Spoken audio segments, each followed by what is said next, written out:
right. We're in business. We're tying some flies. Is what we're doing.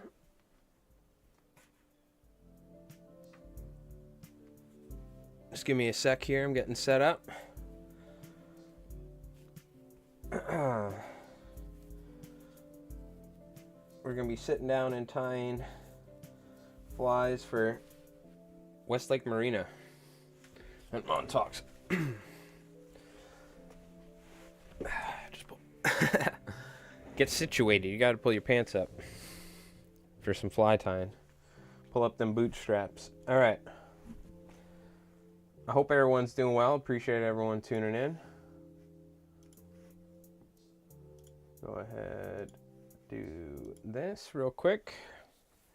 I have a bunch of really nice saddle hackle that I pre-prepared. I kind of pulled off the patches. We're going to be working on some one-odd deceivers here. I hope everyone's doing well on Twitch and YouTube. Appreciate everyone tuning in. We will be doing some fishing tonight, later tonight. We went yesterday. We hooked up on a pop lip, but I was using my switch rod. I was really struggling with my switch rod for some reason. It's like crosswind. It was screwing me up the whole time. So I'm going back with the 9-weight tonight. What we're doing. Let me just...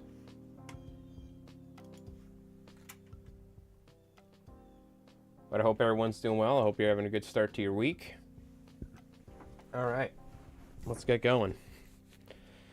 I got some flat wax nylon thread. These are size 1-odd Mustad big games, the new versions. I don't know the exact hook model, but hey Doc, how you doing, man?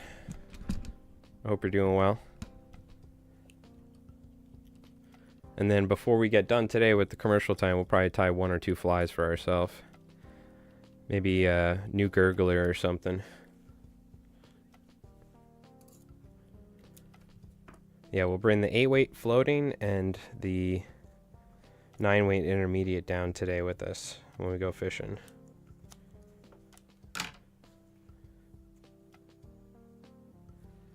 So I just put a little bucktail. This is pretty simple. We're going to be doing the tails to start, and then we'll do the bodies and glue the heads. I just tie a little bucktail on for support for the feathers. These feathers are pretty stiff, so they really don't need too much, but...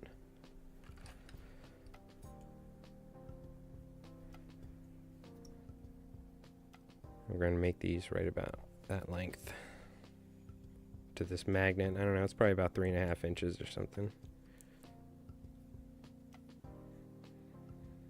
We're just going to crank these out right now. But I hope everyone's doing well. How you doing, Doc? What are you up to?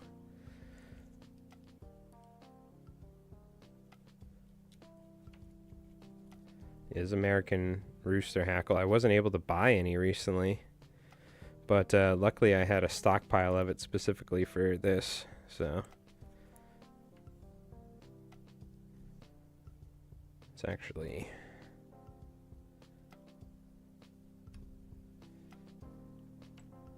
We want these feathers to lay flat nicely up against each other. So we do 2 feathers on either side.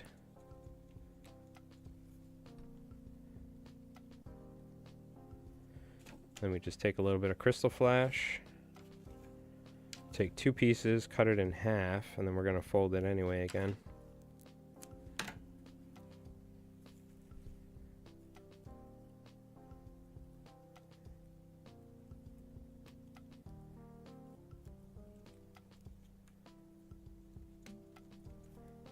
Tie that on either side, and then I trim it a little bit shorter than the actual tail,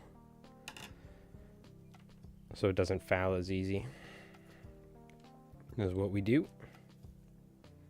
Some of these smaller ones I'll put up to the side. I'll save these. They're a little too short for this. I just ripped a bunch of the feathers off the patches to make it easy before the stream, so I didn't have to sit here and do that. All good here. I'm trying to get the buttons done up for tomorrow. Oh, okay, nice. Yeah, you're working on some fly tying yourself, right?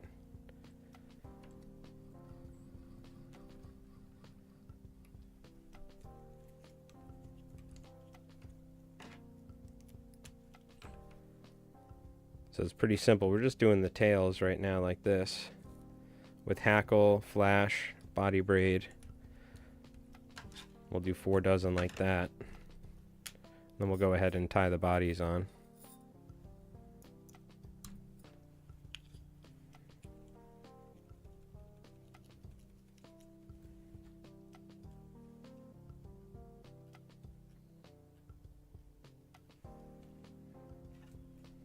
Pretty straightforward.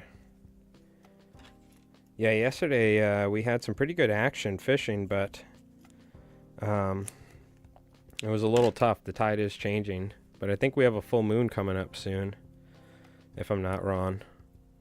So I think it's going to be good.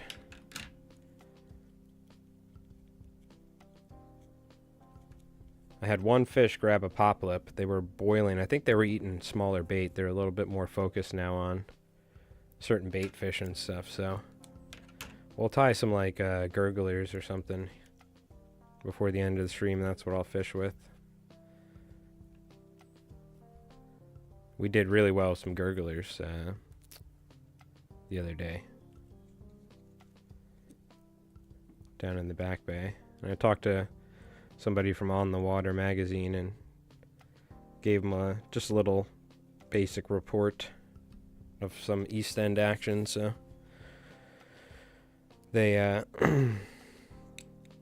because one of the guys was asking me, I guess they write an article or something.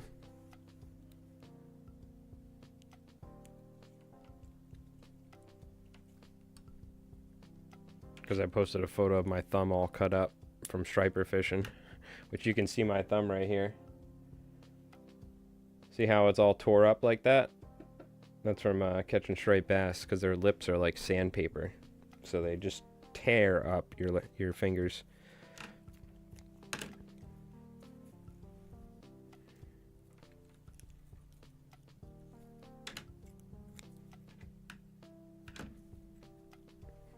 You were out fishing yesterday with my friends, so lost half a day tying. Sadly, no fish to report either. But it was nice to get out after all the nasty weather. Yeah. Feel the sun after a long winter. Nice, Doc. Yep. I'm sure it's probably nice to get under some sun in Ireland after all winter. For sure.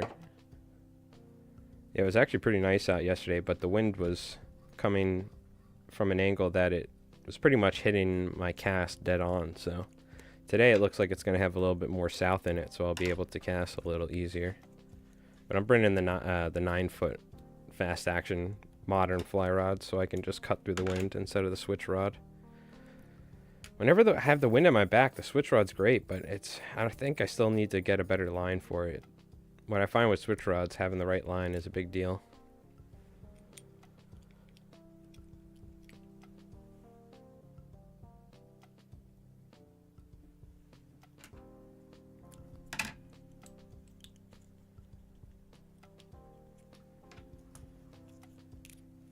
Just a little bit of bucktail to support that hackle, and then we tie those 4 feathers. Curve in to curve in, so we get that nice supported hackle.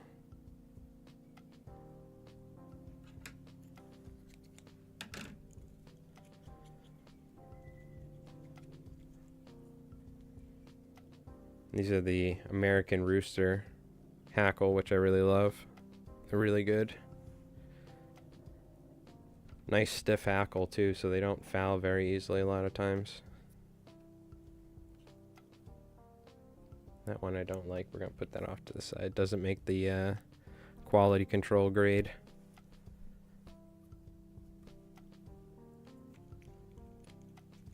Just like any other hackle you get, sometimes they're kind of beat up. Actually going to make this just a skosh longer there. Let me wrap back right around to the hook point, as you would with most flies.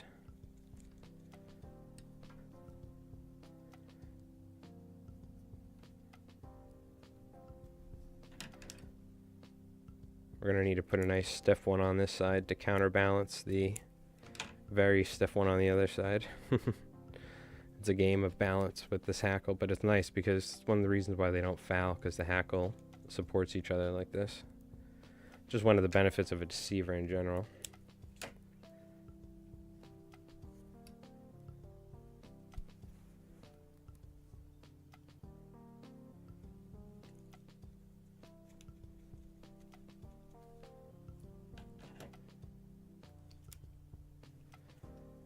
You don't want to fight the hackle. I got to work with it. So sometimes, like for instance, that one didn't want to lay perfectly. I'll just redo it to where it's nice and flat like that.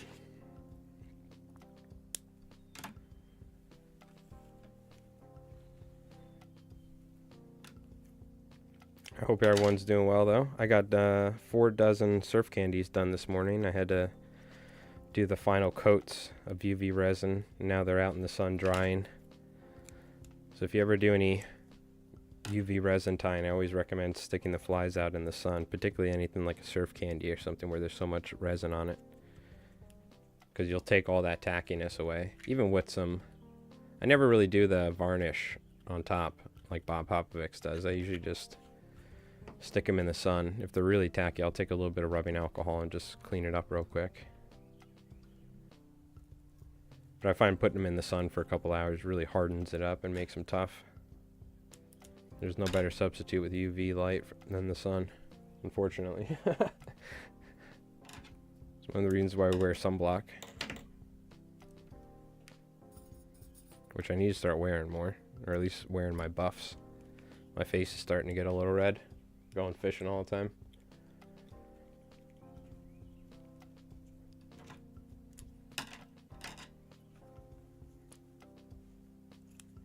Yeah, commercial fly tying is all about doing things in steps, in my opinion, and also having the material at hand so you don't need to reach around, do too much. I've seen people use scissors where the scissors like sit on their fingers. You know, they like stay the entire time. I've tried that. It just didn't work for me. It's alright, I'll lose a second to put the scissors down.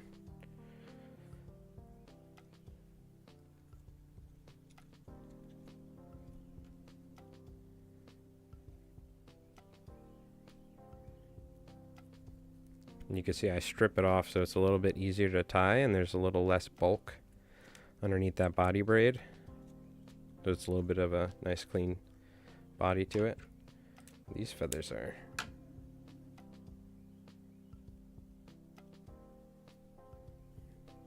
Sometimes you gotta play with them just a little bit. You can manipulate them to cooperate.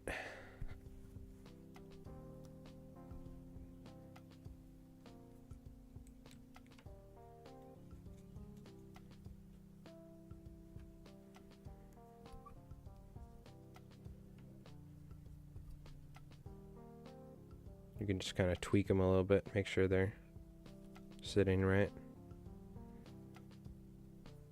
before you wrap that body braid and whatnot and that crystal flash on there.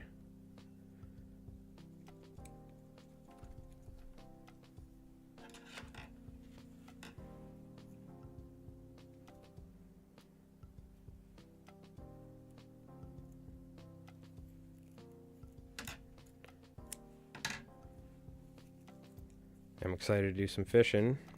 Yesterday we didn't get anything. We hooked one fish but lost it at night when it was pretty dark. I am pretty hopeful that I can try and find some weak fish this year. It's right about that time. It's later in April and early May, so the next couple weeks I'm going to try and do some nighttime fishing for weak fish, because I've never caught a weak fish on the fly from shore in like literally 20 plus years of fly fishing. 23 or whatever. I've been in some good spots for them. I just can never, I don't know. Thinking I gotta go deep and I gotta go slow.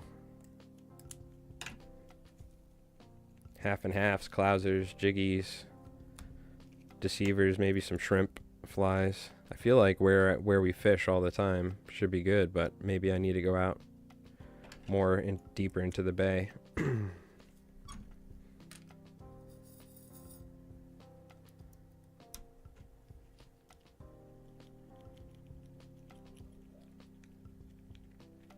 But yeah, we'll see. I've been on a little bit of a weak fish obsession. I'm happy we started catching some striped bass. It feels good. I didn't catch any striped bass last year. This year, this year I'm going pretty hard when it comes to fishing. Make up for last year.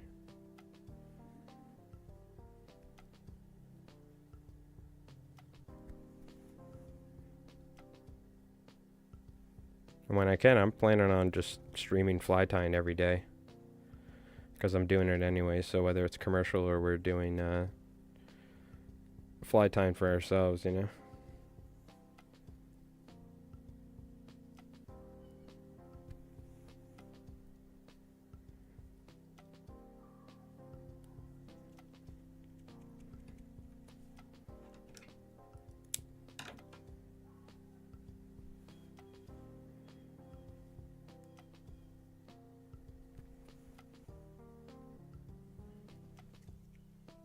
So anybody watching, you've been, other than Doc, been doing some fishing?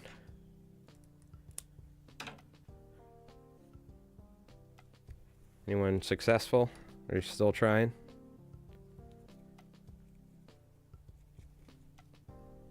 Yeah, pretty much just been going every day for a couple hours, like 2 hours. We had to put some time in, but we finally started catching fish. I think we caught them right as they arrived because they had sea lice, and we've been fishing almost every day before that and nothing. Just one bite early on, which I think probably was like a resident fish, maybe even a shad, who knows. Could have been a white perch. Could have been a weak fish, who knows. It's probably just a small resident schoolie or something.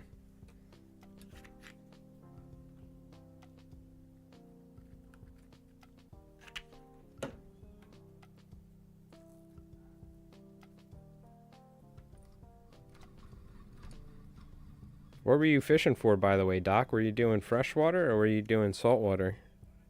Were you like sea trout, salmon, looking for European sea bass? What were you fishing for? I've been trying not to get super glue all over my fingers. What's up, Some Thunder? How you doing?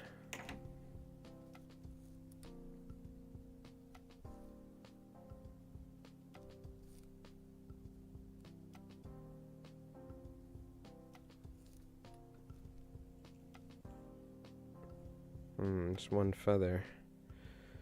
You have to give it a slight twist.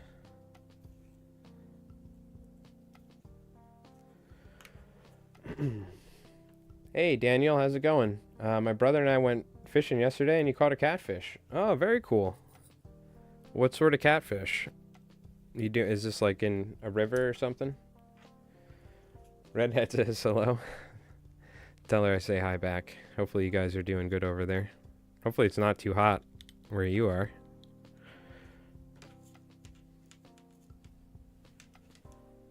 Yeah, it was a little cold today. The weather's been a little fluctuating, but it's probably going to warm up here a little later. It was his first time fly fishing too? Oh, it was on a fly rod? Oh, very cool. Yeah, I know. I've heard, I mean, catfish are predatory species, a lot of them, right? So I know you can get them on the fly, but... Oh, very cool. 18, 19 inches fly fishing first time, and he got a catfish that big? That's awesome. I'm assuming that's a pretty decent sized, catfish to get on the fly.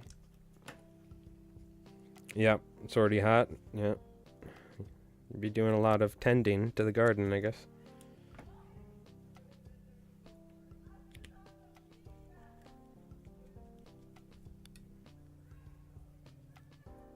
Is it like a holiday or something? Because neighbors' kids are out there playing. It's Monday. Must be a holiday or something.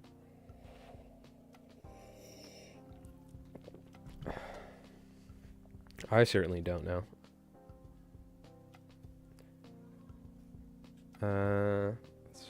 Some of these are a little small. We'll just save them, put them off to the side. Just in case. I have more feathers too I can always go through.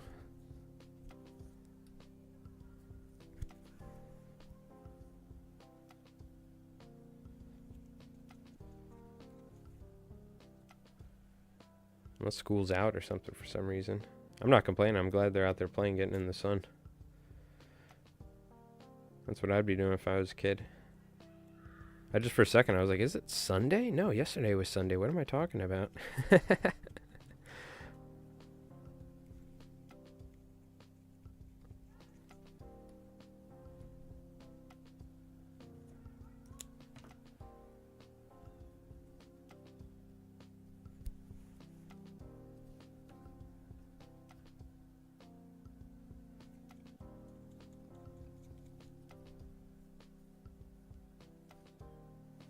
It's a larger hackle. We'll save that one.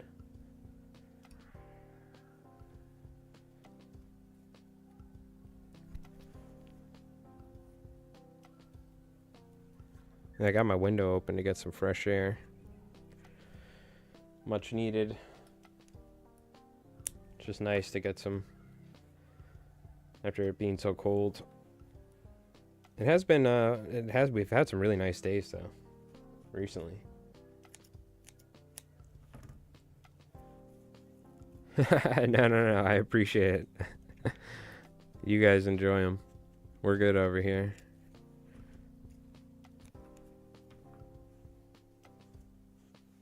But thank you. I'm sure they're delicious.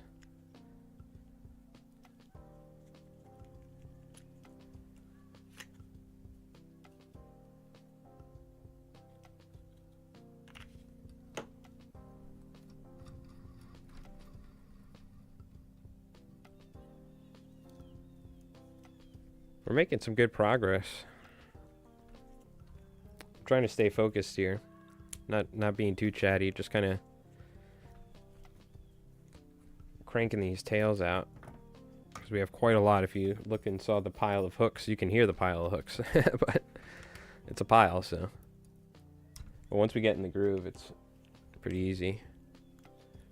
Yeah, where were you fishing, Daniel? Were you guys fishing like a river or a reservoir or something with the fly rod? What sort of fly were you using to get a catfish? I'm always curious because I've never got a catfish on the fly.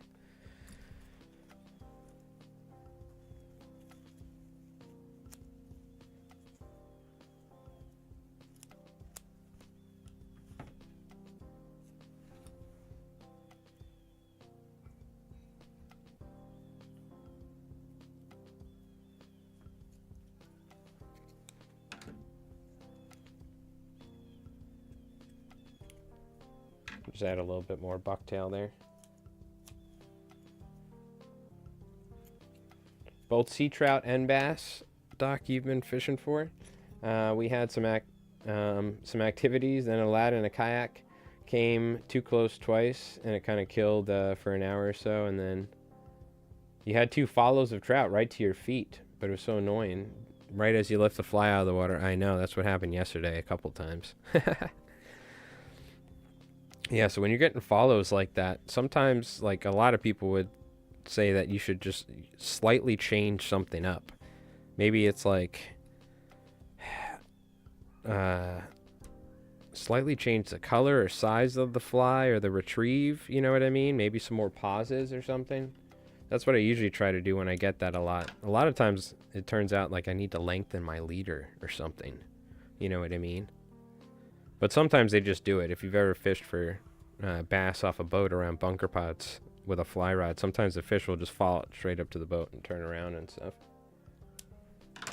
But yeah, I'm always curious when I get that. I'm like, am I doing something wrong, or is the fish just, you know, not committed? That's one of the beauties of fishing, is that we never know what's going on half the time. I have no idea what kind of catfish it was, but it was kind of yellow. And it was on a fly I tied too. I'll post it in the Discord. Oh yeah, very cool. I'd love to see it. And you were fishing a river. Okay, very cool. Yeah, we don't really get catfish around here. There's some catfish in lakes and stuff, but I've never even came close to getting a catfish on a fly. Many largemouth, pickerel, and all sorts of panfish, but... And the odd crappie here or there, you know? Which is a panfish, but we don't get a lot of crappie as well on Long Island. I was always fascinated by crappie fishing when I was a kid. Because we didn't have them, but it always seemed like it was pretty exciting. There was a time where I really liked bass fishing with like, you know, senna worms and this and that when I was younger, when Bass Masters was really popular. So I did a lot of bass fishing for a while when I was a little kid. And I did a lot of fly fishing for bass, like largemouth, when I was in high school and college, because a lot of rivers around where I was going to college. So I would just go out in between class and go fly fishing. And I had a canoe on my roof. I'd be like wet in my college class because we were canoeing. I was just asking like dudes like, hey, you want to come canoeing in between class? We have like 3 hours. Oh man. I'll never forget though I took this one kid out, and he came with me, and we were fishing. We were fishing this like dirty little pond somewhere in this kind of almost unsafe neighborhood, but and he was like standing out on this branch, and he was like balancing or something. I don't know what he was doing, but he's playing around, and he fell into the water in this nasty water. And then we had to go back to class for like another 2 hours. It was like a photography class, and I felt so bad because I took him with me, and he was like, yeah, that'd be cool, I'll just come hang out. And he like fell in the water, and it was like this filthy nasty water with like garbage and stuff in it, but it was good largemouth fishing. Oh, I felt so bad for that dude. He was like bouncing on this like log over it. I'm like, what are you doing? He looked like he was having fun, but I didn't want to tell him, like, I'm not his father, like, hey, you shouldn't do that. I probably should have said something. But yeah, we did a lot of largemouth fishing. There was a river right by my college that I used to throw mice flies, frog flies. I used to have a lot of fun experimenting with crazy largemouth flies. Fishing lily pads and stuff like that. Some big pickerel as well. Redhead's been catching a lot more cats than me lately. Oh, okay. What do you guys use? You're using corn? I shouldn't even ask. Of course, I know what you're using. Slim Thunder corn. Corn flies.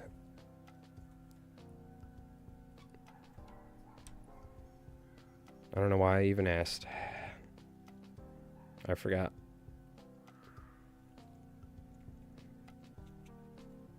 That's very cool, though. It's good. Yeah. Well, she's kicking your butt with fishing. Get wrecked. Elbozo. I gotta mess around with Slim Thunder. He's a good guy. Good guy. You fish OG deceivers much these days? I know you New England boys are all about the flatwains. Oh, yeah, Joe. For sure. The classic deceiver, I mean, I had a conversation with this older gentleman that I was commercial shell fishing with.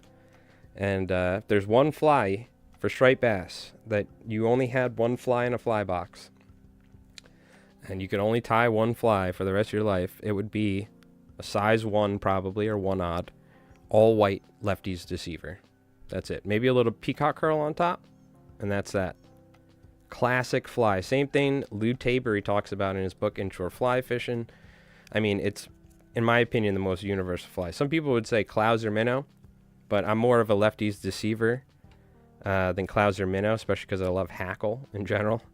But yes, I love flatwings, and you see me tie a lot of flatwing flies, right, with bucktail bodies or whatnot. But that being said, I really do love just traditional lefties deceivers. I mean, it's the first fly. I learned how to tie a Clouser first in Manhattan at Orvis. I mean, I did tie it do other time, but the first like fly I was instructed on how to tie was at Orvis, Manhattan. My dad took me back in the 90s, and the guy taught me how to tie a Clouser. But I always gravitated towards the deceiver. That was the fly I like first tried to learn how to master, essentially, if you will. You know what I mean? So I always say one fly for your fly box. Lefties deceiver is the one, all white.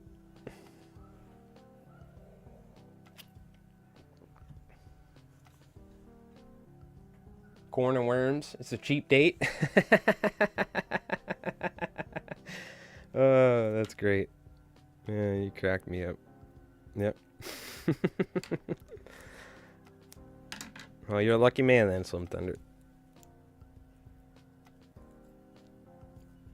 Man, with some of the girls I was dating, I would have had to get like a 24 pack of Bud Light to go along with that. Much more expensive. No more.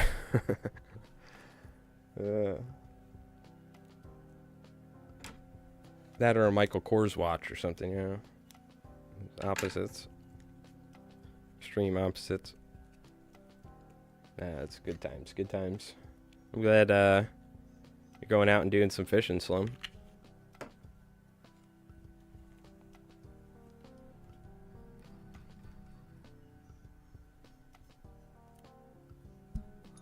And what about you, Joe F? You like fishing the deceivers? Is it your one fly in a fly box if you had to pick? What do you target? I thought you were northeast or something. Are you more down south? You don't gotta get specific if you want. You could just... I forgot, maybe you discussed it, but what are you targeting? Like reds and stuff? And speckled trout?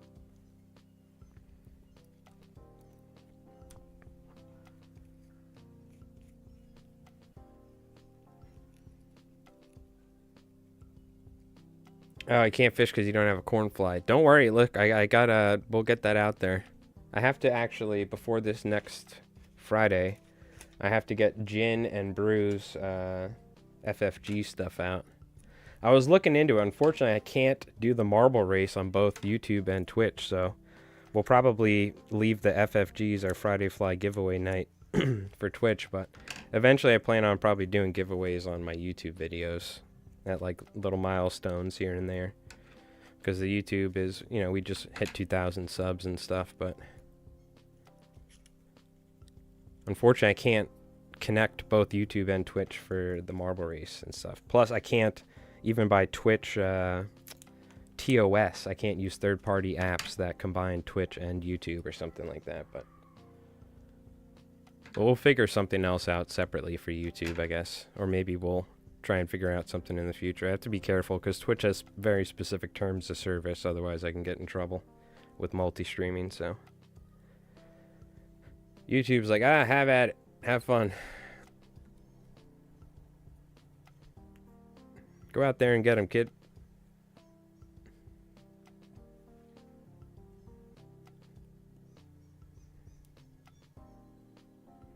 Can you guys hear that squeak toy that the neighbor's kids are playing with the dog or something? Can you hear that thing? A lot of times I can hear a lot more than you guys because you get all of the audio in one shot from my PC and my mixer, but I can hear the microphone direct from the mixing board.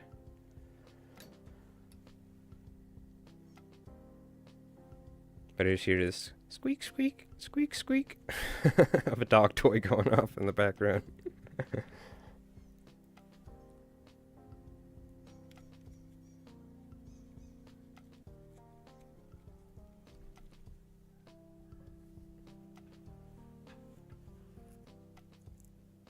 Yeah, we'll get you that corn fly.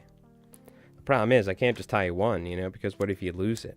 Then you won't be able to fish again for months, knowing me, so I'm gonna have to tie you like a set of corn flies.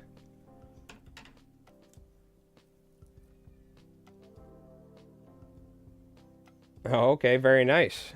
What did you use, Slim Thunder?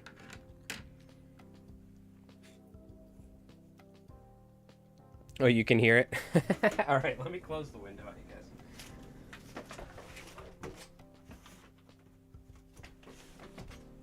It's a nice day. I wanted the window open, but that's alright. Kids will be kids out there playing with dogs. You can't be mad at that. But I also don't want you to hear squeak. Ew, ew, ew, ew. Sounds like DJ Bombero's out there. DJ Bombero. Yeah, that's right. I'll close it so we don't hear it. It was distracting me, so I'm sure it could probably distract you folks.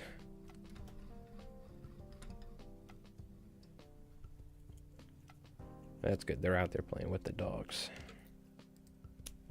Enjoying getting some vitamin D instead of playing on that TikTok, them kids.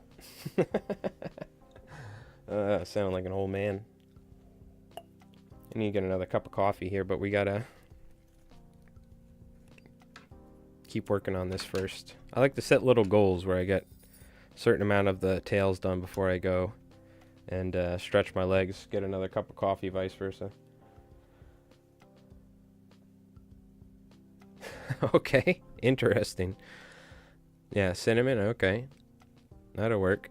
Yeah, like I said, I've had snow peas and I've had tomato plants get destroyed by, I don't know if they were specifically aphids or thrips, or thrips, I think they're called. But I used a mixture of like chili pepper as well as apple cider vinegar and some, what do you call it? Like cumin and stuff, all sorts of spices. as well as like a little bit of like natural like soap or something to help break through their shells. Because my poor tomatoes, these snow peas too, these beautiful peas, but at first I thought it was getting some sort of mold on them, but it turns out it was some sort of like tiny thrips or thripes. I had to do research and figure out what they were.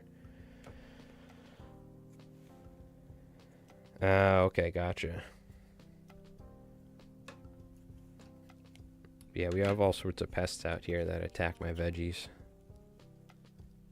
Plus, you have the squirrels eating all my strawberries. They come out here, it's like a buffet.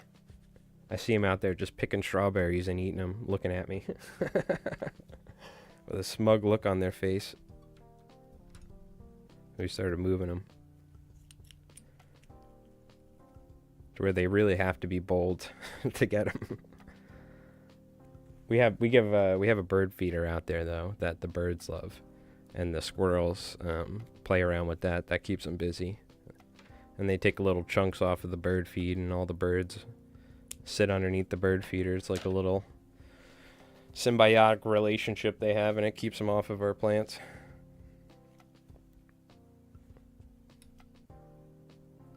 But we get some beautiful, large, like North American woodpeckers that have been coming in.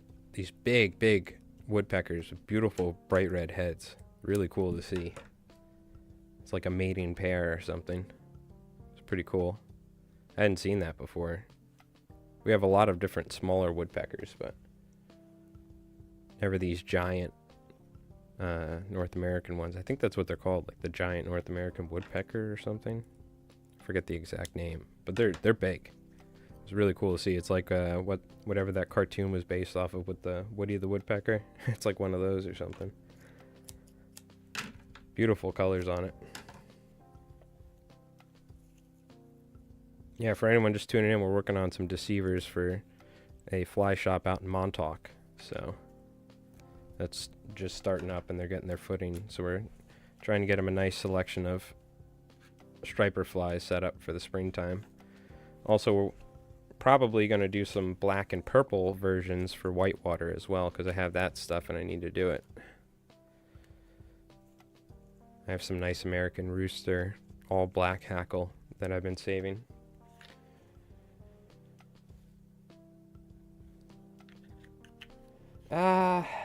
No, I mean, you can, I know you can plant other plants, like garlic and stuff like that. You can plant garlic to keep them away in the base of your like large vegetable plants or something.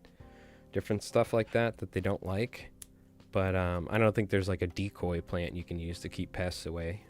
It'll just mean more food for pests. But maybe, I don't know, I could be wrong.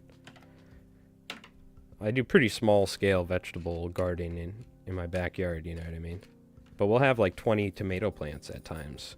I have all these chum buckets that I use for shark fishing that I converted into planters.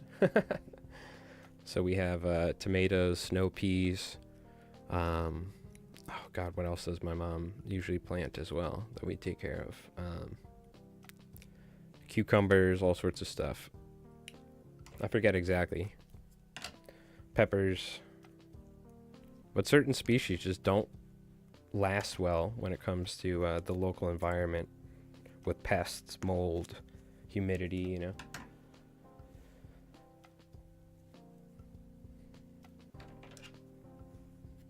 Like, we recently started growing potatoes, too, in, like, large containers. Like, big containers. And certain potato species, like, were killing it. I'm talking about, we got almost like a mini wheelbarrow full of potatoes in a small thing. It was crazy. And then some of them, we barely got anything. I think it was just due to the planting season, the climate, and all that. But that's when you want to write down, like, all right, these ones are the best ones, it seems like. Same thing with tomato species and stuff. Certain ones grow better in certain climates where you have the, what do you call it? The last frost and whatnot of the year. How about neem oil? Yeah, the thing, you got to be careful about neem oil. All right, especially when it comes to other ways of consuming plants. I'm not going to get into the details, but neem oil, can be very, like, people can have violent reactions to it, especially if they inhale things that neem oil was on. So you have to be very careful with that. For vegetables, you can always wash things off and stuff, but I use, like I said, you can buy it made, but you can essentially just take like apple cider vinegar and some paprika and pepper and stuff like that, and then they make some soaps that are mild soaps, and the soap helps penetrate the bug's shell. But you got to be careful with neem oil. For vegetables, you can use certain stuff, but even then, I always, I try to go with more what do you call it? Little less harsher options if I'm eating it, But that's me personally. You can use milk as well. Milk actually works pretty good especially for powdery mildew on your vegetables and stuff. Yeah, I always heard neem oil is very good too. I've used it before on some vegetables or just regular plants that were getting decimated by bugs. But yeah, well, that's the same thing. You can use, what is it, like some capsaicin oils or something, like pepper oils, and then you use milk or something, and that kind of leaves a film as well. There's all sorts of there's probably a million ways of doing it. I've tried all sorts of stuff too.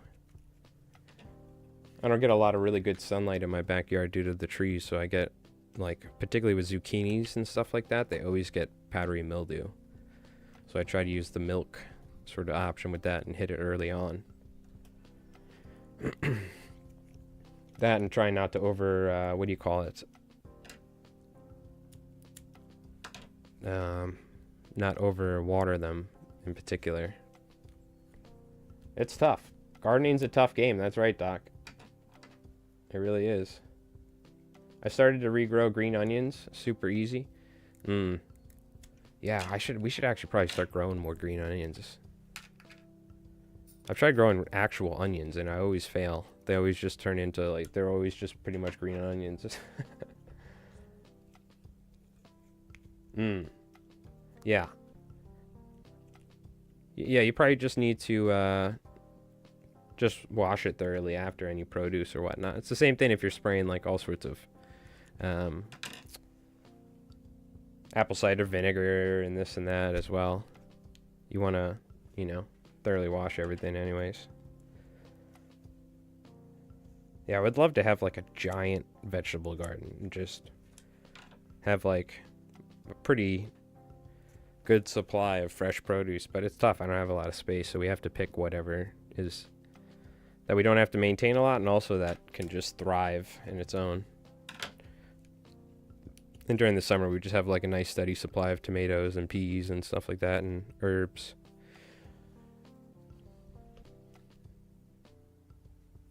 But I would love to go crazy and grow all sorts of stuff. I just don't have the space and the sunlight, unfortunately. My neighbors have these giant green yards. They don't even use them. I would love to just be like, give me your yard. I'm out there with a tractor, like Farmer John, digging it up. Like, all right. Yep. We got half an acre here.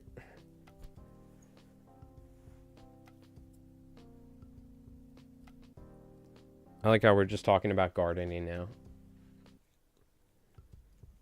There's only so many times I could tell you what I'm doing to the deceiver tails when I'm tying 48 of them in one shot.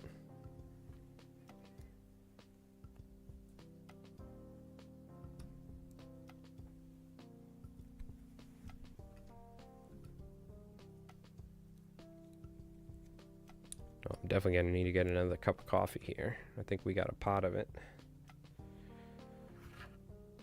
Oh, I'm probably going to have to pull more feathers off, but we should be alright. I have some here. Yeah, these are right about 3.5 inches-ish, maybe 3.25, or 3/4, I should say.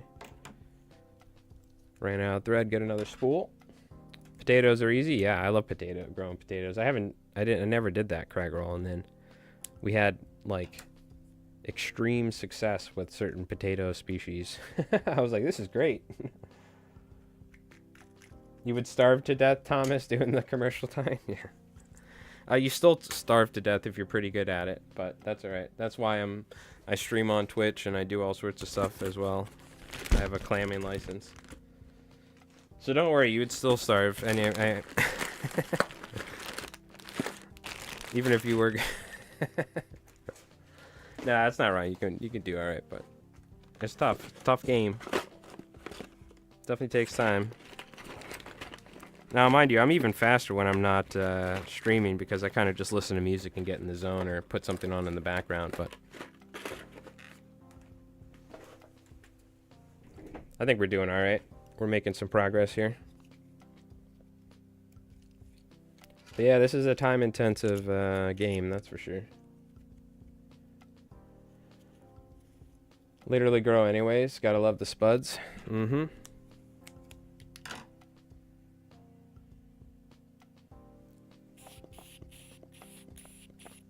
Oh.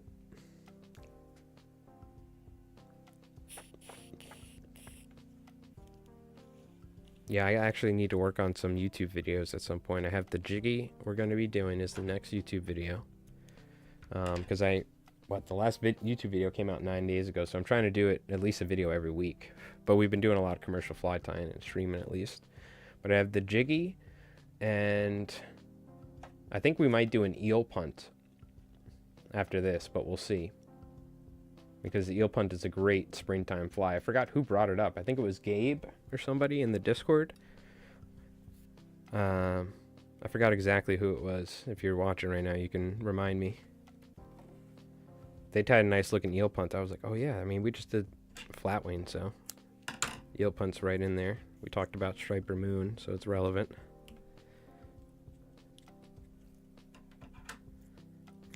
But we also have a ton of different videos. I got flex resin for a flex candy video.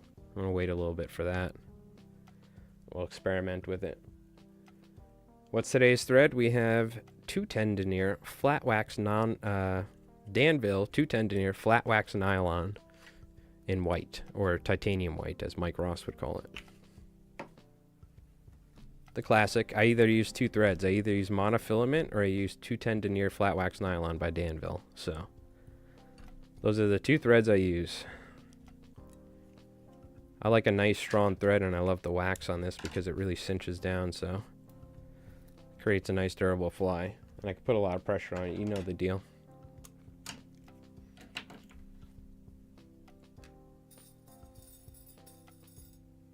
How you doing, Craggle? Craggle, what have you been up to? Are you still overseas?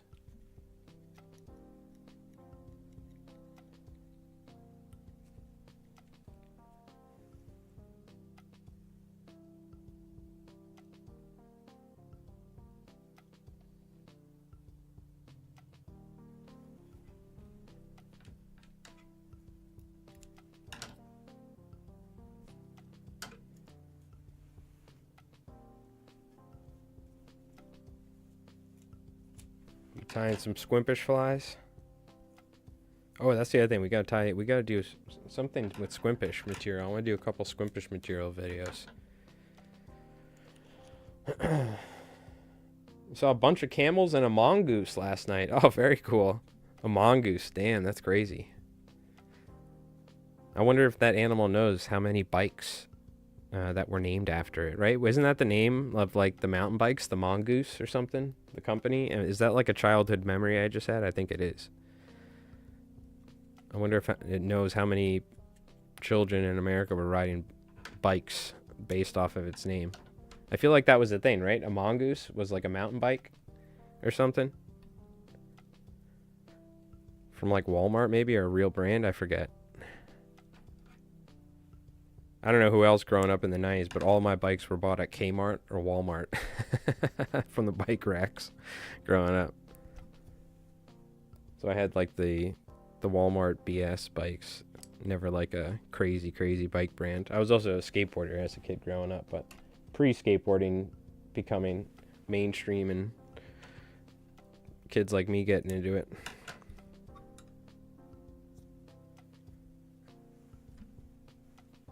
Maybe I'm just making that up. I'm pretty sure Mongoose was a brand of like bikes. Maybe someone can help me here because I feel like I'm having a childhood flashback from the 90s.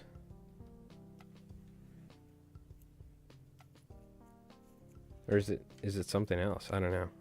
No.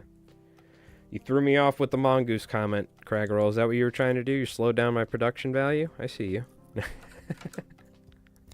That's awesome, though. I'm sure you've seen some wildlife over there. Some cool wildlife. Interesting stuff. You had a mongoose growing up? Yeah, I thought so, Daniel. Yeah. Perfect. Have you done a Bob Pops Flex Fly? Be nice with the squimpish now you mention it. You're talking about a Flex Candy or a Flex Fly in particular? Is that like the simple clone sort of fly? I guess the Flex Fly is like a candy, right? Yeah, maybe we'll do one with squimpish for sure. Like a larger type, like a mullet version. Test that out. Thank you, Daniel. All right, perfect. I need some validation on that. I was almost certain mongoose bikes were a thing growing up in the 90s or 2000s. Early 2000s. Yeah, it's like half candy. Yeah. No, that's what I was talking about. I bought the Flex resin from the local fly shop specifically to do a video on that. I've tied those for shops and stuff before. It's a great fly, but I just kept on sticking with the normal candy, so I'd like to fish some of the Flex Flies some as well. More silicone type? Yeah, we can do there's a way you can tie a simple cone like the one that we tie for like a pop lip with the ram's wool, but what you do is you just use ram's wool and then you just fold, you don't even you just tie it on there and then you fold hollow style Steve Farrar fiber over it and then hit it with silicone. It's like a cheat code for tying one of those mullet simple cones. Or siliclones. But yeah, I'll check it out. I'm assuming it's in the book, right? I know the Flex Fly, so I think it's in the candy category of Bob Pop's second book.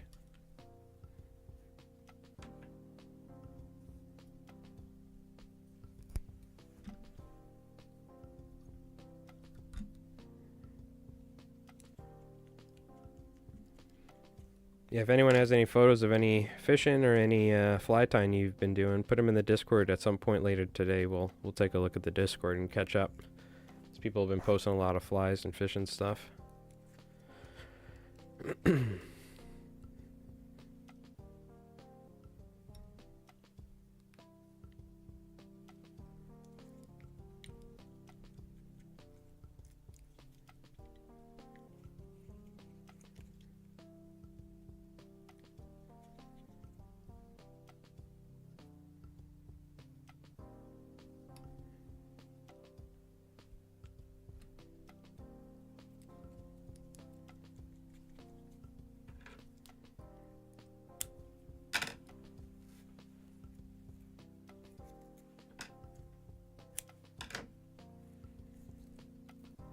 Oh man, I'm excited to do some fishing later.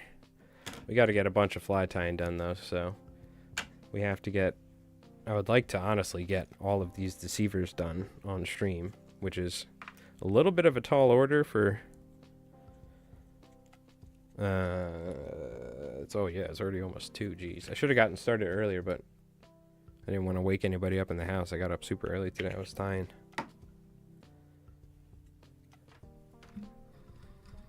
I'm probably gonna go fishing around like 5:36. Go fish the incoming tide on Twitch. Stream that. Spelled Flex Fly. Yep. Gotcha, Doc.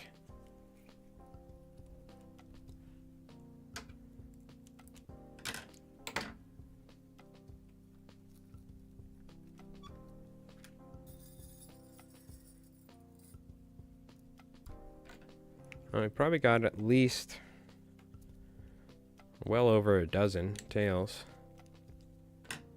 Making good progress, but I'll tell you what, a nice fresh cup of coffee is going to do wonders, so I'm going to go grab that here in a sec. Just wanted to at least sit down and I wanted to get a good amount of these started before I got up. Every hour, hour and a half, I like to get up, kind of stretch my back a little bit. Don't want to spend all day sitting down. It's not good for you. It's one of the things doing this, working from home, I gotta stay on top of is making sure I, like, you know, stay on top of my back, keeping that in top-notch shape. Because even just sitting down and tying, my back ends up hurting over time. So it's good to get up and stretch, you know.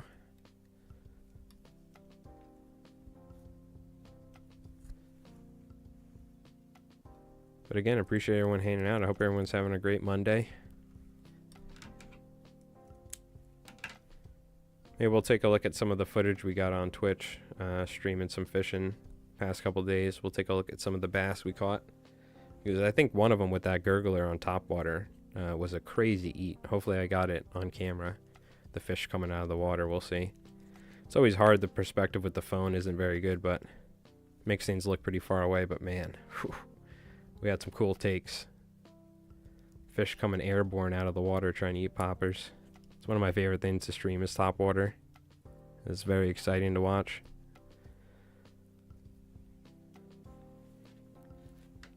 Seeing a massive boil and then boom, the water explode. It's one of my favorite. It's my favorite fishing as well, just streaming or not.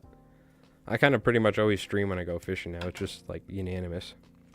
I enjoy it though. It's a lot of fun because I kind of just take a bunch of people fishing with me, but they're not there making noise. It's great.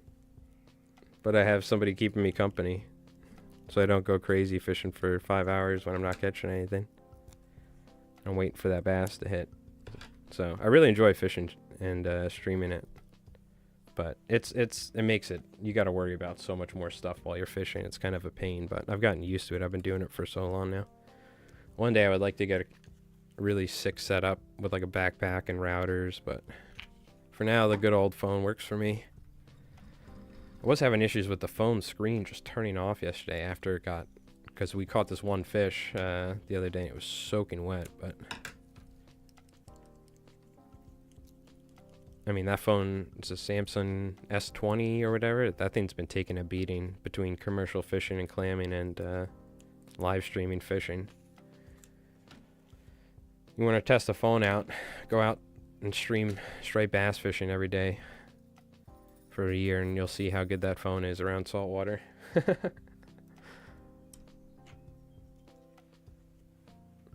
Like, I had an LG phone and the thing got destroyed, the charging port. I could not charge the phone because it got corroded so fast. I had to actually physically take it apart and change it. It was so annoying. It was like a phone technician. I had to learn how to do phone surgery.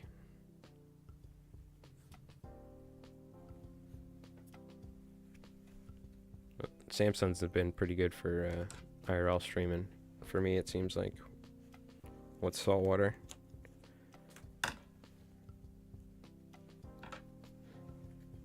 Well, it's about time for a new phone. Mine's taking a beating. It's already been through a couple screen replacements.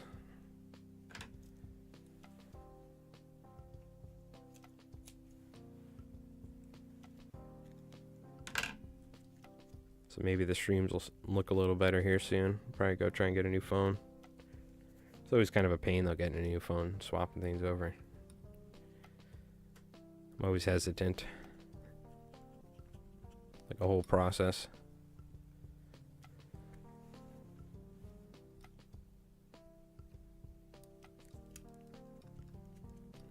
So is anyone else doing some tying today? Is everyone just hanging out? Taking it easy? I know, Doc, what did you say? You're working on those, what's the name of those flies you're working on again? Bottoms or something? Buttons? I don't know the pattern. I want to see some photos of those when you get done, Doc, in the Discord. I'm not familiar with the button fly.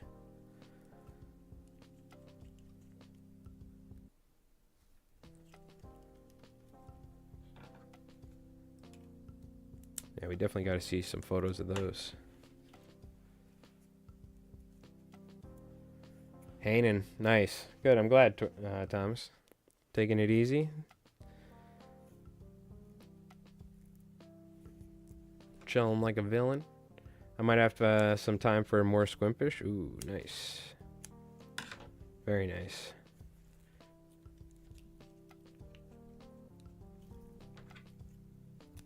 Yeah, I mean, I'll do a jiggy and probably an eel punt. But I think other than that, next couple of videos will be something squimpish related. So we'll figure it out.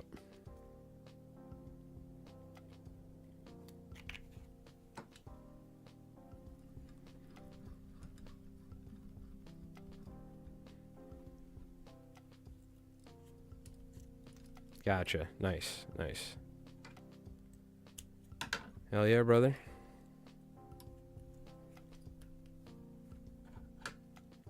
All right. Oh, I need to stretch my back a little bit. Oh man, dropping my bobbin. Oh, get that back cracking. Crack-a-lacking. All right. Here's what we're gonna do. We're gonna take a quick little break. And we'll be right back in a sec here to keep tying some deceivers. I'm not going to count how many hooks I have, but we're just going to keep tying. I do need more hackle. Holy cow, yeah, we're going through that hackle, turns out. Luckily I have more. I got a bunch here that we're going to use.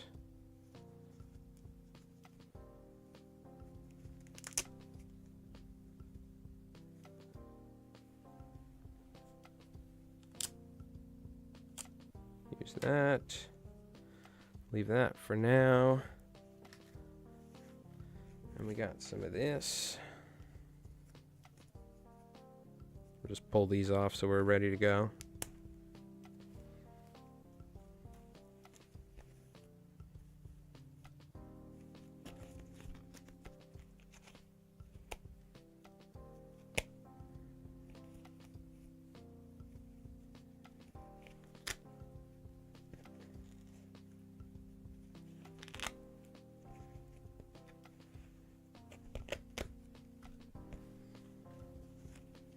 Think we should. Oh yeah, we'll have enough. We'll be cutting it close though. This is like my stockpile of hackle because I couldn't buy any. Saltwaterflies.com, Chris, he was waiting on getting some, but wasn't able to get it because something happened. Who knows, with shipping or the world, who knows. All right, we'll see. That should be good. I have other hackle as well. Okay, we're going to take a quick little break. Don't go nowhere. We'll be back for some more fly time. We're going to be streaming for a while as well. We're going to be sitting down probably for the next at least another 3 hours or so. So don't go nowhere. We'll be back in a moment for some more fly time.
Okay, we're back.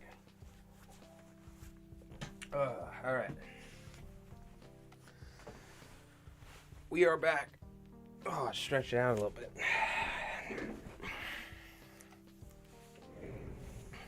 Okay. Back to tying, shall we?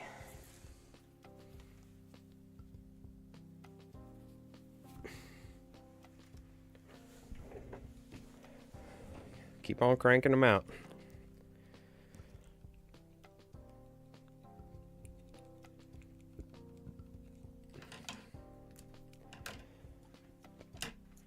You can see I have some of these bucktails where the bucktail is pretty spent. This is what I use for the tails and stuff, you know what I mean?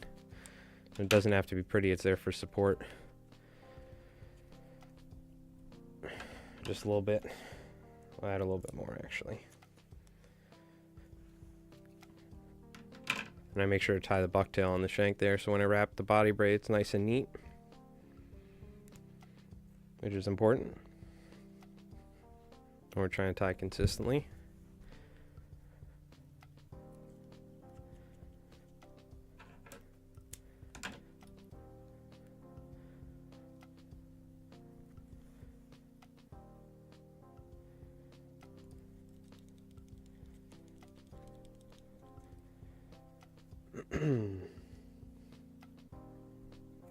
Yeah, it's a beautiful day out. I think hopefully we'll have some success fishing later. It'll definitely be nice to get outside after spending all day fly tying.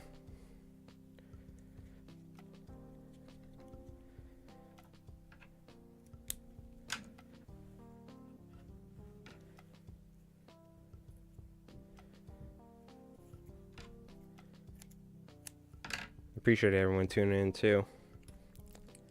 Spend some time with us with me while I'm cranking out some flies.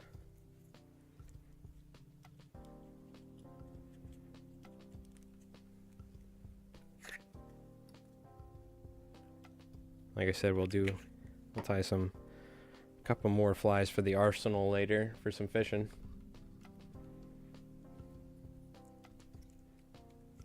Thinking gurgler. The gurglers have been great. We had some great action with gurglers.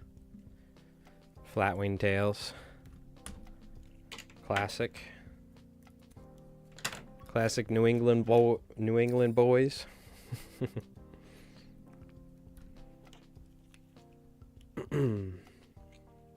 Yeah, it'll be good. We'll bring out the 8-weight. I did put the reel back together. The drag doesn't work on that Lamson conic that exploded the other day on that fish.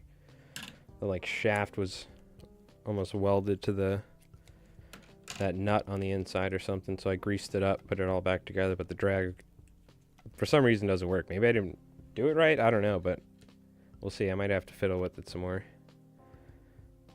But I got it back together at least, so we can use it.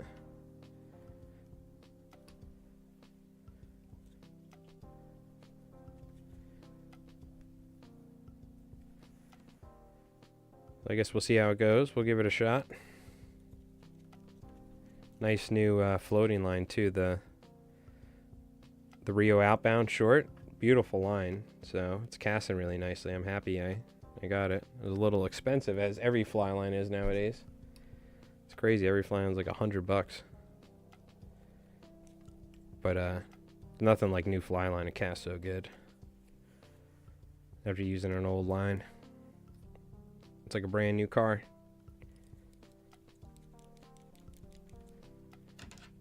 Now if I get the brakes to work, if I can get that drag fixed on that reel, we'll be in business.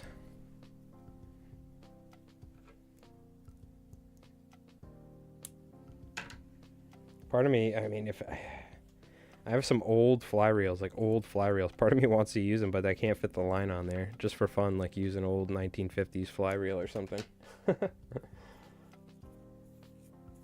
Oh yeah, the Rio outbounds are great, right, Jake?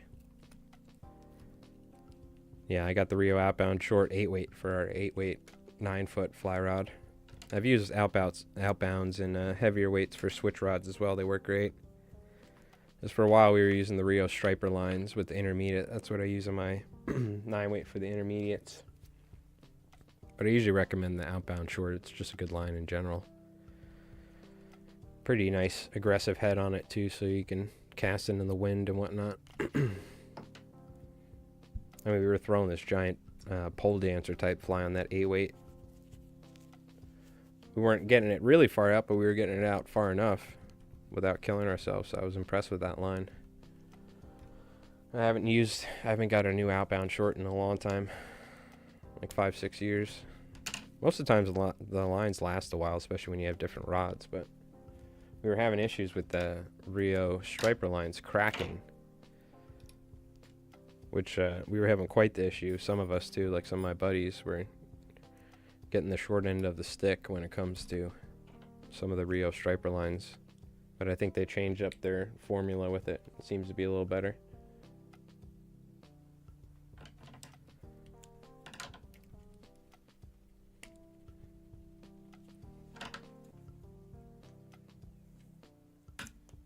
Yeah, I might need to splurge and get a new fly reel though soon, because I am going to be trying to target some pretty large bass.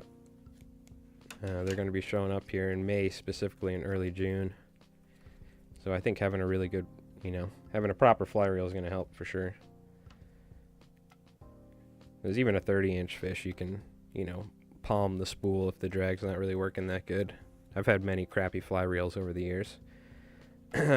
So I'm pretty good at it, but when it comes to like properly fighting a big fish, it's good having a working drag. Usually that's how that works. I was getting like these cheap TFO cast iron or cast metal, pot metal reels, whatever they were, because I was abusing my tackle pretty hard at the time. Specifically because I wanted to bring them on like a commercial boat maybe, so they were going to get beat up, but we'll see. I'm going to see what my options are.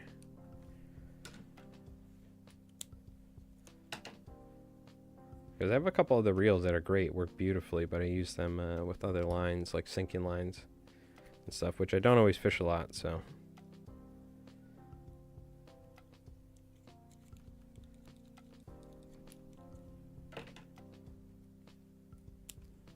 Down here in South Florida for beach snook and river tarpon, some have used the Royal Wolf clear intermediates. Yeah, someone mentioned the Royal Wolf triangle taper the other day, and we were looking it up.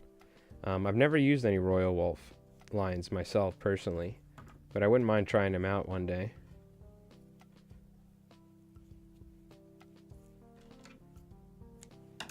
Yeah, I've never used them myself, but I know they're good. They have some good tropical lines, right? The one thing up here is we definitely need lines that are developed for more colder water, because the tropical lines end up, I've used some before, and when it's cold up here in like November or early in April, they end up knotting up pretty bad. So I haven't messed around with a lot of tropical lines over the years, just due to our fishing per se, but at some point I should try out Royal Wolf. They've been around for a while.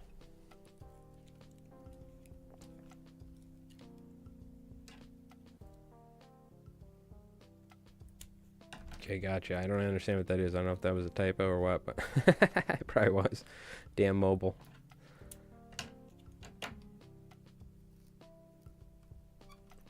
Yeah, I've never tried Royal Wolf. At some point I should.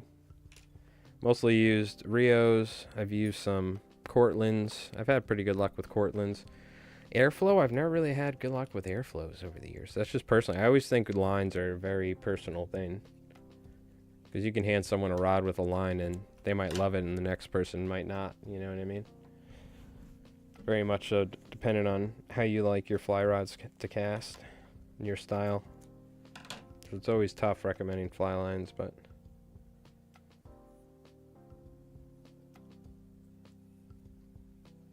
at least that's the way I tend to think about it, because I've tried a lot of different fly lines. It's like completely different.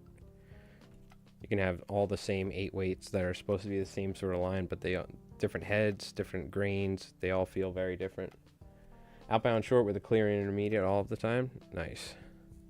Yeah, those are great lines. Yeah, I have a floating one right now, but I'm using that because we do a lot of topwater for stripers and stuff, and bluefish in particular. I wanted to make sure I had a setup for bluefish. Big bluefish on the 8-weight is great. But my buddy has some intermediate outbounds and stuff. They're good lines. I don't think I actually have one though.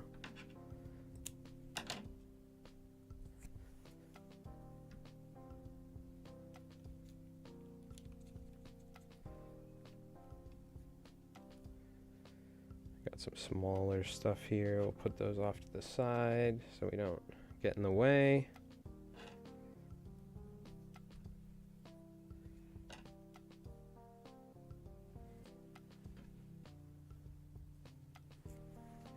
They're definitely making a dent on the pile.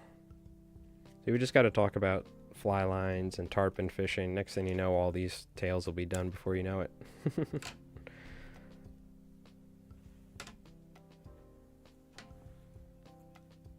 I got some coffee too. It's a little cold, but that's all right. I'll take it.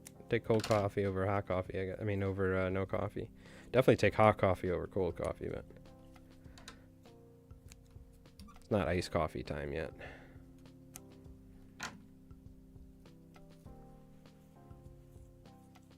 It's actually a floater with the clear intermediate head. Yeah. No, I understand. Yeah, and I know they have. Do they have sinking head like sink tip outbounds? I know they all have the floating. Do they have like also? Do they have an outbound where it's all intermediate? No, I think they're all floating with either a tip, right, or just a straight floating head. If I'm not wrong, I could be wrong though.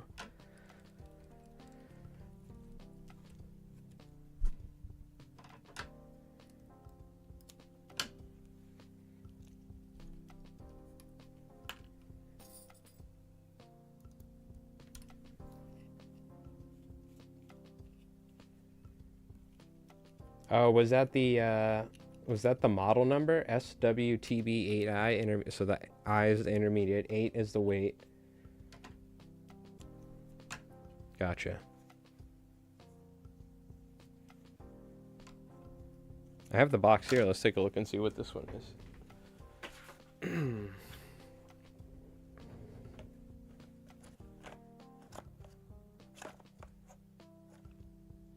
This just says the outbound short.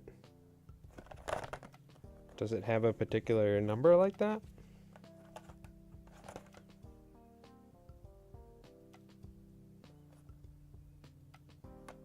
Doesn't look like it. Unless it's on the box. I mean, on the thing itself.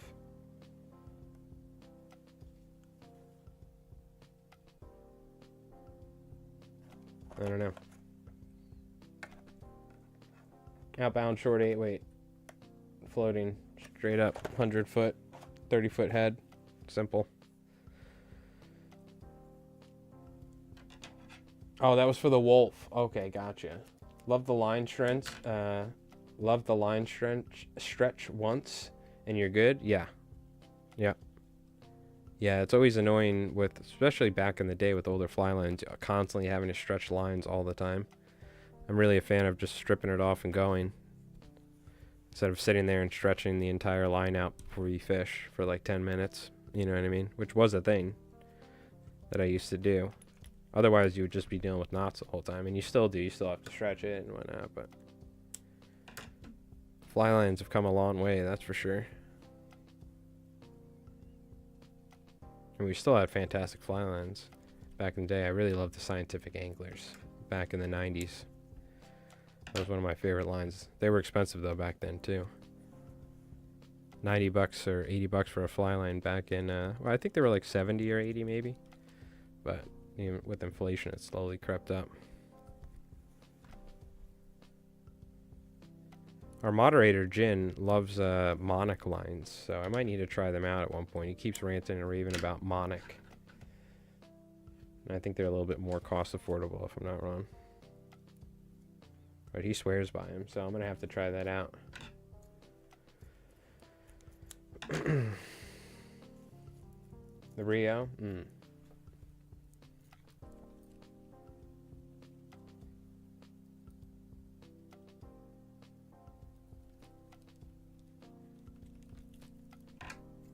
Yeah, I've never tarpon fished, Jake. I would love to one day. My buddy's actually going to be going down to the Keys here soon. One of the guys that works at the local shop here. But I've never tarpon fished. I've caught redfish, never caught snook. I've done some different Florida fishing, but I definitely want to catch snook, catch tarpon. Obviously got to do bonefish one day, but I'll just take like tarpon in Florida. That'd be awesome. Still 100 to 120? Yeah. Oh, monarchs are? Oh, okay, gotcha. Interesting. I think maybe it was because I was complaining about the lines cracking at the time. Yeah. Never mind, all fly lines. There was a time where Cabela's had a beautiful saltwater floating line for 40 bucks. And all I used for my floating lines was the Cabela's saltwater floating line. Then they changed it. It was my favorite saltwater floating line. It was a great line. It was like 40 bucks too. Oh, it's a pleated woodpecker. Ah, okay. Very cool, Joe. Thank you. Thank you. I don't know if you just heard the woodpecker stuff, but I would refresh the stream if you need to. Because that was like 30 minutes ago, but maybe you just looked it up or something, or you just got to typing it back. It's one thing you got to watch out for, the live streaming on YouTube. You got to refresh every once in a while, or just hit the fast forward thing. You're also a big fan of the Monarch clear floater. Never tried Monarch out. Oh, the tomato plant. Look, I'm telling you, dude. I'll show you. We've streamed gardening in the backyard before. I don't think you could ever find the video because it probably got, over time, Twitch deletes VODs over time, but I've shown chat my tomato plants. I'll post it in the Discord this year. Good customer support for Monarch? That's good to know. I know Rio's pretty good. I mean, we had issues with Rio cracking, and they were like, listen, we'll just send you a new line, but it takes time, you know? So it sucks during albie season or during peak fishing season when you have to send in a fly line. That was always the worst part. Like, oh, great. Now I don't have a fly line. So now you have to go buy another one or something. It was particularly with the Rio striper lines we were having issues. But again, I think they changed it. But I think one of my buddies is like, nope, I'm done with them. He had so many issues with them. I think he switched to Cortland or something. They're a little bit stiff below 50. 50 degrees Fahrenheit. Yeah. Yeah, that's why I've never had any tropical lines. I thought about it specifically for like summertime flats fishing when it's 90 degrees, but even then, I mean, I think we're alright with the striper line.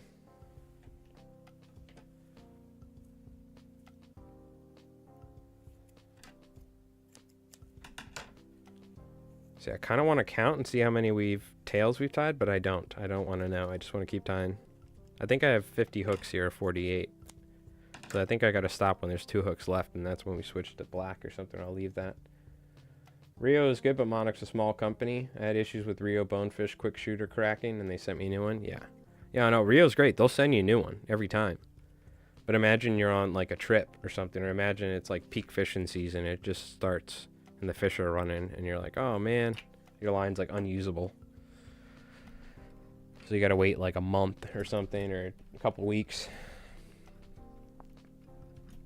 But so far, the Rio Striper Intermediate I have now, which was the one that was having issues, they changed it to like a clear line, and I haven't had any cracks. So, and that line's like 3 years old, so.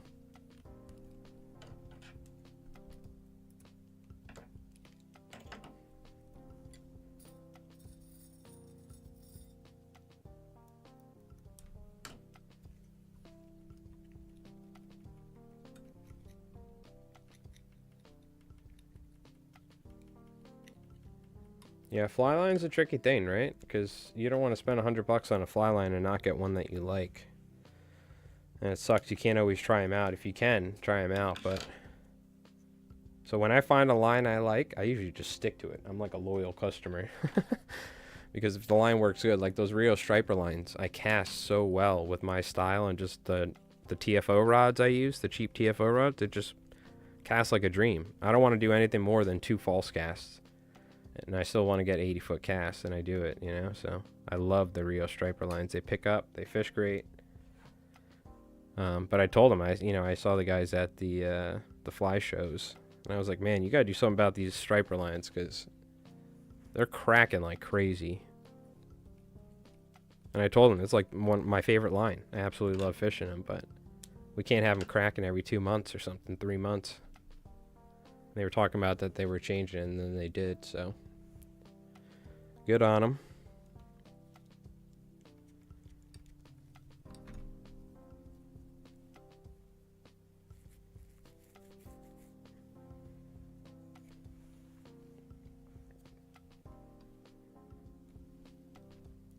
I always figure out what grain weight is best for my fly rod given the size of the bait fish pattern I like to throw. Yeah. The thing is, though, a lot of times I only have one rod unless I'm fishing on my boat, which we will be at some point, and then we're good to go, right? But we have like 4 rods. But if I'm fishing from shore, a lot of times I'll just fish a 9-weight because it's a great overall generic fly rod for throwing anything from small to large stuff. So a lot of times I'll go, just the other day, we were going from throwing a jiggy, which is a tiny weighted fly, like 3 inches long, and to throwing like a 7 or 8 inch long Sadati slammer with like a 4-odd, 5-odd hook. Because sometimes you need to do that, particularly with striped bass fishing, you know what I mean? So it helps to have multiple rods, but also having the versatility that's very important for saltwater striper fishing. You know what I mean? That's why 9-weight's kind of the go-to, because at times it could be a little heavy at it, for like really small bass. But even a 20-something inch fish puts up a great fight on a 9-weight, especially a striper. So, because you don't want to beat yourself up throwing big flies all day, right? So yeah, finding the right combo of weight, line, and whatnot, grain, head, the type of flies you're throwing, and the conditions, If you're going to be fishing the surf, you might want to step that line weight up and that rod up, and maybe even a longer rod to compensate for the dunes fishing up here in New England. Yeah. It's tricky, man. That's why it's tough for people to get into fly fishing. Over the years, streaming on Twitch, we've had a lot of people come in. They're like, they try it, and then they struggle with getting distance because they can cast good on their yard or their lawn. And it turns out, but when they go to the water, like with the wind in their face in saltwater, it's like impossible. And it turns out a lot of times they're using like and there's nothing wrong with it. I started out with this too, but like a cheaper kit, and it doesn't necessarily have a good line or something, or a saltwater line. So it turns out just changing the line can completely change how your rod casts. But it's tough. We've had a lot of people, and I recommend, they're like, man, I tried fly fishing, it was tough. And I'm like, why don't you go get like a proper line or buy a used line and try that out first. Then you can always get a different rod, like a Lefty Cray TFO for like $150, $120. And then next thing you know, you're in business. You're probably going to start getting 20, 30 more feet because you're using like something that's made to be casting into the wind and in rougher conditions and throwing a larger fly. So it's always tough getting into fly fishing. Nowadays it's great because you have all this information, but when I started in the mid 90s, when I was like a kid, there was like no information other than books and fly fishing clubs. So I was lucky we had a fly fishing club locally, and all the older guys were kind of teaching me. I was like bringing in my fly rod setup. They were showing me how to cast, and they were doing, oh, you gotta do this, you gotta do that, so I learned a lot. But if I didn't have that, even without that, like with just books and stuff, it's tough. You end up reading like the same book like 18 times over until you finally like realize, oh yeah, okay. Like trying to learn how to read the beach so you can find troughs, or how to fly cast from a book. It was not easy. So you're really just going out there and trying it, until you get it. Reddington Vice, number 9 it's all that. Are you talking, is that a rod, the Reddington Vice? Or are you talking about like a fly vise? I'm not familiar with that, the rod from them. I have a Reddington Behemoth fly reel, which is great. In fact, I might end up getting a behemoth for my replacement for my 8-weight because it's such a good reel. And it's a cheap, affordable option. Ooh, the fly rod. Okay, yeah, I'm not familiar with it. Yeah, I used the Lefty Cray TFO series, Lefty Cray 2. And I've been using those Lefty Cray TFO rods since I was a kid. They're like $100 and something bucks. And they're great. They last great. Nice, stiff rods. So when it comes to fly rods, I always recommend... I'm a budget fly fisherman a lot of times when it comes to gear. You know what I mean? I don't buy Thomas & Thomas rods. I have one Sage that my buddy had built for me. It's a beautiful rod. But I generally go for like cheaper gear. I put my money in the fly line, for instance, or trying to fix my boat. But I love the TFOs. So I always recommend the TFO Lefty Cray series for saltwater. It's a fantastic rod. Reasonable price, light, fast action. That's what you need in a good cheap fly rod. That's what you need. Yep. Mm-hmm.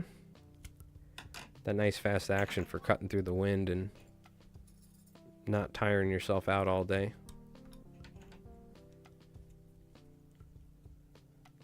You have 4 TFOs? Nice. Yep. Yeah, I have all sorts of different rods. I've had St. Croix over the years. I've had some other different brands, but I always just end up going back to TFOs. And if I break one, not a big deal. I don't even get them fixed. I just buy a new one. It's 120 bucks. They last me years. If I end up breaking one because some unfortunate situation, like I fall over and like, psh, or like the rod slams closed, the classic car door situation, it's not the end of the world, you know? I'm sure I could get them fixed too. I probably should, but I'm like, we'll just put in the pile of broken fly rods of shame in my in my house. The trophy wall. Yeah, TFO is good customer service. I know a lot of people that I've talked to over the years say that. I'll probably end up getting some fixed at some point or something. Yeah, I used to fish Orvis rods because I grew up in the 90s and Orvis was the bee's knees for a lot of people, but especially for a kid like me growing up, that Orvis catalog was like Christmas, getting a new Orvis catalog and checking out the fly fish and stuff. Because back in the day, for anyone that doesn't know, what do you call it? Orvis was like primarily fly fishing. Now it's like sweaters and dog beds. But back in the day, it was primarily fly fishing. And I had a couple different Orvis rods that I really loved. The Clearwater was a really good cheap rod back in the day, but I like the TFOs better. Yo, NYC Glenn, how you doing, man? I hope you're doing well. Yeah, Reddingtons are great, right? Just like the ugly stick commercial. So when I did fish conventionally with spinning rods, all I fished were ugly sticks. Go to Walmart, buy an ugly stick. You could do anything to it. I've literally never broken an ugly stick ever. And I'm telling you, dude, we've lifted crazy stuff out of the water fishing with jigs and stuff. I broke a Penn reel, a Penn slammer reel, the drag, trying to, I had it tight, like, I don't know why the Power Pro wouldn't break, but I ended up damaging the reel. They were like unbelievable. They couldn't believe it, the local tackle shop that fixed it. Because you keep it straight, you know what I mean, the line. But I've done crazy stuff with those ugly sticks, and they're fantastic rods. They had a rod called the Intracoastal, kind of like the Intracoastal of down south, you know, they call it Intracoastal Highway, and that rod is fantastic, and like 7-8 foot for throwing plugs. All good? Good. I'm glad to hear it. Glad to hear that, Glenn. Yeah, we're going to be doing some fishing again later tonight, but I wanted to sit down. We have a bunch of deceivers to tie for a Westlake Marina in Montauk. It's going to have a new fly shop out there. So if anyone goes to Montauk, make sure you stop at Westlake Marina. Pick up some LI flies, Mike flies.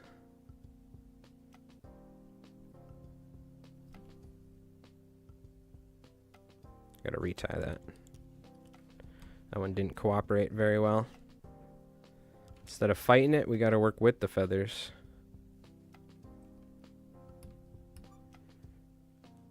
Go on, put it on this side actually.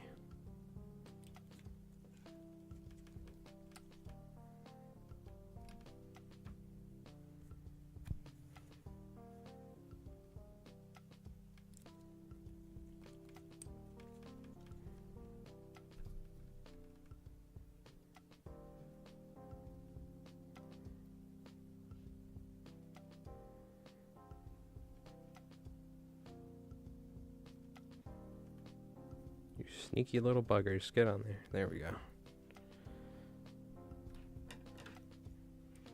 Sometimes some of the hackle's stiffer than others, so you kind of have to play with it a little, loosen it up. Once you put them down there, put some body braid, glue it up, they're good.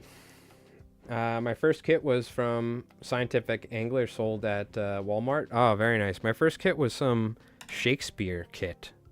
That was, I had to order a fly rod kit, a Shakespeare fly rod kit, and it was a 6-7 weight.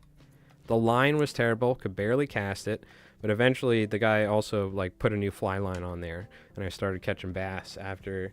I was catching bluefish early on, but it took me a year or almost 2 years to catch my first striped bass on the fly rod. It took me forever. I was losing my mind as a kid because I really had to kind of change up my mentality when it comes to fishing.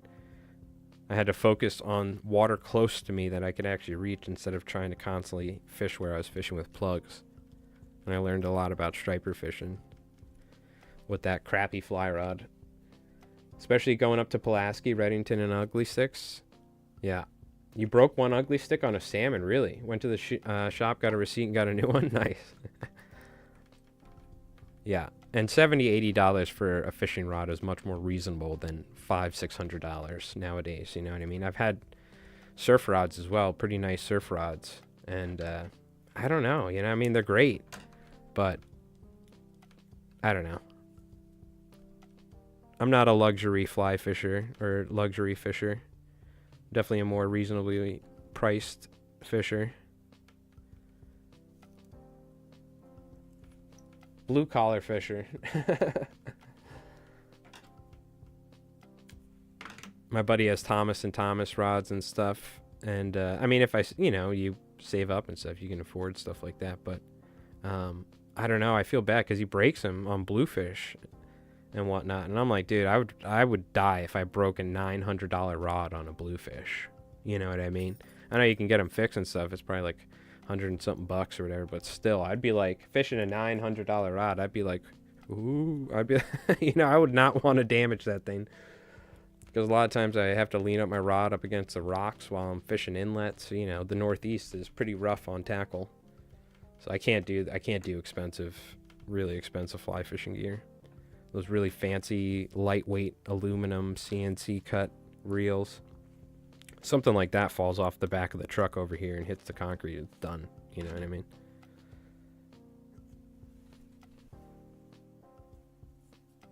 So I like heavy duty, like durable fly fishing equipment. No high sticking, exactly. Number one way to break a rod, especially on a bluefish, high sticking. But it happens, you know, let's say you're on the boat and the boat's like, another boat's coming, you're like, oh God, and you're trying to like, you know, stuff happens at times. Like waves are coming, you're about to like flip your boat, you're like, oh, you're like had to gun it while you're fighting a giant bluefish in the inlet, and next thing you know, snap, you know. But yeah, high sticking is the number one way to break a fly rod in saltwater. Just in general too, but the rod's not meant to have pressure that high up on it. Above the cork handle. Budget fishing gear equals more money for golf balls. Okay, nice. There you go. You just got to get a wetsuit. You can get as many golf balls as you want. We were doing bunker fishing by this golf course, and there's golf balls everywhere in the water over there. Just everywhere. There's just thousands of golf balls. I was like, I should pick these things up. Sell these suckers. And then I was like, nah, I'm not going to do that. I'm good. Whoa, Wizard. What's going on, Wizard? Long time no see. How you doing? Only the heaviest duty chunks of bait and the big bobbers for Mike. That's right. Squirmy wormies, giant indicators, strike indicators the size of watermelons. It's like a projectile at that point. What's going on, Wizard? Good to see you again. How you doing? You've been slapping the base?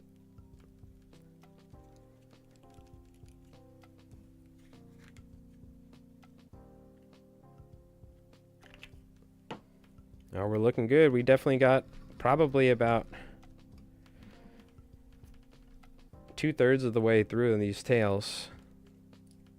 These tails are kind of half the battle, and then we'll just do the bodies. And the heads take not very long to glue, so we're actually doing pretty good. We might actually get these done by the time we go fishing around 5:30. Doing all right. I ran across some of your vids on the YouTube. Yeah, that's right. Yeah, we're actually streaming to both platforms right now, so that's cool. Everybody on Twitch, say hello to everybody on YouTube, even though you can't because Twitch won't allow me to have both chats, but you guys can all in spirit say hello to each other.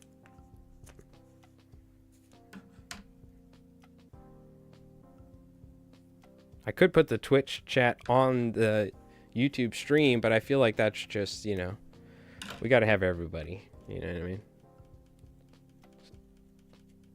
That's all right.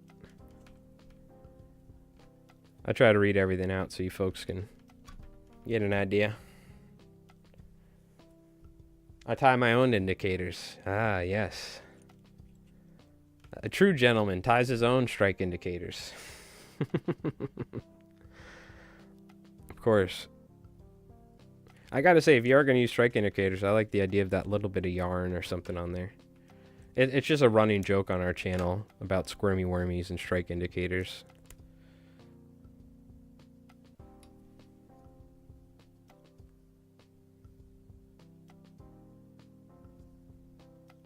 That's why on Twitch we have a emote of a hammer smashing a bobber.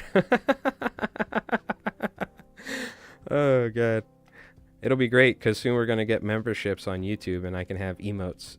And if you folks are members on the YouTube, you can get access. In fact, we have so many Twitch emote slots at the moment. I have to sit down and make, I think like, I want to say like 11 animated emotes, and I have to make 11 non-animated emotes for the Twitch. So we're going to have we have quite a lot of slots open.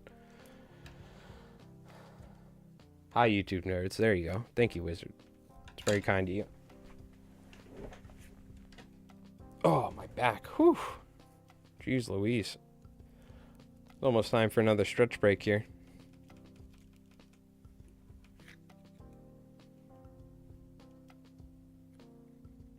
When are the live fishing streams of the fish? When are the live fishing streams of the fish of ignoring you?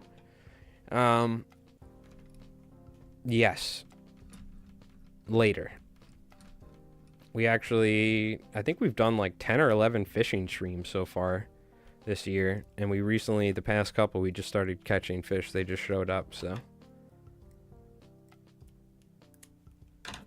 We didn't get anything yesterday. We hooked one, but we didn't land them. But the day before that and the one before that is when they first showed up. We've been getting like 2 fish a night in the mid to 20s. All right, Glenn, sounds good. No, not yet. I'm still living the broke boy life. No, I got to get the trim unit replaced on the boat, so I'm saving up for it, but, you know, just working, paying bills and all that. But I'm specifically spending a lot more time fly tying and trying to dedicate a lot more time to making YouTube content and streaming, so, this year. I really need to get the boat up and running so we can go out and do some fishing streams on the boat. That definitely does change the game. But with how expensive gas has been, man, jeez, it's crazy. Have you seen the price of gas out here? It's nuts. It's like 5 something a gallon. So that'll be fun. Luckily, we don't really have to go very far in my area to catch fish. We don't have to run for miles, for instance. All of it's pretty local. There's so much different structure and rips depending on the tide. You always have gas for the kayak. That is true. Hey, Jake. Yes, the hooks we're using are the new Mustad Big Game hooks in size 1 up. So I'll show you them right here. They're called the Alpha Point Curved Streamers. They're essentially the Mustad Big Game hooks that they used to have. The C70 SD it was called. This is now the C70 SAP. It's the curved streamer Alpha Point It's called C70 SAP. So they replaced the old school big game hooks that I always used, which is the Mustad C70 SD, which is the silver ones. These are supposedly thinner, they're stronger, they weigh less. So I don't know how I feel about them yet. So far, I've used them, they're okay. But the old Mustads, we had customers go catch 40, 50 pound giant trevally on the 3-odds. So, I mean, that hook is like already perfect, but they were kind of heavy and pretty thick. That's one of the reasons why I liked them, though. They were really solid hooks. So now, supposedly, they're just as strong, but they're thinner and sharper. So, I don't know. We'll see. Yeah. These are the new formula. I've literally tied probably 10 or 20,000 Mustad big games of the old style. My all-time favorite hook. So the fact that they changed it, I was like a little on the fence, but it seems like they're good hooks. They just kind of improved on it. So we'll see. I guess we'll have to really give them the bee's knees. The proper testing is they only have them in 2-odds at the moment. Apparently the 3-odds are going to come out, which I really need that because I tie a lot of flies in the 3-odds, so it's kind of inconvenient right now. But so I'm only tying deceivers in 1-odds, for instance, at the moment. But when the 3-odds come out, I'm going to have to tie some and give them to some giant trevally fishers, fly fishers, and have them let me know how the hooks handle. That's the real test. Some sort of fishing like that, you know, like a serious game fish. And if the hooks hold up to a fishing like that, then we know we're good. They'll be all right for striped bass, for instance, or snook or something. But so far, so good. We'll see. Mustad knows what they're doing. I'm a really big fan of Mustad fly hooks. Gamakatsu's as well. Gamakatsu has great fly hooks. Those are the two main brands I use. Some Eagle Claw. But I always go with Mustad because it's half the price of Eagle Claw and, Gamakatsu, and it works great. So I've been a Mustad fan for the past, probably 10 years. I switched over to almost all Mustads. And I've been tying with Mustads for a very long time, like the old the 34007s they were called, the original, like, standard shank fly hooks. A little bit extra weight would help with those heavily feathered fly swim. Yeah, that's true. But you can see, for instance, these flies have no problem with this size, and the hooks still have weight to them. They're still pretty heavy-duty saltwater hooks. But if we were tying something like a Mark Sadati slammer on a hook like this, then we would probably need to add a little bit of lead keeling to it. Yeah, the 34007, yep.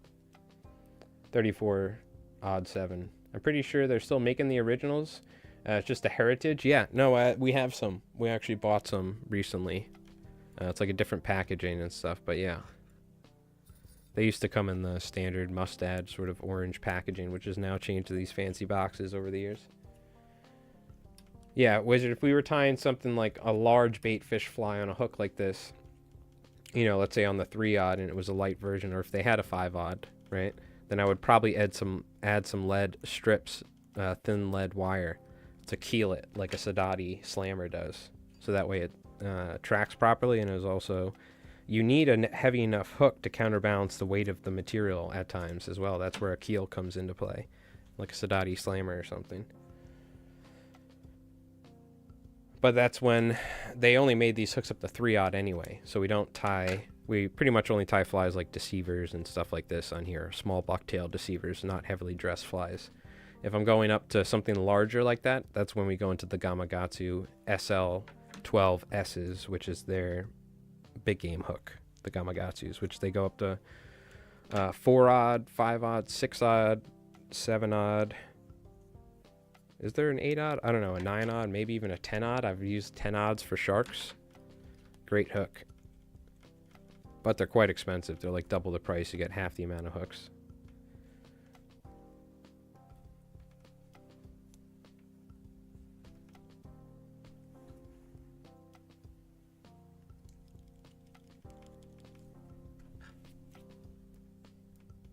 You like the gape for using the Congo hair flies?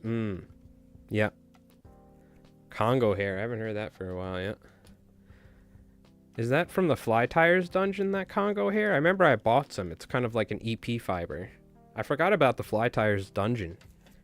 website where I got Crystal Flash for super cheap. I was getting Crystal Flash, but they don't call it Crystal Flash. They call it something else. But it's literally Crystal Flash. That's from the Fly Tires dungeon, right? I forgot about Congo hair and all that. Somebody told me about that. Was that Wizard? Was that you, Wizard? Somebody told me about the Fly Tires dungeon, how cheap all that stuff was, and it's really good. Yeah. No, you get like double the amount of Crystal Flash for half the price. I forgot about that. We should actually, I'm going to revisit Fly Tires dungeon. Yep. I remember because I bought some of that Congo hair, and it's like, it's kind of like EP fiber.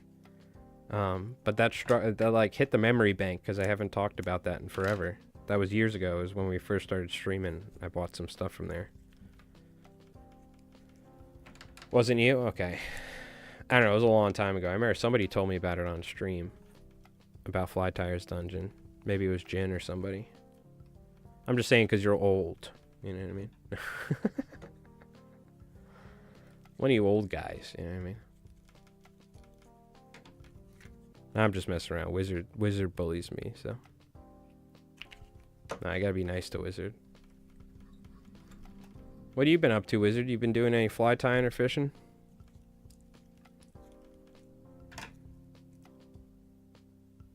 Not old, wise. Yes, yes, my bad. Yes, I'm starting to get wiser over time. I mean, I'm getting older. I mean wiser, yep.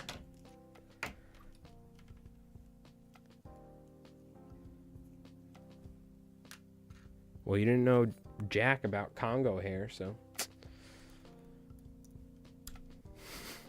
I completely forgot about Congo hair and the Fly Tires dungeon. I'm gonna have to check that out again. Working like crazy over the winter? Gotcha, yeah. Yeah, last year was nuts, man.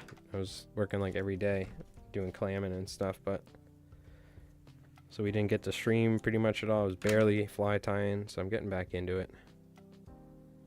It was good. Took a little break. Now I'm like fishing like a maniac, fly tying like crazy. I'm like going full blown, so... And I still have my clam license, but now I kind of want to go out and do some scratch rake and go get some hard clams for a couple hours during the day. Might need to start doing that. I'm going to go buy a scratch rake or something. Problem is I got to find somebody to buy them now, but I'll figure that out. I'm sure somebody will buy them. You gotta sell to a distributor. You can't sell straight to restaurants unless you have special licensing when it comes to shellfish.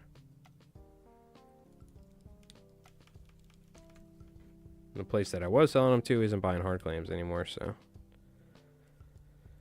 Unfortunately, it's quite the pain, but it's all good. It's their business. They gotta do what they gotta do to make the most money. I gets it.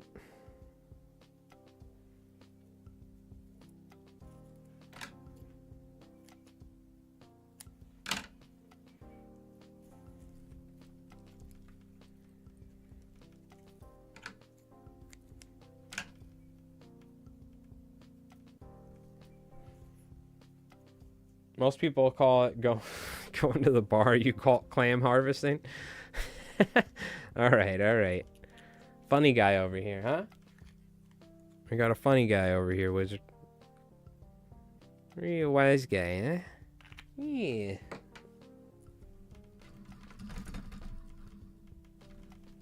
I was streaming it. You should have checked it out. I was streaming clamming last year. I was in a wetsuit. You would have loved it. You should see me in a wetsuit. I bet you'd love it. We went out and got 3 count of hard clam on stream. I had you guys attached to the clam basket on a float with a pole, and I was sitting there with the rake scratching up clams on stream. It was actually a lot of fun. I enjoyed it. I think we streamed for like, I don't know, like 2 or 3 hours. I kept clamming after the camera died too, and then I stopped. Look, maybe that's the key. Maybe I need to wear, I need to be Mike Ross while I'm clamming. Yeah, it'll certainly get some some people's attention out there when they see me clamming as Mike Ross in a wetsuit. The folks on YouTube don't know about Mike Ross, but happy little clams. That's a good idea. That's a good idea, Wizard. It'll probably add to the heat stroke, but it'll be worth it.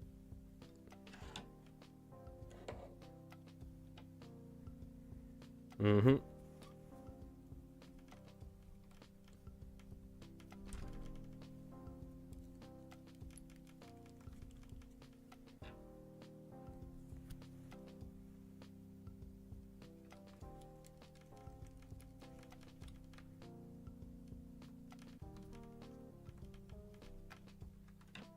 Actually, I'm going to retie that one. It's a little... There we go.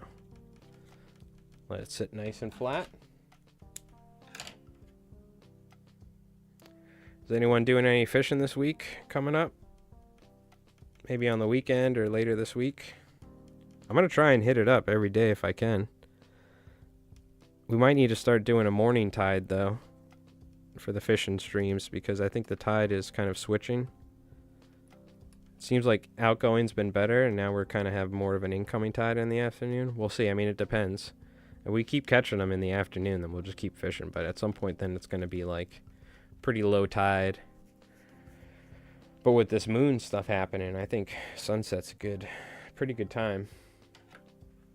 They don't call me crack of noon charters for nothing, you know what I mean? Wake up at the crack of noon. Do you have what it takes?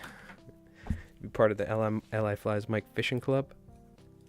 By the way, I don't think you can run your own personal ads on Twitch anymore. I think it's against the rules. I don't think I could run that video of us for the crack of noon charters. I don't think I could run that on Twitch anymore or something if I'm not wrong. They like changed it or something.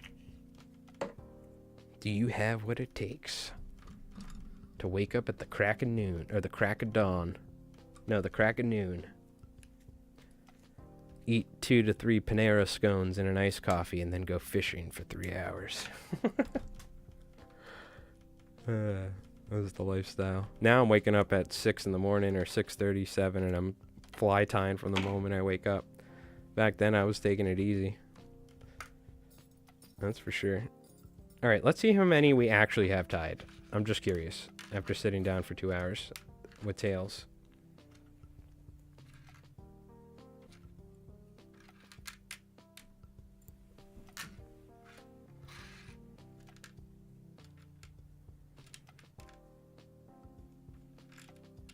Okay, so that's a dozen right there. Get them into bunches of dozens.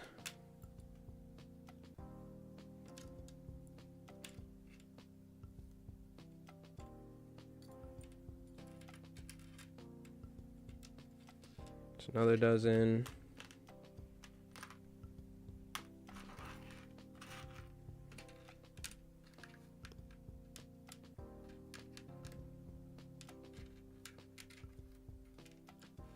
All right, we're almost done.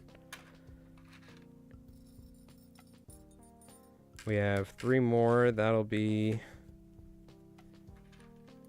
that, and then we have 12 more to tie, and that'll be 4 dozen. I don't know why I have so many hooks here. 1, 2, 3, 4, 5, 6.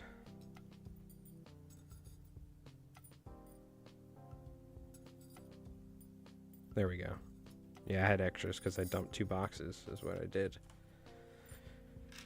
Okay, we have 15 more tails to tie is what we have to do. It's not bad. Making some good progress.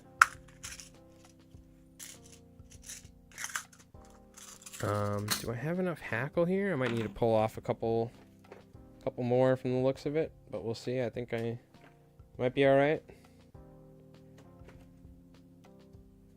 God, yeah, we're cutting it close when it comes to the hackle here. This was like my backup stash. Thank God I had this. Because I went to order some, and it turns out that at saltwaterflies.com they hadn't gotten it yet. Like something happened to the shipment of whiting hackle. Okay. All right. We're going to take a quick little break. Oh, I gotta stretch. We gotta get up. We gotta stretch. Oh, whoo, feels good. Stretch break, chat. Let's crack the window, get some fresh air. Refill the coffee cup real quick. I appreciate everyone hanging out. We're not done yet. We got another probably 2 or 3 hours of fly tying to do, so we got 15 more tails to tie, and then we're going to switch over and do the bodies to finish up these 4 dozen deceivers. So, and then later tonight we're going to go out on Twitch and do some, go catch some striped bass on the fly, hopefully. But, so don't go nowhere. We're just going to take a quick break, put the Albie highlight on, and I'll be back in a sec, all right? Appreciate everybody hanging out.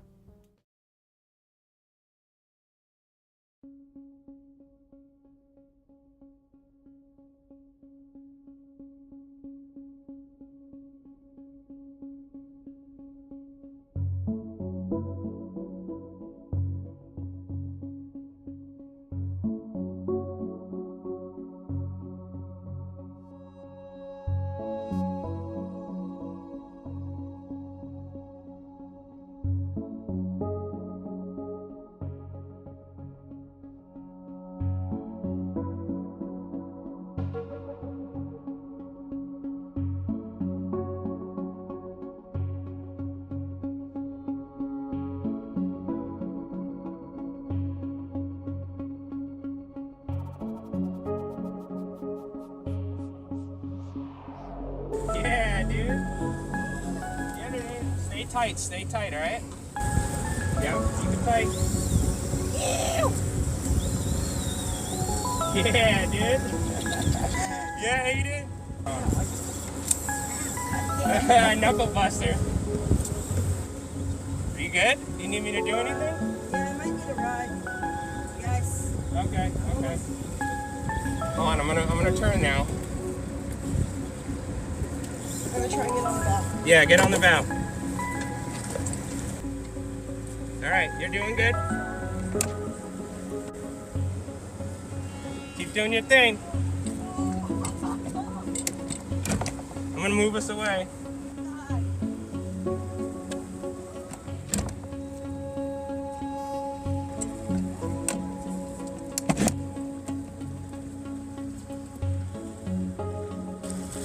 Is that a little one? No, that's a nice one. Oh, let's go! Come here, close next to your alley.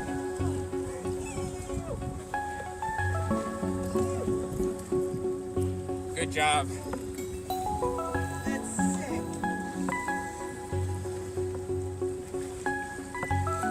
All right.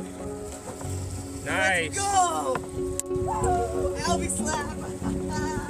Good job, dude. Yee!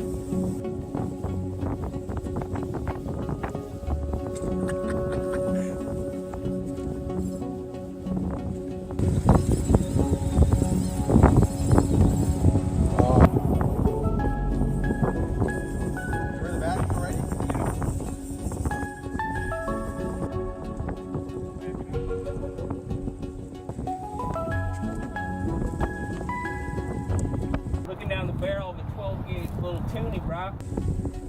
On the albacore too.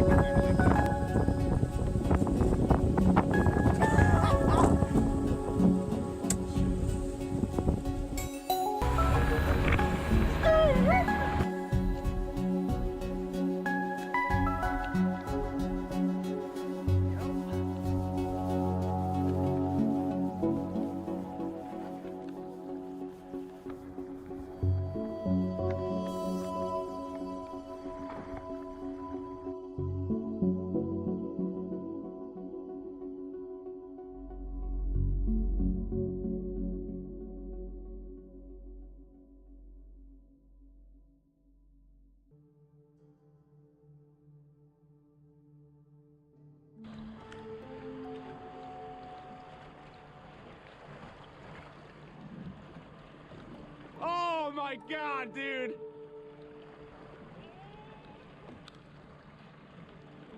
What the fuck?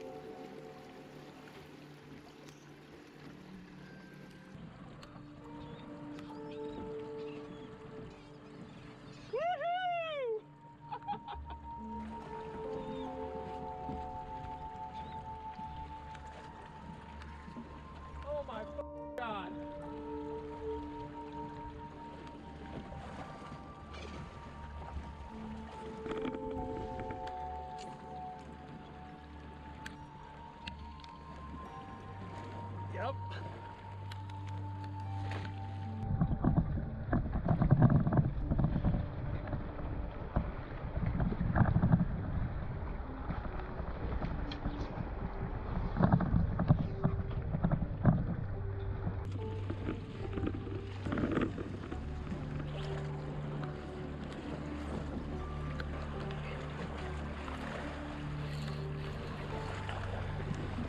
my God!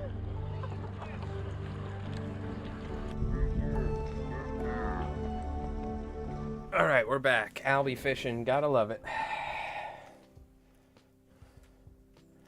Gotta love albie fishing. Man, I can't wait for the fall time. It's gonna be fun. It's gonna be fun. Getting back on the albie grind. Back on the albie grind. Screw root. Slam a course.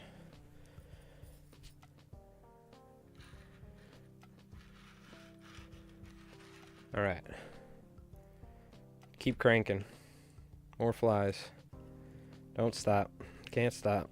Won't stop. I'm about ready to grab another bucktail though. About done with this one. Just a little bit more. Be efficient with our bucktail. Oh, there's some on the back. Look at that. Gift that keeps on giving. Feels good to get up every hour or so doing this and stretch out the back a little bit. It's important. Trying to sit nice and straight while I do this and not slouch over too much.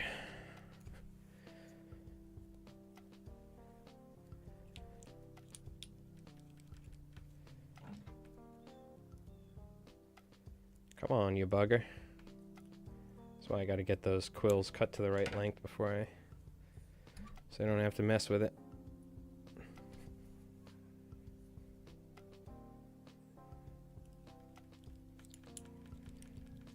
Or I'll just do it at the end as usual.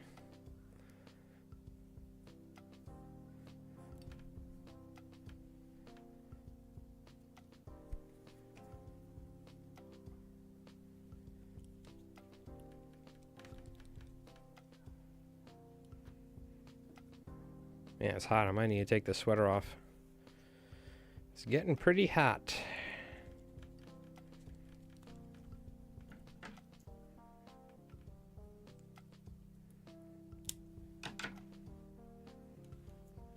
Running a little bit low on this pearl crystal flash too. Might need to run to a fly shop and get some more. I thought I had some, but the other option is switch to some pink for the pink ones, but I kind of want to keep it consistent. Sorry, I can always go to the fly shop. I gotta go drop some stuff off anyway once I get the black and purple deceivers done.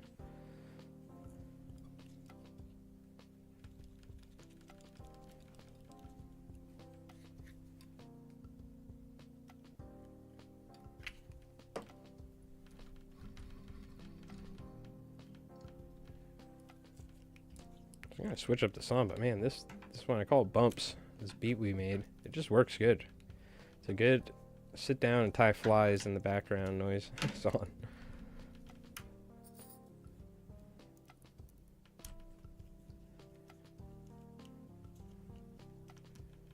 Actually, might have some more crystal flash somewhere. I gotta look. Open the window. Hopefully the squeaking has stopped. Yeah, the kids are still out there having fun. We'll keep it closed for now. It's fine. Might pop the sweater off though.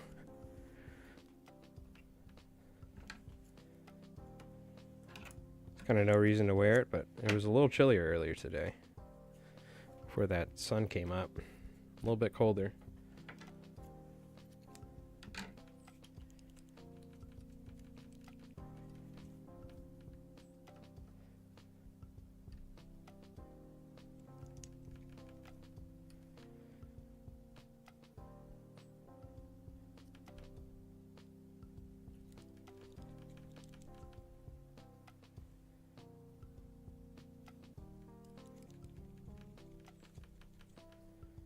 Boop, boop, boop, boop. Tie-in deceivers. Yeah. Yeah, yeah, yeah, yeah. Yeah, yeah, yeah.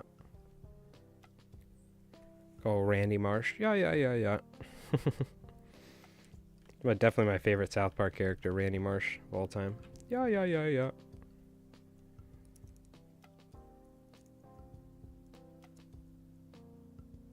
I'm gonna have to get some better scissors. I was using these for a while, but I do need some fine point Fiskars. That's my go-to. Fiskars, baby. Been using these Eckerd's craft scissors for some. They're great scissors, super sharp, but I need some fine point. I just picked these up and I've just been using them ever since. Because they didn't have Fiskars at the at the hardware store. I think they do now though.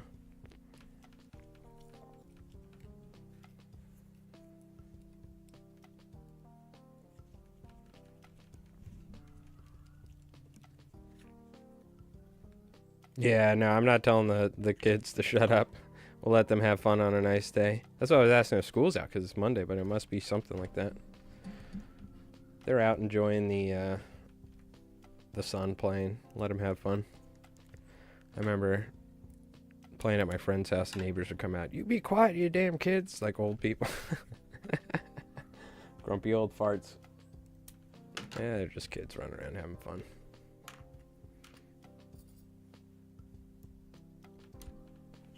Probably upgrade from a condenser mic to a cardioid mic or whatever it's called, the Shure eventually, so it picks up a lot less background noise. I do love this Audio Technica that I bought, but it is a condenser mic, so it does pick up background noise a little bit more. It'd probably be weird though if I got a new mic. You guys would probably take a little while to get used to it, because my voice would probably sound completely different, I bet, too. It's crazy how much of a difference microphones have on your voice when streaming and stuff, or just in general recording between different mics.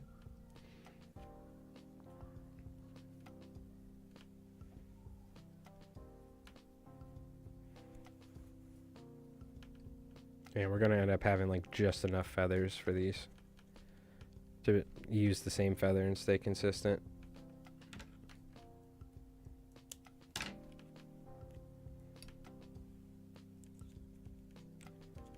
So I didn't have to use some Chinese saddle hackle. There's nothing wrong with using Chinese saddle hackle. That's what most of these flies are tied with, but I like using this is like premium grade hackle.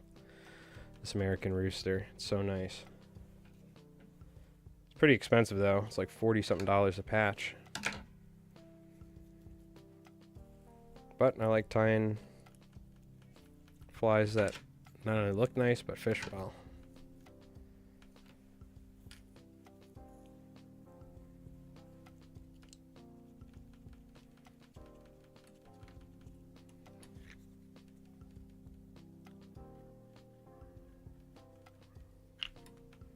Yeah, it was funny yesterday we were fishing. There's like, sounded like some kids, like some girls or something, were walking down on this yard across the pond, and like the swan charged them. It was hilarious. The swan went flying at them, going nuts, and they were screaming. It was pretty funny. I was chuckling at that. These kids running away from the swan. The swan was like, must have a nest over there. Swan was not playing around with those kids.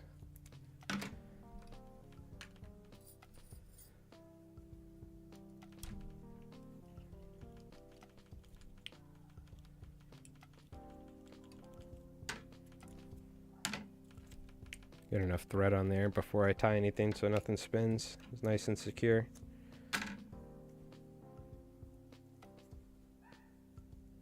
Yeah, before we get done tonight, or today, we gotta tie a couple gurglers, flat wing gurglers, I'm thinking.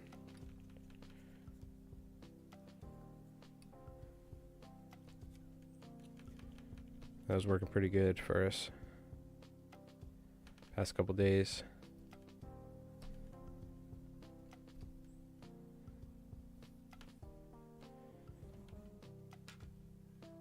Hackle, hackle, where are you?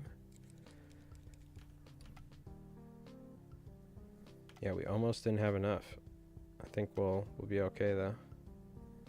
This is my last American whiting rooster though, so for this, and I have the large ones for the half and half. Might need to use some Chinese saddle hackle for that.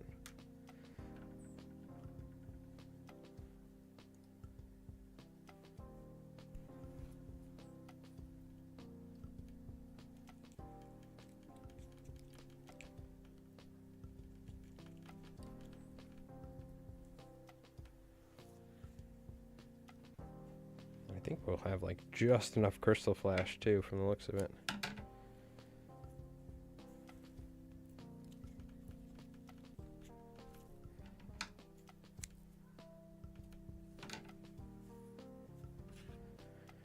Looks like we'll be all right.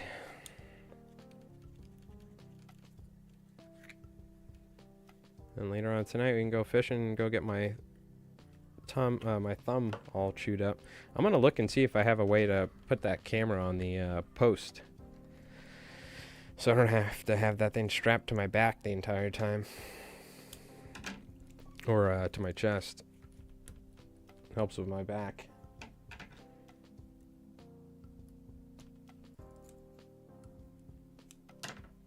What is going? What the? There we go. Ooh, we're getting close to the end of the tails. Let's go.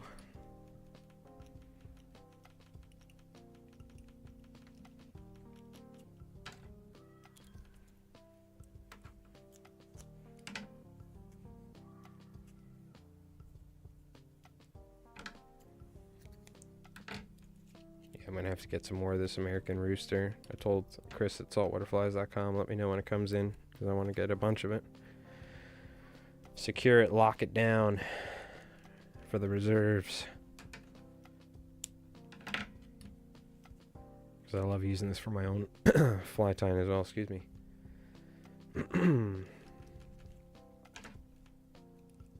Oh, I got a fresh cup of coffee brewing as well.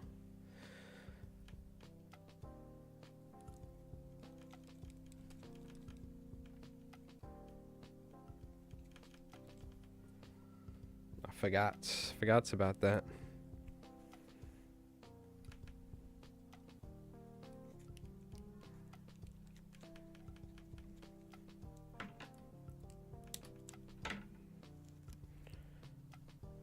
Okay.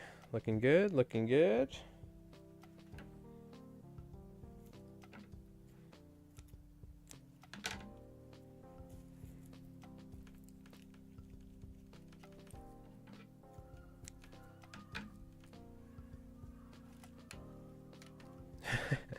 Those kids are definitely still out there playing. I can still hear them through the window closed. Use the stick you had us on the clamming tape or zip tie to the pole. That's what I'm thinking. I gotta find it though. I don't know. I found part of it. I don't know where the part where the phone attaches to it. There's like, you know how they have phone mounts where it's like, what do you call it? It like clamps down on the phone, essentially, is what it is.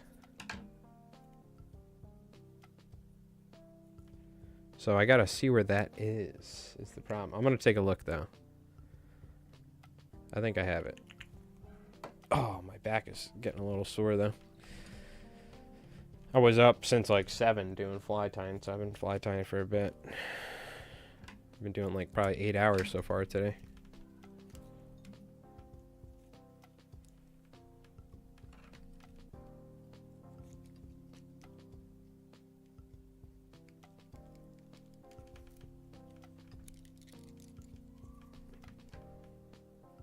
No one got a little sloppy, got away from us, but we're alright.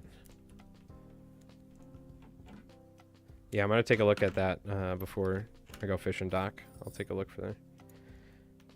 See where that is. I might need to order something, we'll see. I don't know if I still have that. Or if something happened to it. I think I lost it.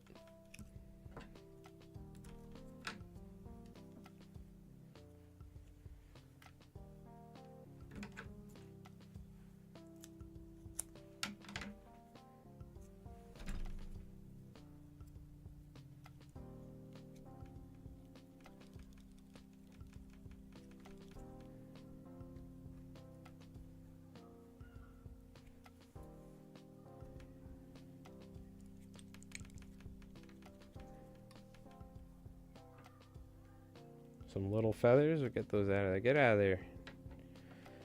We need larger feathers.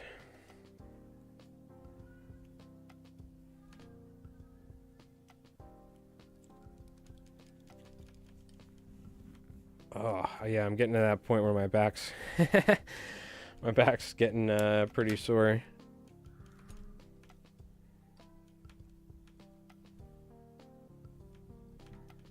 That's right, we just gotta finish these.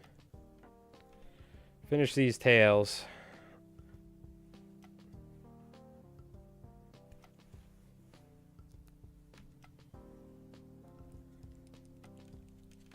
Because then I usually take like a midday break fly tying. Sit down for a couple hours downstairs, make a sandwich before I get back to it. I'm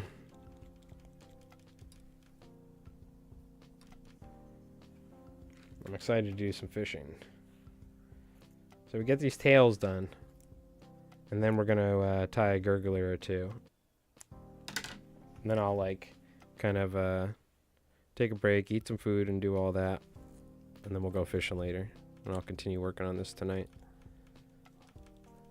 Might even do a little bit more before I go fishing, but at some point here, I'll take a break and I'll relax so my back loosens up a little bit.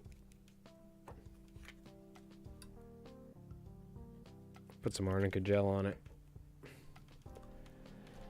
I could go for a Reuben. Oh, yeah. Mm-hmm. Can't start talking about food too much, but a nice midday sandwich. Nothing wrong with that. Some chips. Mm.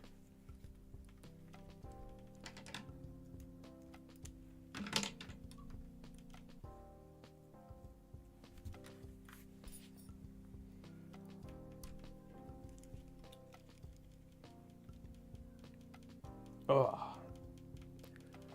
God, I need to stop here for a second, like stretch in a little bit. Do a serious stretch break. Just like right here. Like do my little routine for my back.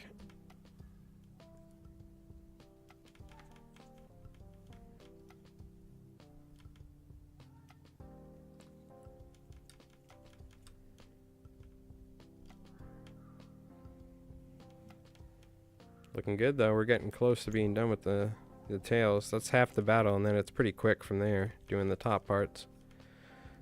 And gluing it. We just do a little bucktail, top and bottom, and then peacock curl and eyes, and then a little bit of resin. It's pretty simple. The tails I find take the most time. Even though they're pretty quick themselves, the fly is pretty simple to tie in general.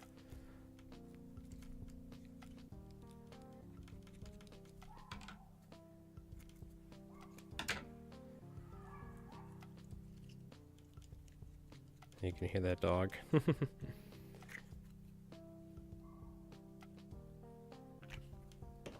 liking this Gorilla Glue, super glue. It's been working pretty good.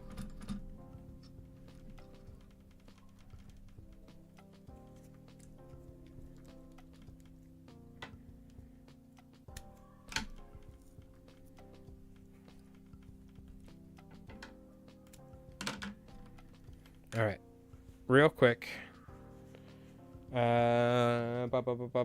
I'm gonna just kind of stretch. Give me 1 second. All right, just bear with me. I'll just leave you guys like this for a sec. I'm just gonna stretch for a sec. Take off my sweater too.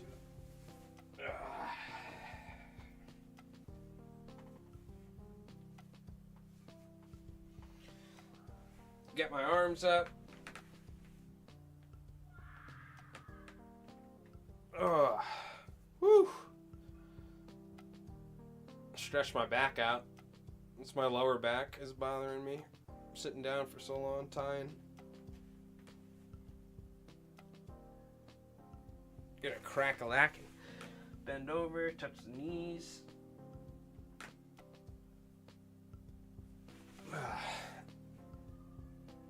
Side to side. Stretch it out, chat. Stretch.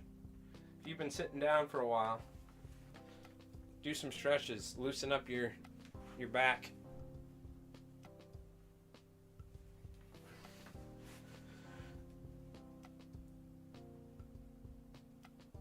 Oh, I have the window open. I must open the window.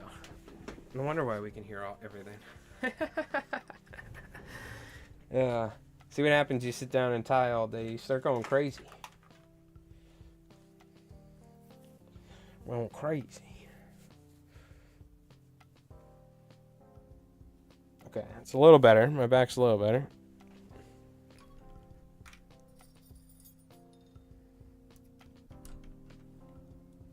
You gotta stretch it out.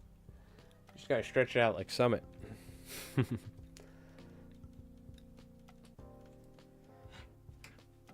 All right.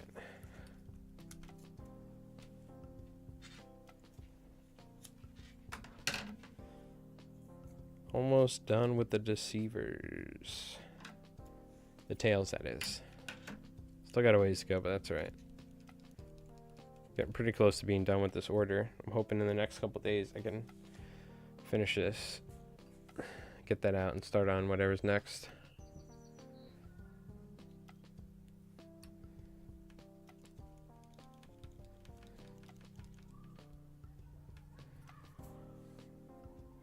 I know I got all sorts of stuff to do for whitewater outfitters.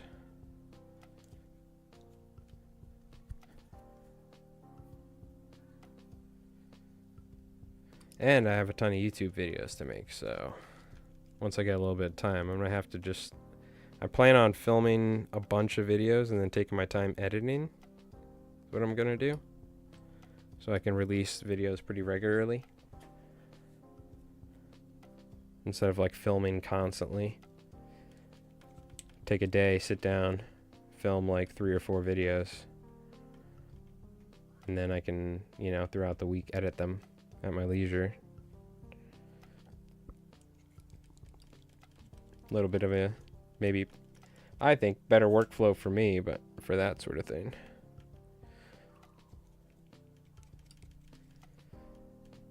But I'm a little bit behind schedule. I'm like 2 days behind schedule. I gotta film and edit a jiggy video at some point. But I'm trying to get all this stuff done. I'm pretty busy, and we're doing fishing. We're doing everything. We're doing everything around here.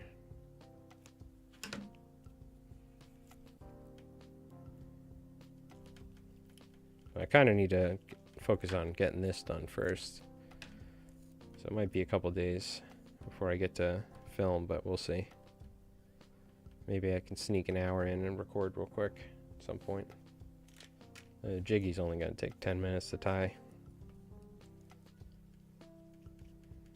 Generally only takes me less than an hour to film everything for a single video.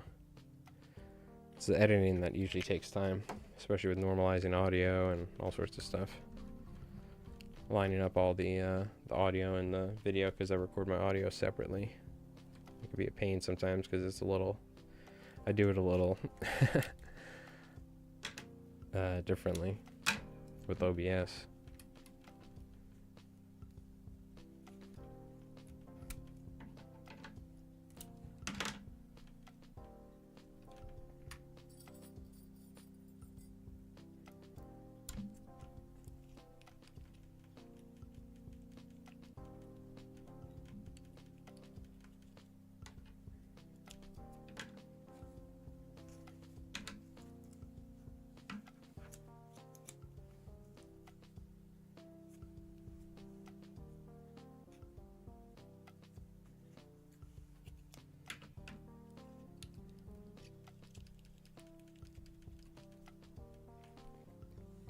Alright, we're looking good. We're almost there. Almost to the finish line on the tails. Not bad for a couple hours. Banging out 4 dozen, getting 4 dozen deceiver tails done. I can work on finishing these later tonight.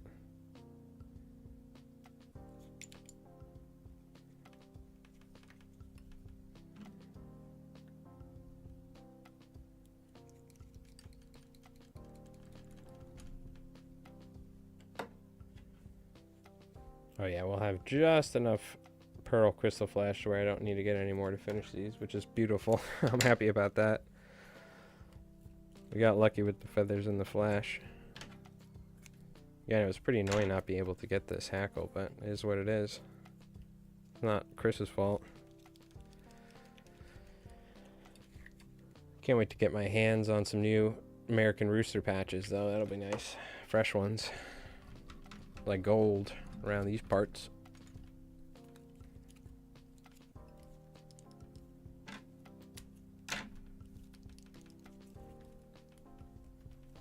It's like gold around them hills. There's gold in them hills. I'm playing a crazy old prospector in my buddy's D&D game named Coot Jenkins. Crazy old moonshine drinking gold prospector. Having so much fun with it. We've only done one, but it's been great. Do you get strun patches or hole patches? I get the hole patches of the American rooster. That's how they sell them. But you can also get Chinese saddle hackle and a strun patch, right? But I try to use the American rooster, which is what we're using right now for deceivers, which is a full patch. But yeah, the Chinese saddle hackle and other hackle you can get strun, which totally works as well. But a lot of times they're not as like stiff as this. This is like a certain sort of hackle I really like for deceivers, where it's stiff enough to where at the end it has tons of movement, but near the base it's the quill is stiff enough it doesn't foul very easily, which I really like.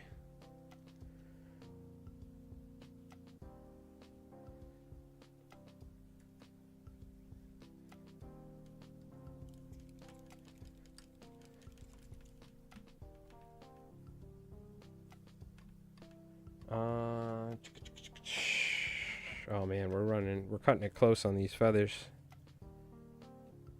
Might need to dip into some of the larger ones. We're like just gonna have enough. Because instead of like mix matching Chinese saddle hackle in this, I want to keep it the same for the order, you know, obviously. You could easily tie them either way with either hackle. You know what I mean? There's benefits and there's pros and cons to each. There's just my preferred hackle, the American rooster hackle from Whiting and White. It's pretty tough to get though.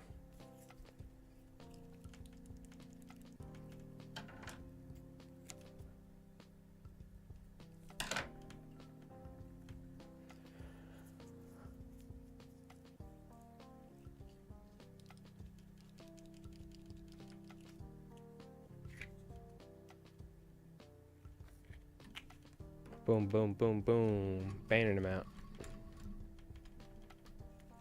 That makes me kind of think, should we tie a bob? Should we get, I think I have some banners. I might have a banner I can use, an older one. Definitely want to do some topwater tonight. Topwater's been awesome. I think like a smaller gurgler with a flat wing tail is going to be great. Like a large and a smaller gurgler.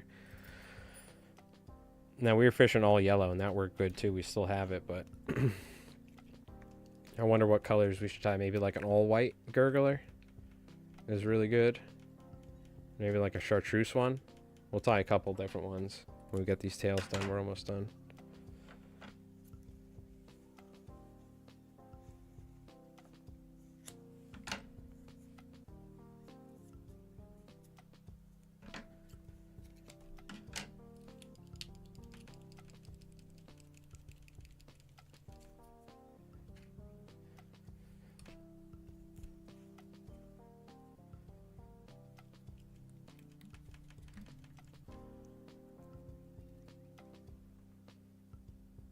Definitely running low on hackle.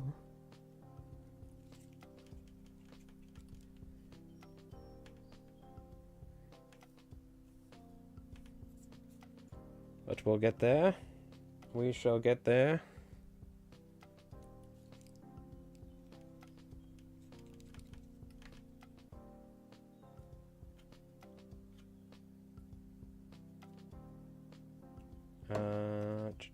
You know I'm getting low when I'm picking them off. Taking a little time picking which one.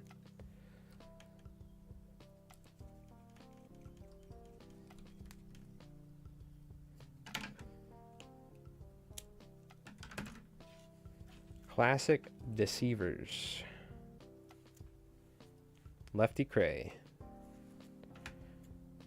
Rest in peace. What a fly tire. What a fly caster. What a man. Definitely taught me a lot about fly fishing growing up.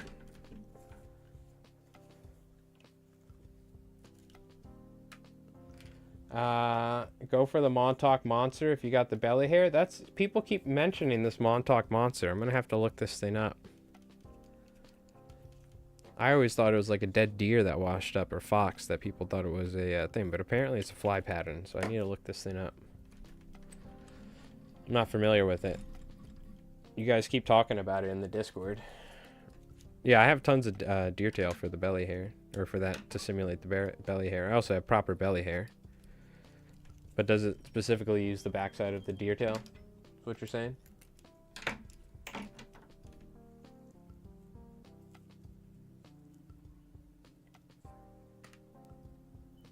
Oh, I could see the light at the end of the tunnel, and it's bright. Post a pic on the Discord? Okay, cool. Yeah, and I'll take a look. Because somebody was mentioning, can I tie one? If I'm not wrong. So we could do that. Just to make a popper head? Gotcha. Yeah. Yep. I told you one of the first ever flies that somebody contacted, they want to put it in a book, the deer hair deceiver. I always just use the backside of a bucktail to spin the deer hair because I couldn't afford to buy deer belly. Only had so much money, so I was buying bucktails with my fly tying allowance, essentially.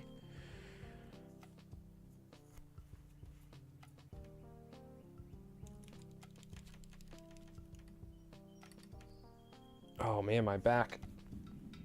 Ugh. Whew. Phenomenal pike fly? Interesting. Yeah, you know, Montauk is the place where these flies are going. So I'm assuming that was made for striped bass originally.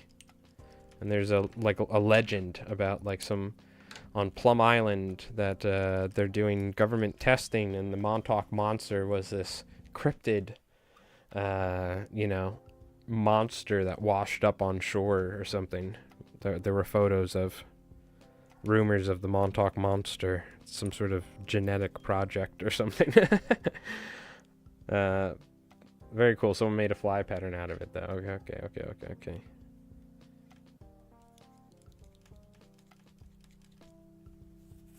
I don't know if you know the story of that, but yeah, exactly. There you go. Dead raccoon or something.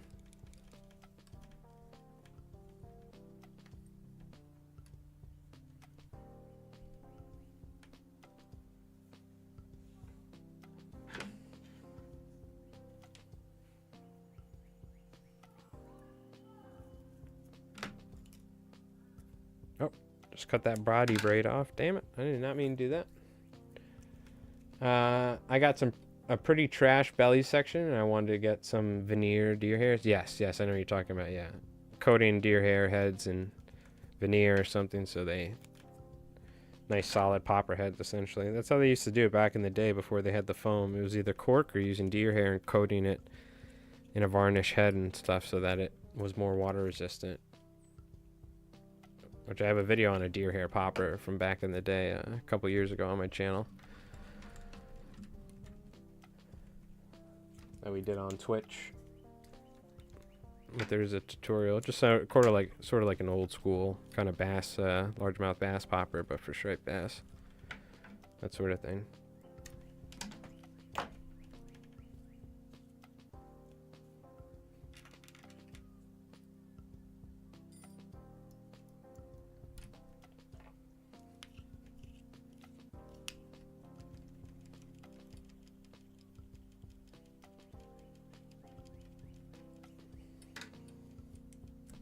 Oh, Joe Varner is the processor. He has the really high grade for spinning here. Oh, okay, gotcha.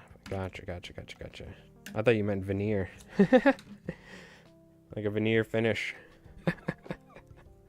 Or something like a varnish. I gotcha. Yeah, I don't do a ton of crazy deer hair spinning. I usually just need some simple deer belly. Nothing too high quality to do what I'm doing. Most of the time, that is.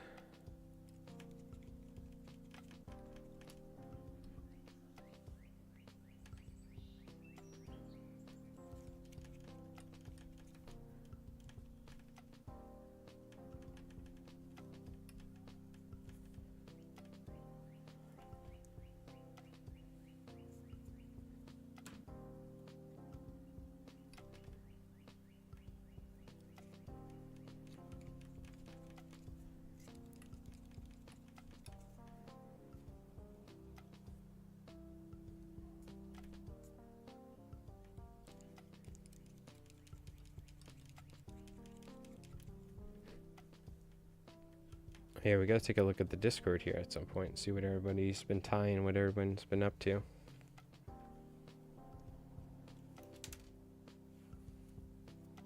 Yeah, I'm getting down to my last pieces of crystal flash here. Right on the money. I might be 2 pieces short. I might need to use pink for one. When it works, I feel like I'm the greatest. When it doesn't work, it's a mess. Yeah, that's the way it is usually with this sort of stuff, with spinning deer hair. It's tricky. I have tons of trouble with it at times, trying to do the, like, what I picture, you know? Using a good razor blade helps, but it's a mess regardless, yes. 100. I don't like tying snake flies a lot commercially because they're, or deer hair flies, because it makes such a mess when you're tying like hundreds. The cane of tying deer hair flies, in my opinion, especially tying large amounts of deer hair flies, is, oh God, what's his name, dude? How am I forgetting it? From upstate New York. He's so good with it. How am I forgetting his name? He's like a professional fly tyer. Oh, God, I'll try and remember it. If you know who I'm talking about. He does a bunch of, like, crazy, intricate, like, largemouth bass sort of stuff. Like birds and crazy fish. Oh, my God, what's his name? He's from upstate New York, I believe. I've met him multiple times. He's an awesome dude. But it's been, I'm, like, starting to lose my memory the older I get. That's for sure. It's like, I feel like it's on the tip of my tongue, but I can't remember it. He's got, we bought one of his things for putting the bucktail on there and squishing, you know, pressing it in. Forgot what it's, what's his name? Let's see if I can find that thing. Again, I don't do a ton of deer hair tying like that, but I'll try and remember it. Oh, is it RU Superfly is the name of his, is that right? Does that sound right? The name of his company? I want to say. If anyone knows what I'm talking about. I could be wrong, but I'm pretty sure that was the name of his setup. I want to say. Hopefully I got that right. Marvin Hamlish? No. Cohen? Is it Cohen? No, is it Pat Cohen? Is that the name? Pat Cohen? Let me see. Let me look up on Instagram. I think it's RU Superfly. It is Pat Cohen. Yep. Yep. Pat Cohen. Which apparently is he like pretty much just doing tattoo artistry now? He's like a tattoo artist. He used to pretty much, I think he was doing tons of tattoo stuff, but he was like tying a lot of commercial bass flies and stuff. Yeah, Pat Cohen, RE Superfly. He was doing like every fly show and stuff. Yeah, Pat Cohen. Yeah, the Fugly Packer, that was the name of it, yeah. He's an awesome dude. I've met him plenty of times. He's a really cool dude.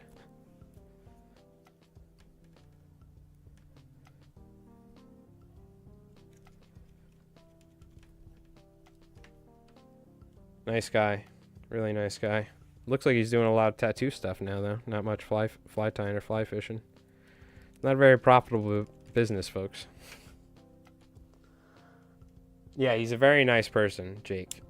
Because I've worked some fly shows before, so I've seen him multiple times, and every time I got to hang out and talk to him, we always had a good time talking. Very, very nice guy. That was a little memory blast right there, because I stopped doing like shows and this and that, you know, and I took a little break from fly tying for a couple years. But now I'm back into it, and that was like, I'm like, oh yeah, dude, Pat Cohen, of course. I think I had a beer with Pat Cohen at the show, or I don't know, whatever, you know, we hung out and talked. I don't know if we had a beer, but I was probably drinking a beer. Memories.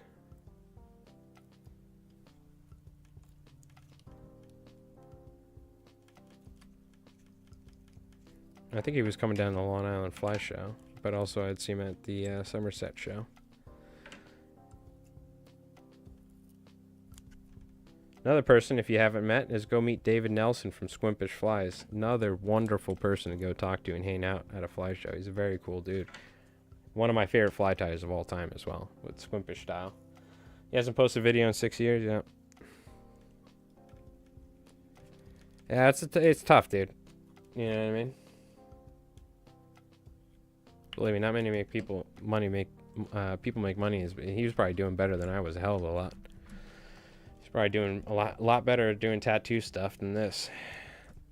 But this is why I'm making videos and streaming, doing all sorts of stuff, and clamming as well. You can't be just fly tying. There's no way. Unless you're like a world famous, top notch. But even then, a lot of times people diversify into making materials and stuff. Even Bob Popovic, he owns a restaurant. That's his main thing. Not fly fishing or fly tying. Selling fly books.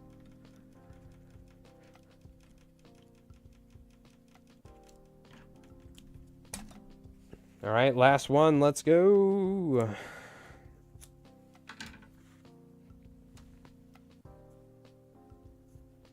I mean, look at me. I went 2-3 years without posting a YouTube video. We're finally back, but it's tough. Burnout's a real thing. And sometimes stuff just changes. Life, you know what I mean?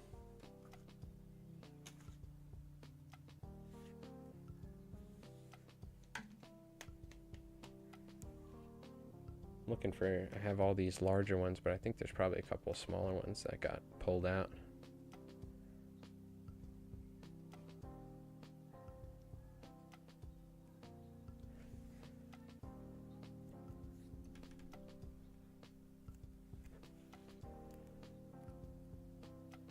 Yeah, exactly.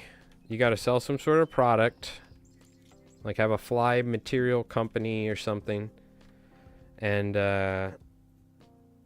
or yes, have a rich partner. Yep. Which some people do in the business. Which, good on them. I wish I did.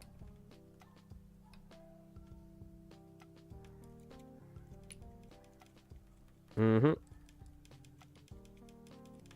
It's tough, man. Believe me. Even just commercial fishing or commercial shell fishing is a tough life. You know what I mean? I've definitely not chosen stable incomes. Very fluctuating ones when it comes to stability, but at least I answer to my own. You know, I'm not taking nothing from nobody.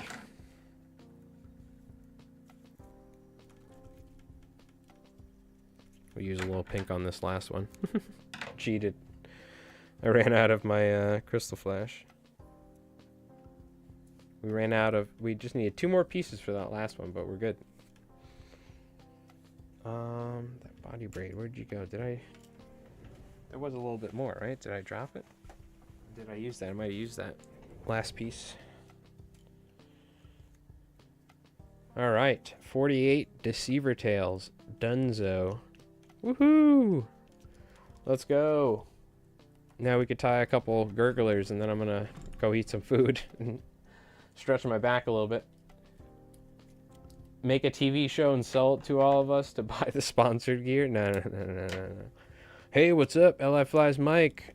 Today we're sponsored by Nutter Butter Baits. Go out and get those Nutter Butters.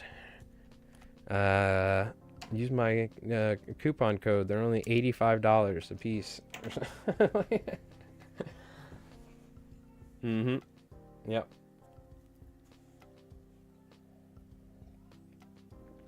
All right. Woo! Let's go. Very nice. We got the deceiver tails done.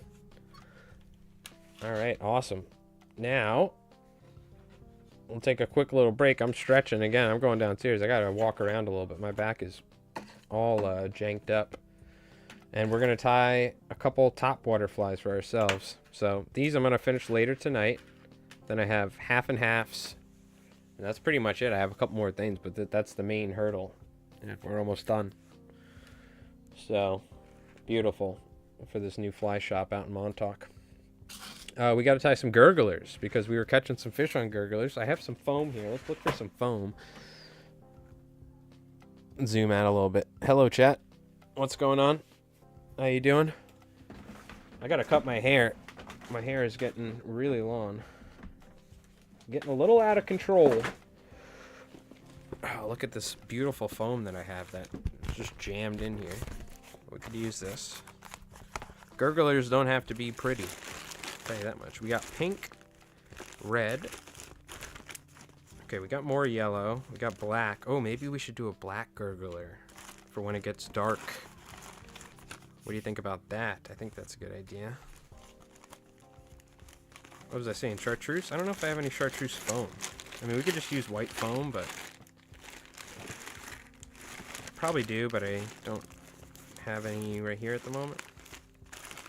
Alright, we'll tie a couple gurglers in some different ways as well. Need to get some hooks for it. I already have a bunch of different feathers we can use.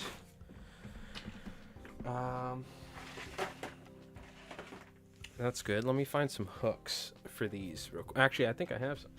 These are the 2i Gamakatsu SL12Ss. Yeah, these are perfect for a gurgler like this. Okay. Light green marker on tie white. Okay. Yep. I got some. I have an olive marker. I don't know if I have a light green one, but I know what you're. Yeah, 100% we could do that. I don't know if I have any chartreuse markers, though. Black is good. Yeah, I'm thinking we do. Because I've been staying into the night to do some fishing at night. So I'm thinking like a black and purple version or something like that when it comes to gurglers. And perhaps we already have a yellow one. The yellow one was really good. So I think I want to tie like an all white one as well. Maybe an olive and white. We'll see. We're just going to tie a couple gurglers just so we have some extra poppers. So we'll be good to go. Yeah. All right. So just give me a moment. I'll be back in a second. All right. I'm just gonna put on this break video. I'm just gonna grab a coffee, stretch my back a little bit, and then we're gonna tie like 2-3 gurglers, and then we're gonna be fishing at like 5:30. So I'll eat some food, get ready, and get everything charged up. So we'll be back in a sec. Appreciate everyone hanging out, by the way.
Okay, we're back. Right on time. Yeah, I see what you're saying. It's kind of like a snake fly sort of dealio going on. Now it's starting to get a little cold outside, by the way. So we could definitely do something like that. It's kind of like a modified snake fly sort of deal with just spun deer hair. I was thinking about tying a snake fly anyway. In that video you saw, that last striped bass you saw in that highlight was on a snake fly. It's one of my old school favorites. Let's tie a gurgler real quick. Maybe two of them, one in black. Let me get my headphones back. Maybe we'll do a quick snake fly, like a smaller snake fly. Not one that large. I mean, we could tie one that large, but I don't have as many smaller flies. Smaller snake flies are really good, by the way. I should have some actual deer belly, too. Like an all chartreuse snake fly.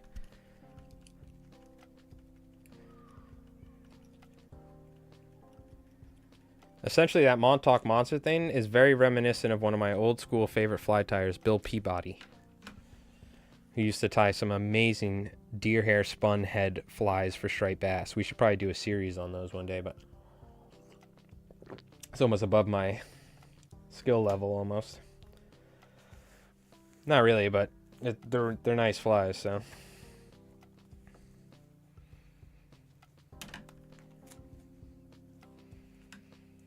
I don't know if you're familiar with that, with him, Craggerall.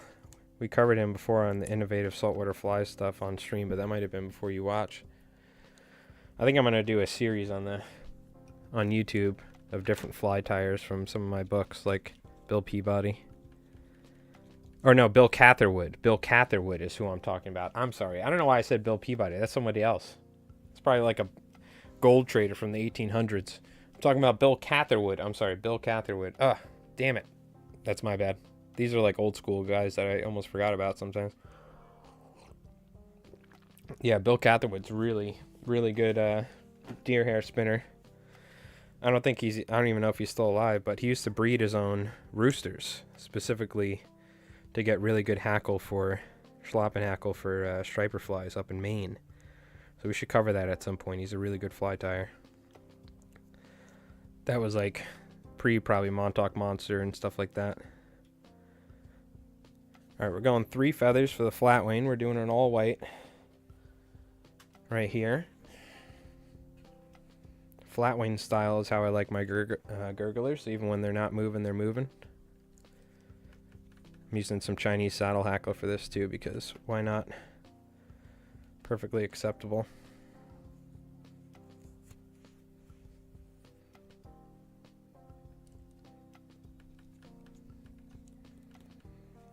Gurglers don't have to be pretty, that's for sure. They're just great flies. Each feather is very slightly longer than the last one, just a little bit. I'm not going too crazy. Doesn't have to be a perfect flat wing. Again, this is Chinese saddle hackle anyway, so.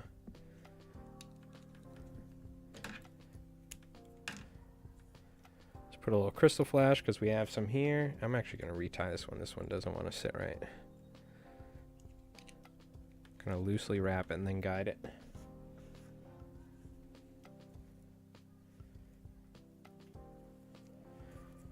Little pink crystal flash.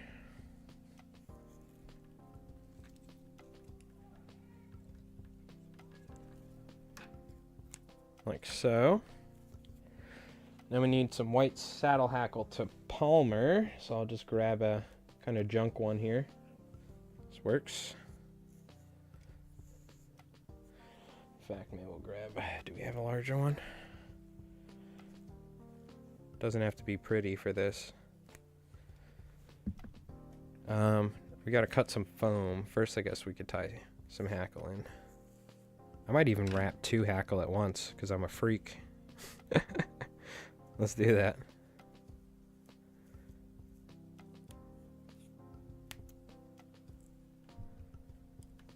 Tying 2 hackle in at once to wrap. It's unheard of. This is actually sticky foam, but I'm just going to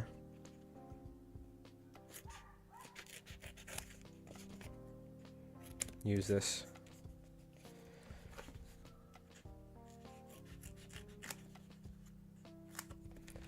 I'll stick it together because why not? Probably cut that first one a little on. Probably cut both of them a little on. In fact, I'm actually going to cut them up on the side slightly. Made them a little too wide as well.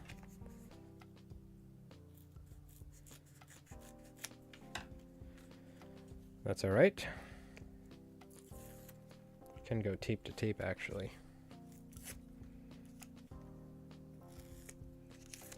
Oh, let me zoom in. I'm sorry. Do I ever use crease flies? Oh yeah.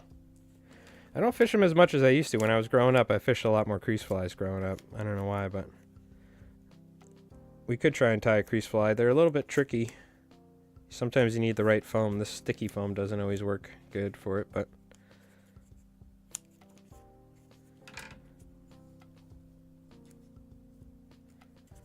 in fact,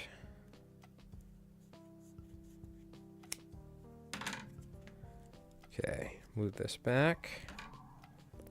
Dab of super glue here for the foam. This is important, I found, because they will break.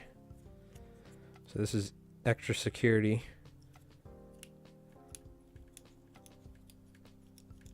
You don't want to cut through the foam either.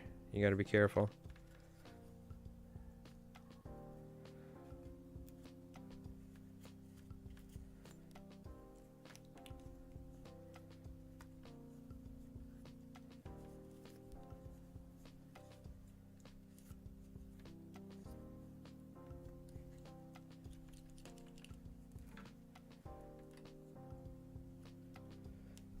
Actually,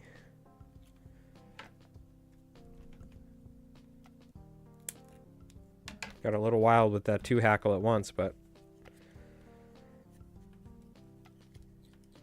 a little wild with that one. Now you just got to take this and pull the hackle off to the side so it's not squashed. Like so.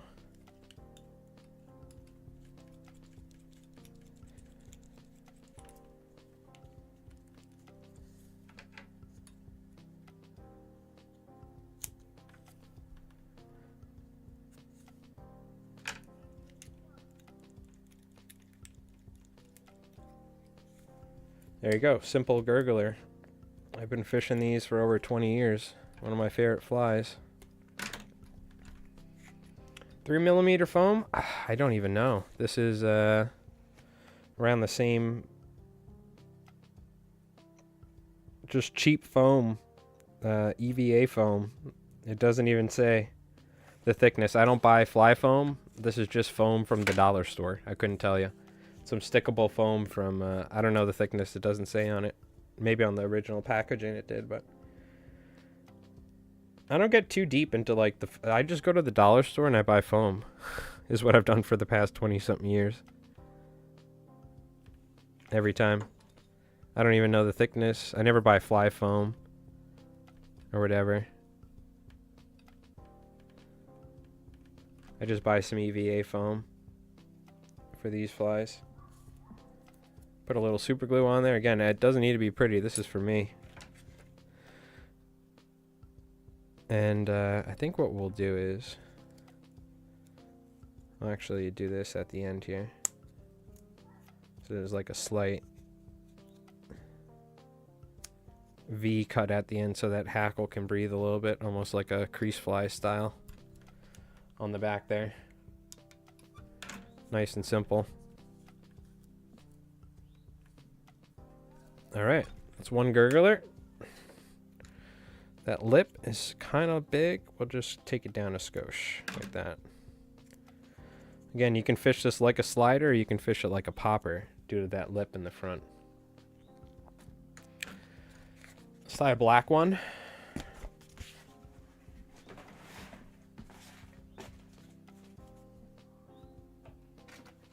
Real quick, so we can have a black one as well for nighttime, in case maybe they don't like it. Even though we do have full moon coming up, it looks nice and clear, so I wouldn't be surprised if it's going to be pretty bright out.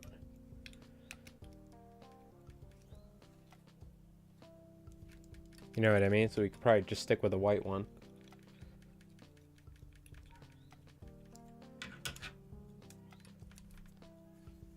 I'm not using black thread here. I should be, but I'm too lazy. It's alright. We'll be alright. The fish will be alright.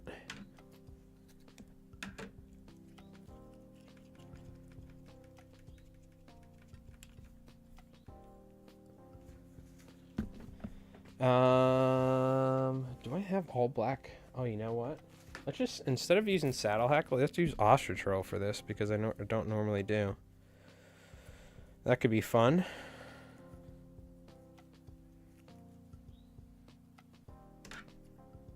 I don't think I ever really use ostrich roll for guard side gurglers.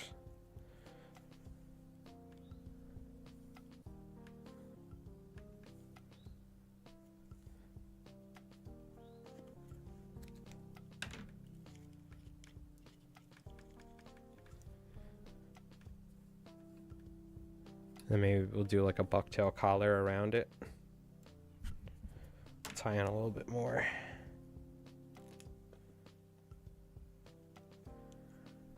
This stuff's just going to be dangling in the current with that popper head, so. Look at all that ostrich roll. Oh yeah. That'll look nice. Very nice. God, stuff's falling everywhere. Great. Might have to clean up later, that's for sure, after a commercial fly tying stream. Kind of a lot of flash. But that's right.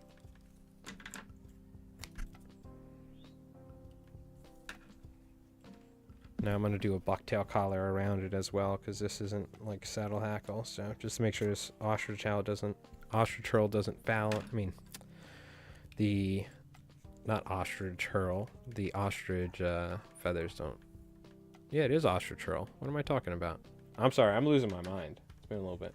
Size 2 pink gurgler might work for the weak fish. Yeah, very well might. I do have shrimp flies. I did tie an ultra shrimp recently as well, so we could fish one of those. From what I heard, weak fish are they like sitting deep in the water, so. I've caught tons of speckled trout on little shrimp gurglers, though, you know what I mean? But I think they are quite different in how they act. Does anyone have any weak fish flies that they enjoy? If they're a northeast fly fisher in the chat, here on YouTube or Twitch.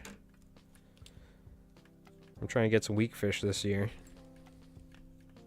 It's kind of a crude gurgler, but it's going to work. Let's get a little bucktail on either side here to lock that hurl in a little.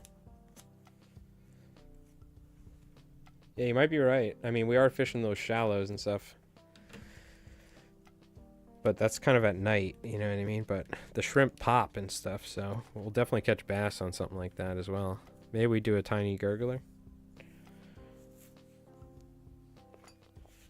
Might be a good idea, actually.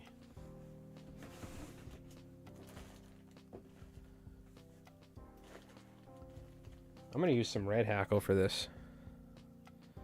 For the throat. No, we're doing purple, right? Yeah, what am I doing? Stick with the purple. Ooh, we have some like purple schlappen hackle. This will actually probably work pretty good for this.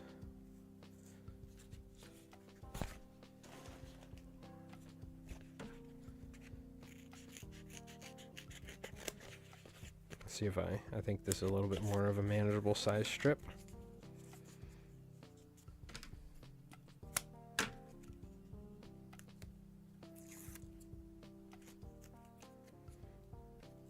Yeah, these are sticky back foam. I don't know why I bought so much of this years ago, and I've had it for, it's got to be like 15 plus years I've had this foam.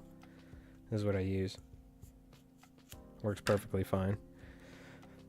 I don't do a lot of commercial tying with foam, so if it is the Bob Boehner heads that I buy and cut in half,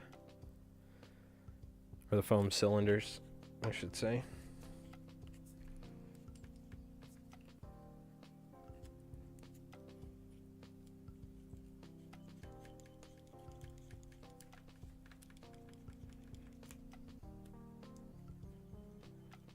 Let's have some fun. Let's go around the thing up on the back there.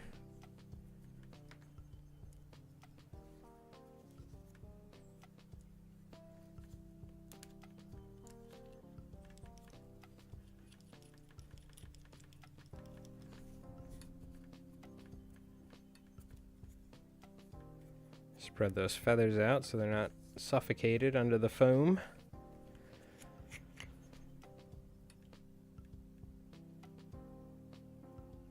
And I like to even put some super glue like that so that foam really is durable on there.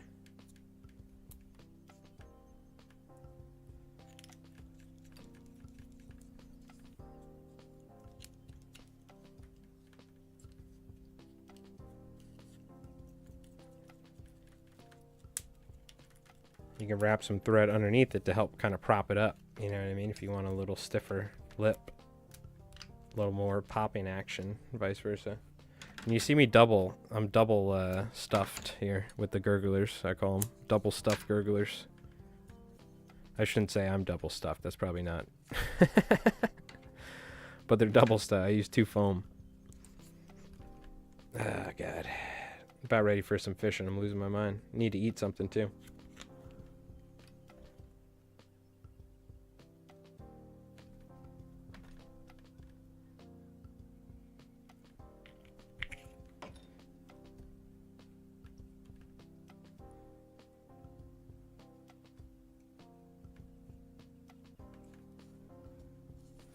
Okay. Perfect. Now the gurgler, good to go. And then what, you think we should do a tiny gurgler for shrimp? What you're thinking? A pink one? I'm down with that.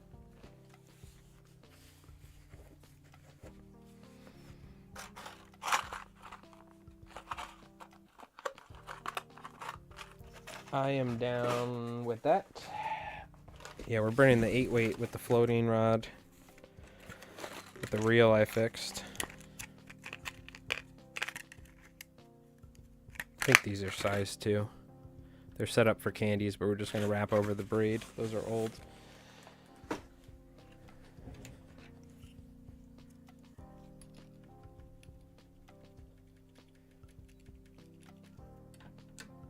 If you've got it. Mm-hmm. Oh, we got it.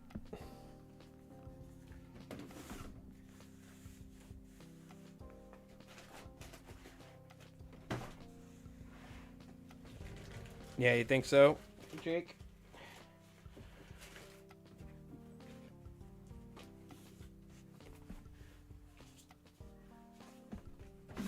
Okay.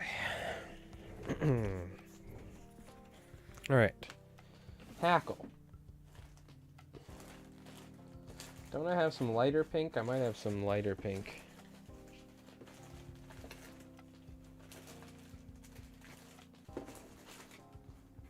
Ooh, I got some mallard though. We can use that for the throat. Let's actually take a look. Let me dig around real quick. I know I got some cool pink stuff. We have marabou. Yeah, here's the mallard. That'll be actually pretty nice. I have darker pink, but I want some lighter. Here we go. Lighter pink. Now we're gonna make this pretty small. Should we throw a couple rubber legs off the back? Why not?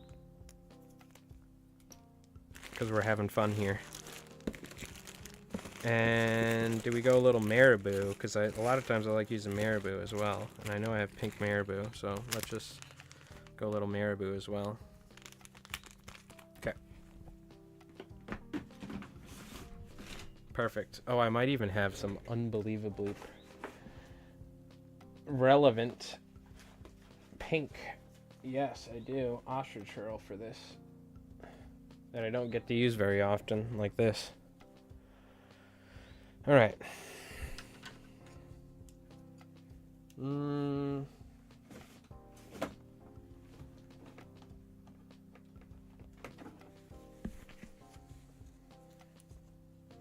Yeah, I think any of these will catch some fish tonight, especially with the higher water. Can someone look up when the full moon is? I'm pretty sure the full moon is like any day now, from the looks of it. I'm almost certain. Actually, that's a little long. We're going shrimp, aren't we?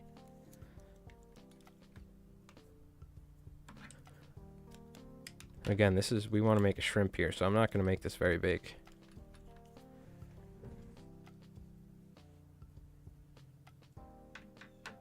Tomorrow night, ooh, that means it's going to be good. They always say the week before the full moon's the best in striper fishing. That's what a lot of people say, but I don't know if it's true. It's going to be pretty good tonight. We should fish into the night. I'll probably just fish till my phone dies. Nice, nice. Hell yeah. I like that. Going pretty heavy on this ostrich roll because I like the looks of it. Very shrimpy.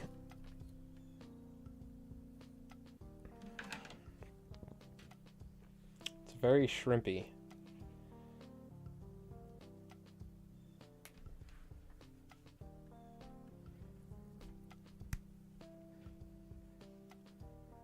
Slap one of these on there because I don't know, why not?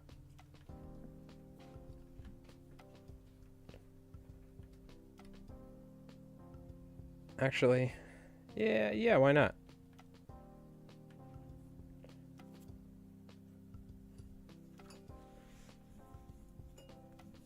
God, took way too much off there at first. 23rd, it's full. Nice. Summer here is canceled for now, so no fishing. A round drive tomorrow. Nice, there you go. It's a pass. I think I checked my tide book. Nice. Very cool. I think the fishing's going to be pretty good tonight. And then we'll test and see if after the full moon is still decent. Because we've been leading up to the full moon. The fishing's been amazing, so.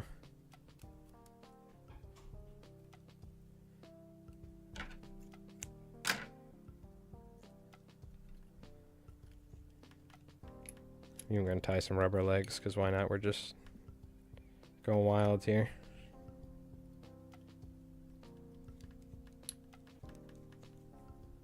Okay. That should be good for that. Maybe a little bit more bucktail on top. Tiny bit.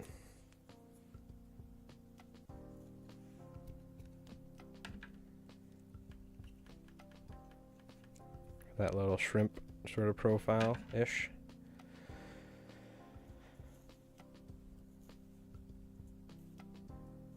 Go with the mallard flank for the throat. Kind of fits the buggy look.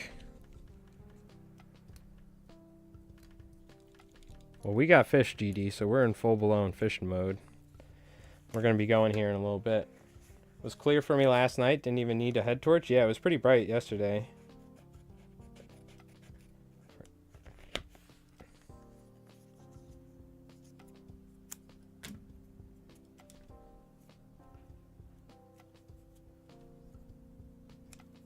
Now, this is a shrimp, so it needs to be thin enough to be a shrimp. You can't have the foam be too big.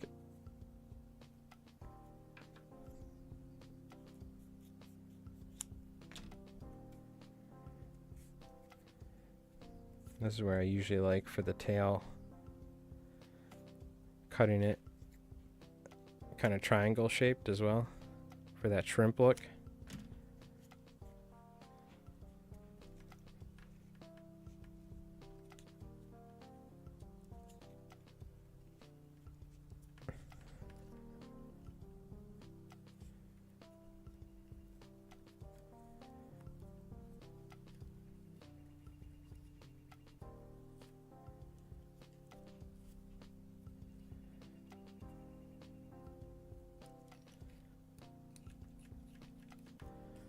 And then, I'm getting fancy with this shrimp one. Watch this.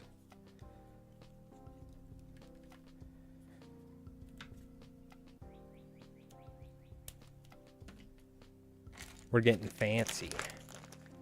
Getting fancy with it.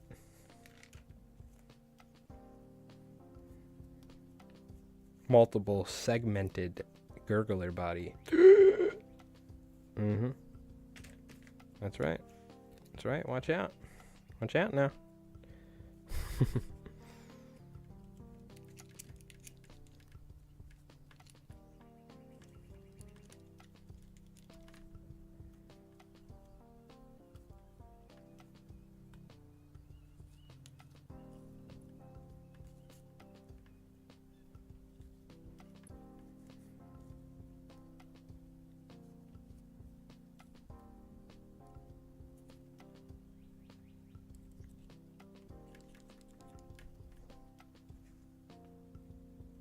Cinderworm hatch? I don't know. Usually on new moons we get our cinderworm hatches. I think the one that we had last year was some point in the beginning of May. But we're going to have to try and take a look. I normally don't get them here. We're going to have to go somewhere else for cinder worms, but usually May is when we start getting them pretty good on Long Island. May and then June, July, usually on new moon, sometimes full moons. There's different worm species.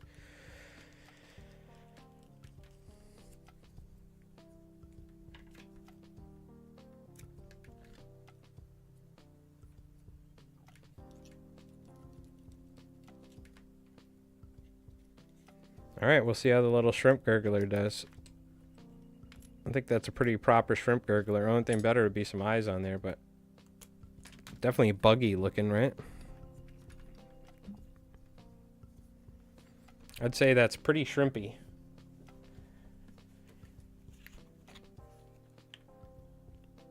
Yeah, I think if we look on the highlight, I think it was like April, it was May 12th or something a couple years ago that we had our cinder worm hatch. Really good bite in a different area. You'd say it's a winner? Mm-hmm.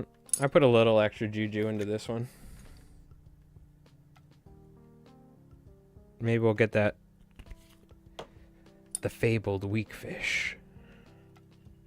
Funny thing is, I've had such a hard time trying to catch weak fish over the years on the fly rod from shore, and there's probably people that are just slamming them. Like, man, I wish I had good bluefish, and I'm like, I need a weak fish. I can't catch them. I don't know why. Yep, there we go. A couple little rubber legs. We got some ostrich herl, some bucktail. We got mallard flank for the throat. We have our gurgler body. That's looking good. I like it. Very nice. All right, that will fish. Hopefully, Doc, we're going to find out. We're going to go fishing probably in about an hour. All right? So appreciate everyone hanging out. Hopefully you folks had a good time. About 3.5 hours, not bad. My back is a little bit sore though, so I'm trying to relax a little bit. But look at that, Point Blank coming in with the raid. We might need to tie a couple more flies. Yo, Point Blank coming in with the raid of 37 people. How's it going, brother? Give it up. Round of applause for Point Blank. If you don't know Point Blank, he streams on Twitch. Fly fishing, were you doing some live fly fishing, Point Blank? I saw you were in your float tube with some little, what do you call it? With flippers, and you were doing some fishing by an inlet, it looked like. So it was very cool. Get some LI Flies hearts in the chat for Point Blank and everybody coming in. Big shout out to Point Blank. Thank you again, my friend. Supra, what's up, dude? Yeah, if you don't know Point Blank, be sure to give him a follow. He's awesome. He does a lot of IRL fly fishing here on Twitch. I was about to end the stream and go make some food because we're going to go fishing here in about an hour. But let's tie a couple more flies while all you folks are in here. We're actually going to go do some fly fishing ourselves here in a little bit. Little shrimp fly. What else should we tie for the lurking away, bud? Just got a break? Gotcha. What else should we tie for some bass? We got a small shrimp. We have two gurglers. We have a nice white gurgler, and we have a black gurgler as well, right here, that we tied some poppers. We could tie more shrimp. I think this is pretty good. How about, there's some smaller bait fishes around as well. How about we do a snake fly? We were talking about doing a snake fly, and I was thinking about it. A cinder worm? Yeah, we could do a cinder worm. I have, you could see here, these are the articulated cinder worm that we came up with. Oh, you can't. The articulated cinder worms that we tie right here that we could fish. By the way, this is great. This is a gurgler as well. But yeah, we could do a gurgler cinder worm. And this is the pop lip one that I still need to glue. But here's an articulated pop lip cinder worm that I need to silicone the lip. So we could do a cinder worm gurgler. That's one of the more popular gurglers that I tie.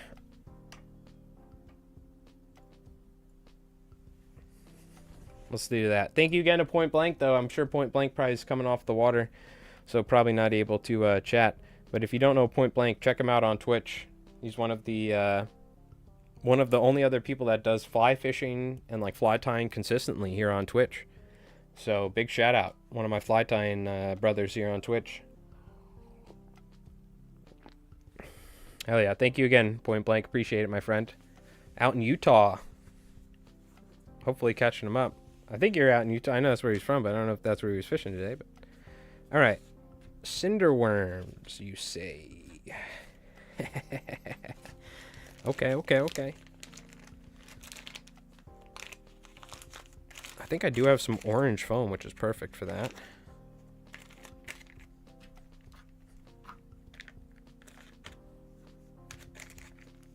Put this pink stuff away because we don't need it at the moment.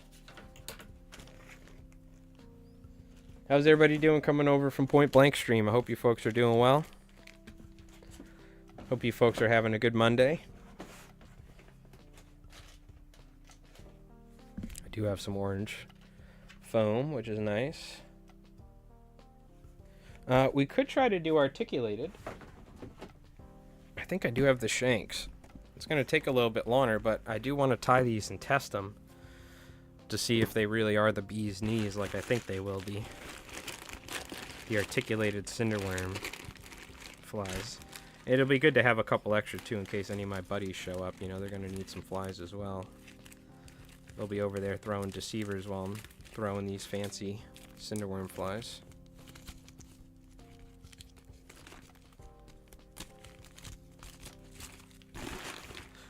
We really don't want them to be long. It's only a shank or two, or like 3 shanks and a tiny hook. Uh-oh, do I hear the ice cream man? Hey, Tabletop, how's it going? He got about 5. Was a beautiful day out there. Very nice, Sarah. What was he catching? Was he catching trout? I saw he was fishing this like big inlet, or like he was fishing some larger water in a float tube. Was he doing that again? Was that saltwater or fresh? Because I only tuned in for a little bit while I was getting ready to go fishing. But thank you for letting me know. I'm glad he's catching. We're going to go fishing here in a little bit. So we'll tie another fly or two, and then we'll take a quick break, and then I'm going to head down. I'm going to walk down to the water over here, and we're going to do some fishing. And we just started catching some striped bass finally after not catching anything for a little bit. Trout. Okay, very nice. Cool. Thank you. Thank you for letting me know. All right. Now we do have something I can tie for the little tail piece here that we can attach. So we can have a tiny jointed segment at the end. There's not much on here, or not much room to tie. I'll figure it out. I'll get something on there. You watch. Now, I think we were using ram's wool for most of this, and we were V-tying it. Oh, do I have orange? I do. Yes. I forgot. We're going orange with this one. Screw it. I'm going to go red for the tail. That's fine. Yeah, for any folks that don't know, I'm from Long Island, New York. I fly fish for striped bass and bluefish, all sorts of saltwater species out here in the ocean and in the bay. And I also tie commercially for businesses. So I tie for websites, I tie for local fly shops, so I do a lot of commercial fly tying. We have a YouTube channel, LA Flies Mike, where I do a lot of tutorials and stuff on a lot of saltwater flies, particularly for striped bass, targeting striped bass and bluefish out here on the Northeast. And appreciate everyone tuning in. Maybe in a little bit we can show you. We just started catching fish, so we're going to go down here a little later and fish some of these flies that we're tying tonight, or that we're tying right now. And it's a full moon tomorrow, so the fishing for striped bass is usually pretty good the week before a full moon. So that could be a reason why the fish showed up potentially in the way they did, with the tides being particularly high and all that. So that's a little tail piece on the backside.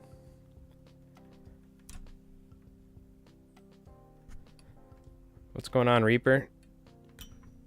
You getting ready to go turkey hunting again, you said? Did you eat that other turkey you got that you harvested?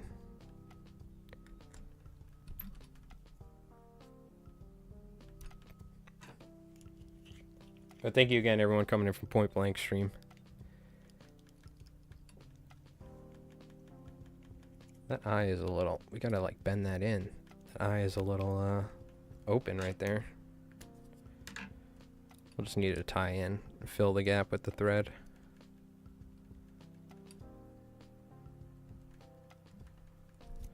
Yeah, we're tying gurglers, which are essentially topwater flies, because we do a lot of topwater fishing when the striped bass get fired up during the springtime. Hey, EFB, how you doing? Yeah, big shout out again to Point Blank. My dude, awesome fly tire, by the way, as well. Not only very entertaining fly fisherman who streams it, but also an amazing fly tire as well. And he's part of the Cool Kids Club. He's part of Luna Crypt, Bamboozle, all those guys. They're all like the cool kids of the Twitch fly tying world. It's unfortunate I can't be part of the club, but... No, they're awesome. They're awesome dudes. It's a cult. That's why I don't join it. I figured it out. I learned from Luna Crypt. I could read them like a book.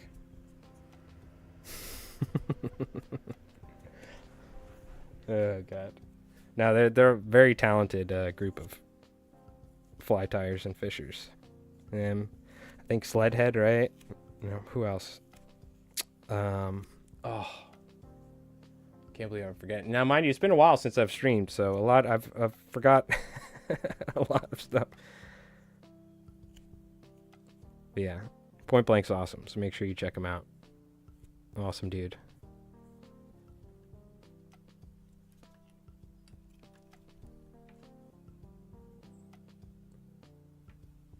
Excuse me. Yeah, I fish saltwater. I'm out from New York. I don't get to see a lot of stuff like that. Oof. Like fishing in Utah and stuff like that. Beautiful, beautiful places. So it's great to see.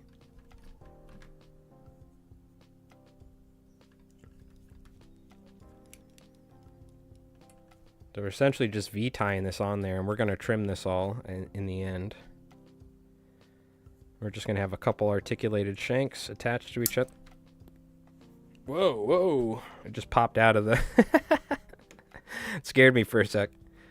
I have it sitting in the Regal jaws. It popped out for a sec. I think they make actual, like, attachments to hold shanks, but I kind of just do it like this. Because I'm cheap and I'm lazy.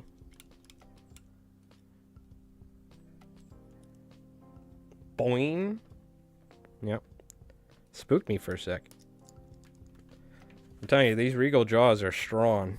You can snap a hook in half if it's not secured right. I've actually snapped like size 4 saltwater hooks in half. Had like shrapnel flying because these things are really, really strong.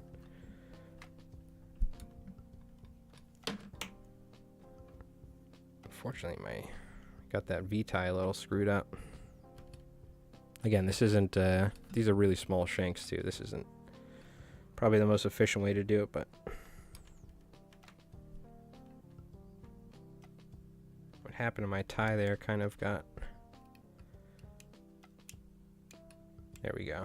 I gotta refix that one. One thing you learn about me, I don't like small flies and small hooks and things like that. I like my size 3 odds and 2 odds. It's a teeny little shank.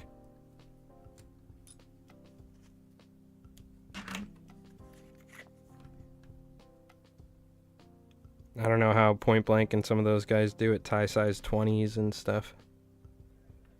It's crazy. I like the saltwater flies, nice big 5 odds and bunker flies and stuff like that.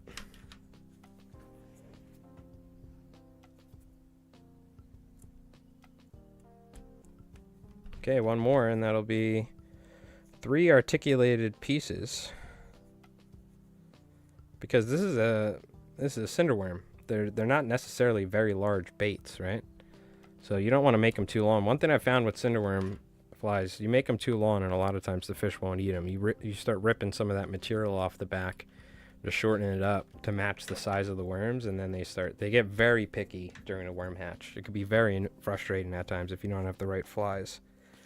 We're talking about what happens is during full moons and new moons, these worms come out of the mud in the bays, and they spawn. They kind of like do these figure eights on the surface, and the striped bass come out, and they just go to town and just feed on these things. And there's millions and millions of worms swimming in the water, spawning. It's pretty cool to see. It's like a National Geographic thing.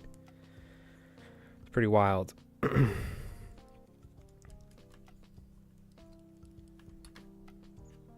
So it's a lot of fun, but it could be a lot of frustrating at times, because to get the fish to eat when there's so many worms can be so tough at times. So it's a lot of fun, but it can also be very frustrating. Even if you have the right flies, it can be tough. But when it all works out, it's some of the best fishing you can have. It's so much fun. We actually, if you look down on Twitch, you could see our highlight, one of our most recent, or like our most recent highlight, or one of them, is from a May worm hatch, and it was unbelievable. It was like fishing for trout, but it was fishing for big striped bass on cinder worms. It was so cool. One of the coolest experiences. Definitely one of the best worm hatches I had, and we got to do it live on Twitch. It was sick. Also lost my $300 pair of Costas that day, so that was fun. Brand new commercial fishing sunglasses. I won't forget that one, I'll tell you that much. I remember that.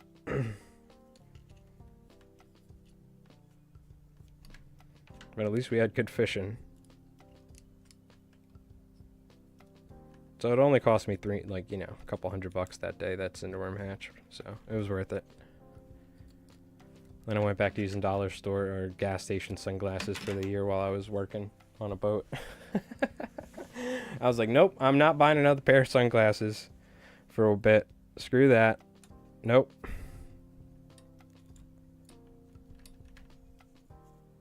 All right, let's see.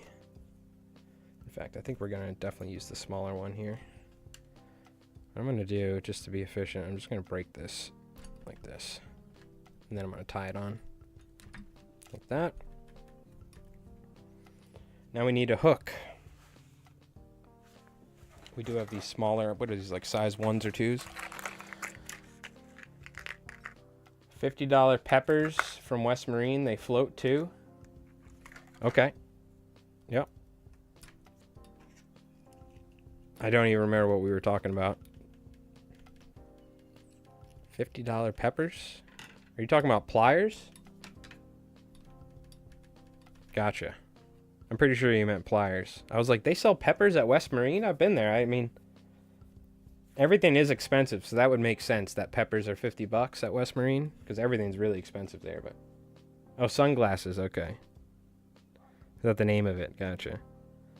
I was going to the fly shop or the tackle shop and getting like cheapo sunglasses, and they were working good. But I have Costas. I love my Costas. They're great. I got another pair at some point, but I mean, I work on the water, so I need, my eyes are going to go real quick if you don't have good polarized sunglasses on the water. Working every day.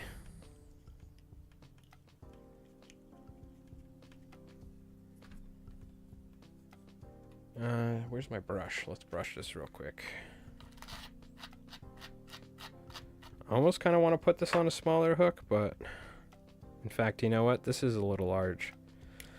I kind of want to put this on a size 4 is what I want to do.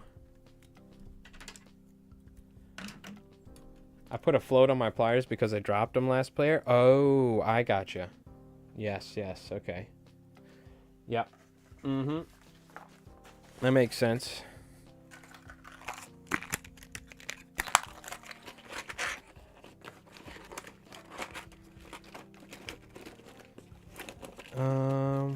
Give me a nice, I need a smaller hook. Gotta have some loose hooks around now.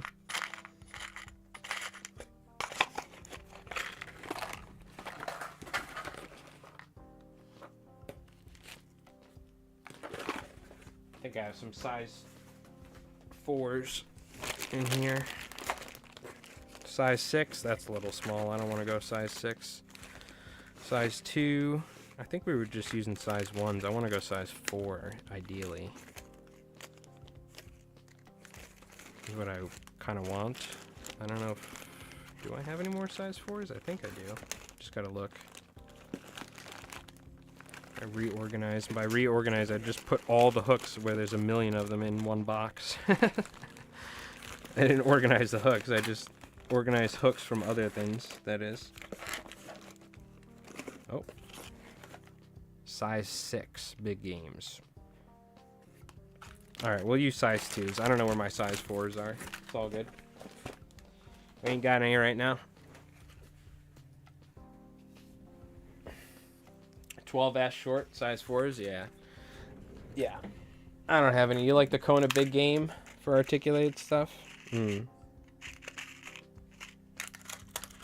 I think we were using size 1 just before. This is size 2, an actual size 2. I think we'll be alright with this. I don't want to go too small. I mean, you technically can catch a 30-pound striped bass with a size 6, but I also always try to make sure like I have a large enough hook to where if I do end up getting something pretty decent. I'm always kind of scared to fish like size 4s and 6s for really big fish, but I'm probably wrong.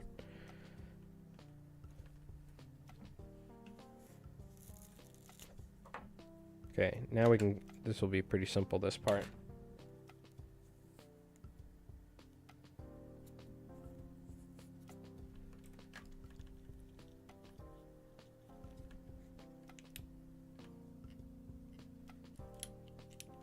Gonna cover up some of this, or that shank right there, like that.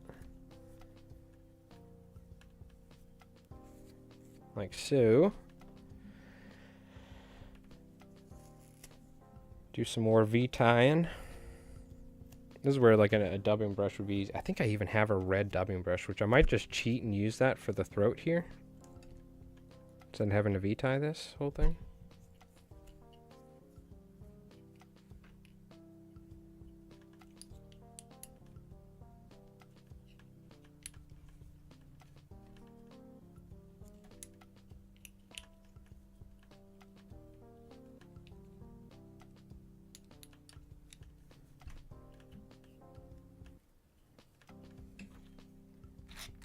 We're gonna have to trim that articulated section when we're done.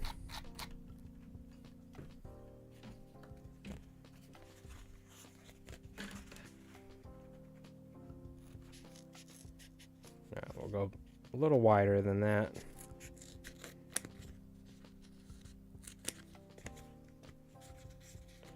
Do a loop? Yeah, I don't have a spinner. It's all good.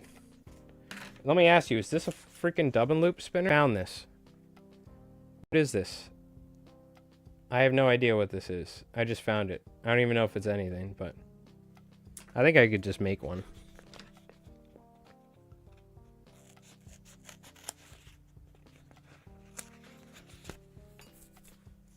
I've never really messed with dub and loop spinners over the years. It's something I never tried. We should probably get one. Start doing that. Oh, might drop the little frames. I think we're alright though.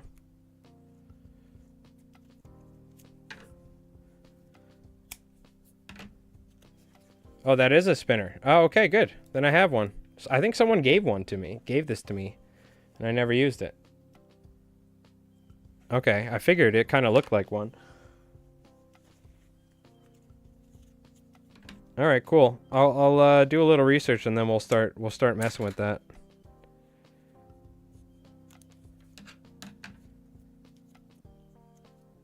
I'm not gonna get into it right now, but.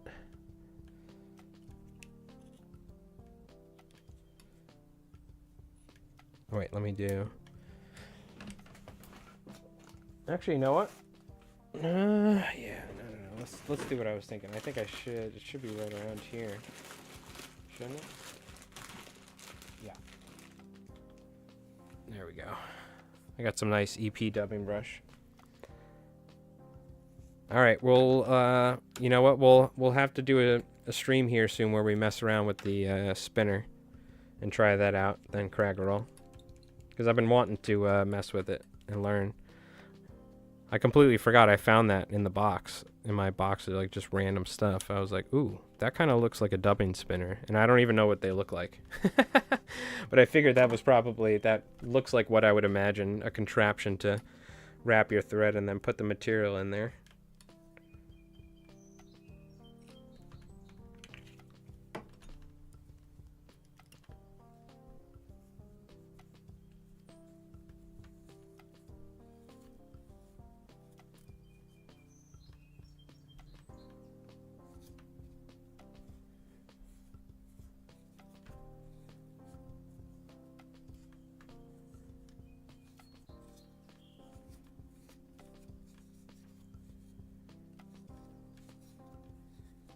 Kind of like haphazardly wrapping this, but it's fine. I'm not too worried about being perfect.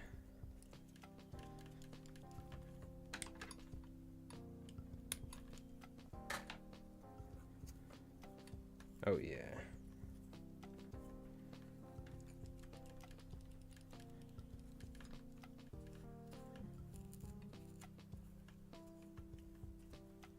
That'll be our side frills for the worm.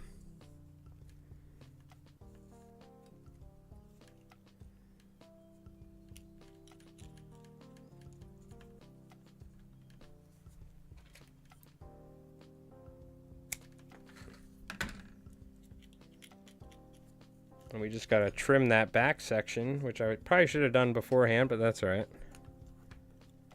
Now we have a nice little cinderworm gurgler. Get some strun fuzz too and a tacky wax for a pop lip. Oh, okay, gotcha. Yeah, I gotta get that, what is it called? Strun fuzz or whatever that fuzzy material was that Brammer was talking about. But I have wax and stuff like that. I have dubbing wax or whatever, so we're good. Because I make dubbing brushes and stuff. Okay, we're just going to trim this tail down.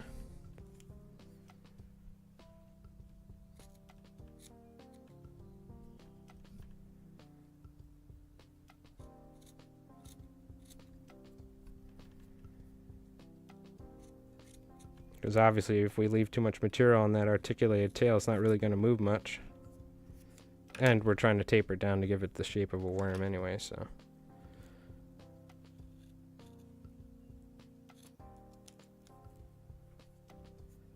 You see I'm cutting it down without trying to hit that dubbing brush. I don't mind if there's a little bit of orange left over too. For a transition, you know?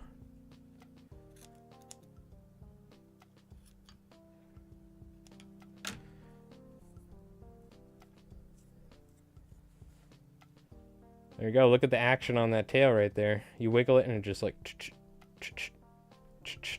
with that articulated section.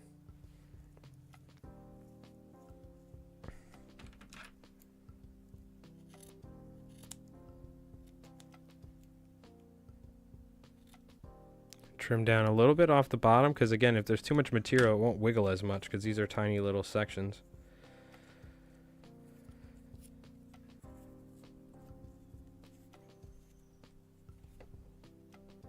There we go.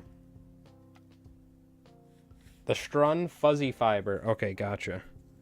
Strun fuzzy fiber. Okay, okay, okay. I gotta make a little list.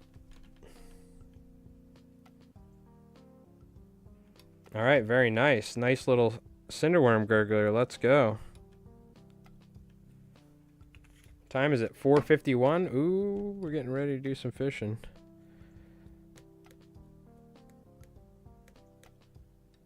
Getting ready to do some fishing soon.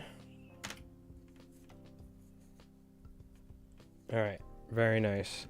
I might even, honestly though, I might trim the bottom side of this brush and keep the sides open like this because it's the lot. There we go. Yeah. Now we're talking right there. A good substitute for shrunk fiber is Enrico Pelgucci's EP fibers, if you can get some. Oh, I got a ton of EP fiber. I mean, here's just a giant mass of it right here. I have EP fiber from many years ago. It's a new EP fiber, and I have a ton of it, so we could use that, I guess. Oh, my back. Would you wet that worm so we could see it wet? Yeah, I'll go wet it right now, Joe. Hold on.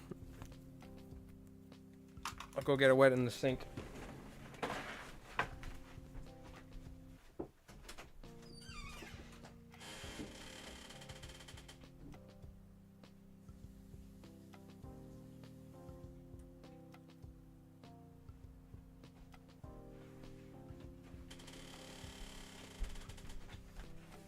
That's it wet right there. Soaking. See what it looks like from underneath, from the throat there? With that red fiber.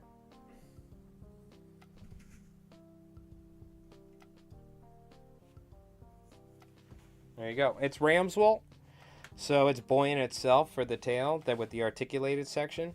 And it will collapse somewhat, but it also keeps its shape. You know what I mean? It won't shrink too much. That ram's wool. Yeah, no problem, Joe. No problem, of course. Yo, what's up, Gabe? How you doing? I hope you're doing well, Gabe. Sorry I missed you. Tied up some pink jiggies, like you said on Discord. I think I saw, if I'm not wrong. Yeah, we just tied a worm gurgler, articulated worm gurgler. We tied some shrimp gurglers as well. Nice little shrimp gurgler. Because we've been doing pretty good on gurglers recently. The topwater bite's been good with stripers. We got a black and purple one with ostrich for nighttime. We got a white one. Just tie up a bunch of gurglers, refill the boxes. We did 48 deceivers earlier, tails for commercial stuff that we were working on. All right, let me clean up a little bit here.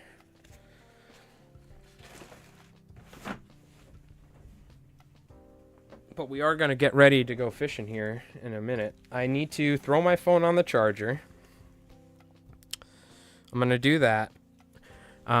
Let's tie another fly or two. I'm going to get my phone charged up. And I think at like 5:36 we're going to head down, probably around 6. So we'll keep fly tying. I might grab a snack or something. We can watch some of the fish that we caught over the past couple days, maybe while I eat, and then we'll just swap right over to the phone, and we'll go walk down and do some fishing. So the problem is, though, the service might be terrible for a little bit as I walk down, so you just need to bear with me when we do that, but we'll just keep it running the whole time. So all right, I will need to end the stream at some point and then restart it when we switch over to the phone, though, to go fishing. That being said, hold on. Just give me a second. I'm going to go stretch my legs. I'm going to go throw this on the charger, the phone, because we need it. And then we'll tie a couple more flies. If you have any ideas of what we should tie for some spring stripers, we have probably about like 45 minutes or something like that to tie. I shouldn't take, because I still got to get set up and stuff like that. So, but yeah, figure that out. I'll be back in a moment, all right? In fact, here's what I'm going to do. I'm going to put on this, and we got our music, and I'll just be back in a sec, all right? Don't go nowhere. Actually, screw it. We'll go Albie highlight. I'll be back in a sec.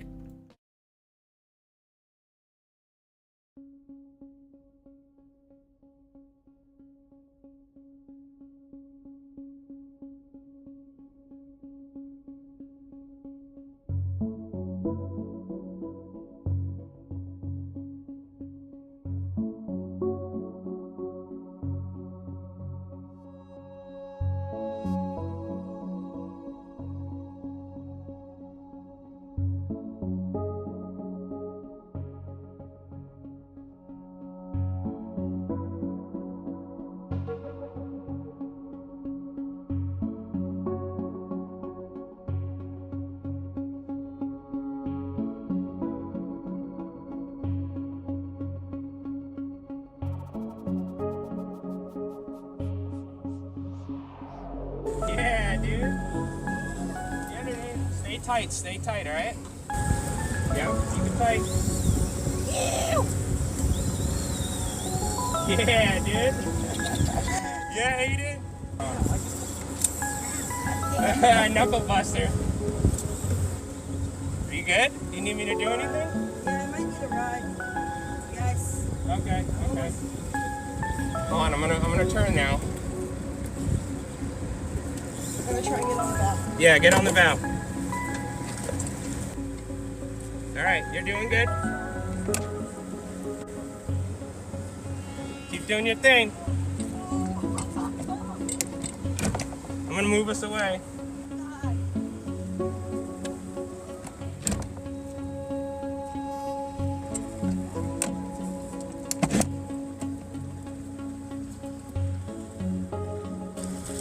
Is that a little one? No, that's a nice one.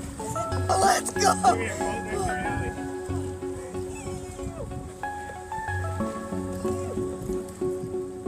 Good job. That's sick.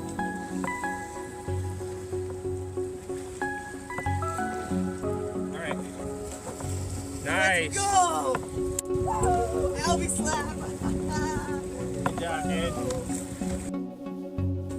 Yee!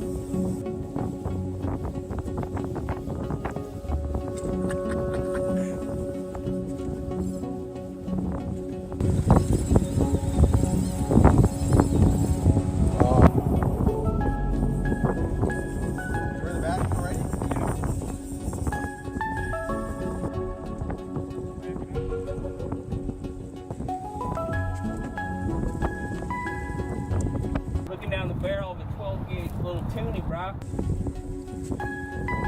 On the alley door, too. Here, take the camera like that.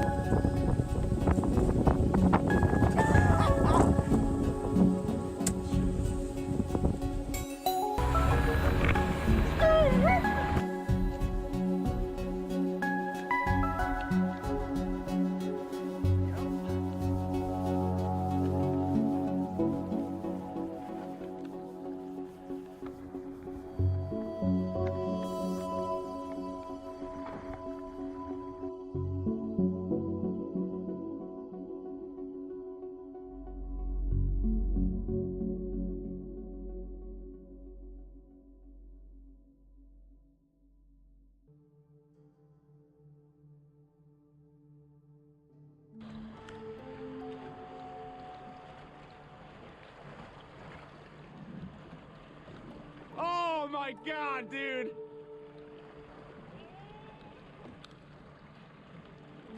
What the fuck?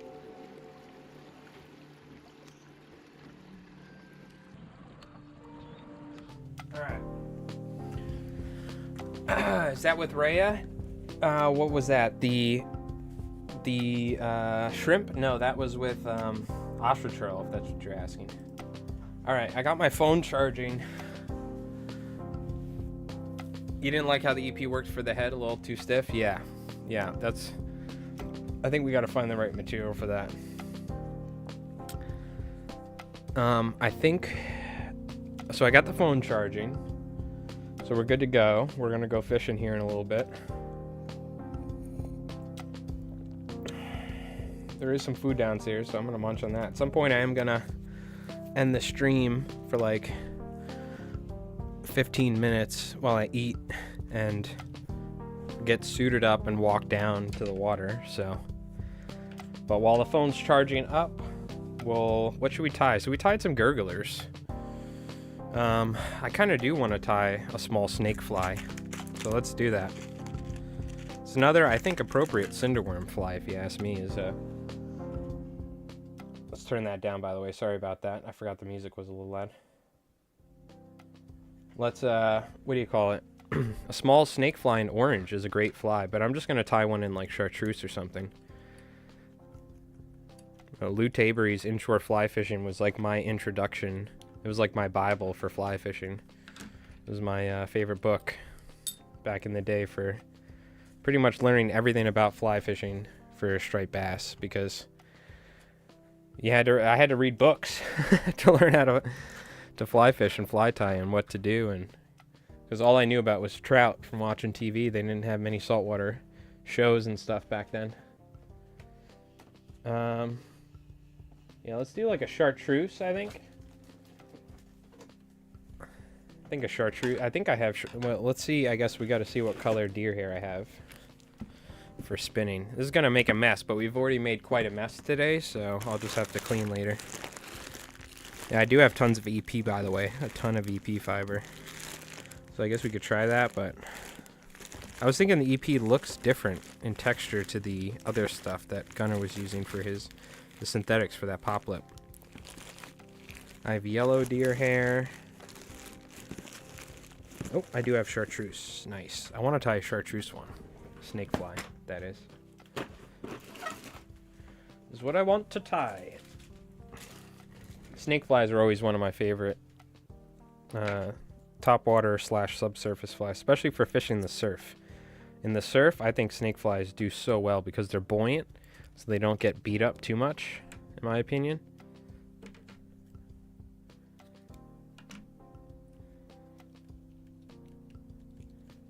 Now we don't want to tie the material where we're going to be tying the deer body, because we want to leave that pretty kind of bare-ish, just a little bit of thread on there. And this is going to be pretty small. This is a little small snake fly, essentially. Oh, I think I only... Oh, yeah. Perfect. We have ostrich herl. I was like, oh, I don't have hackle. No, we don't use hackle for snake flies traditionally. We use ostrich herl. Traditionally is how the recipe goes.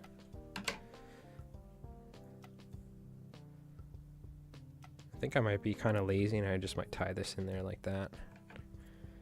Kind of spread it around with my finger.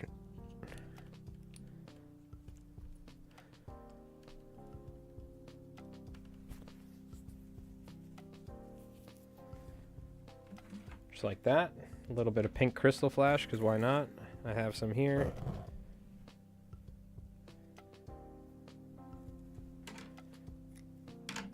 I think I should have some chartreuse marabou as well, because that's what you need for a snake fly. And this is an evolution of the Angus, the snake fly, which is a even older saltwater topwater fly. On YouTube Studio, it's showing the Albie highlights still.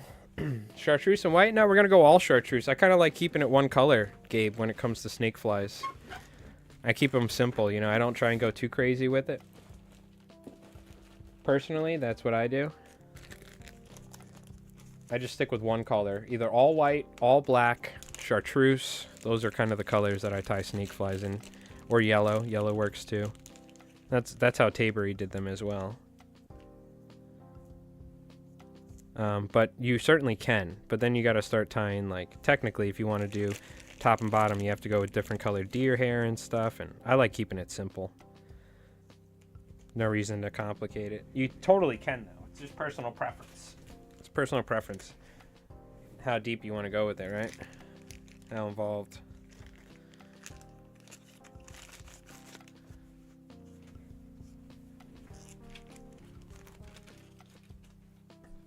Chartreuse marabou. I think I have some other. I'm just going to grab this one. It's a slightly different color. It doesn't make a difference.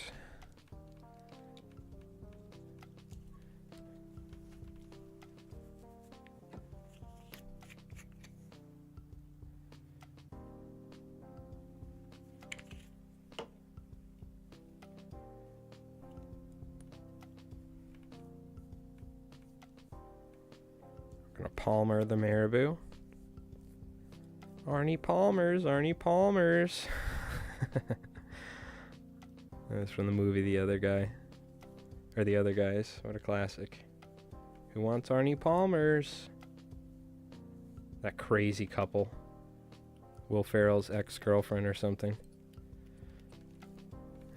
They're like chasing him down the street. You get back here. You make love to my wife.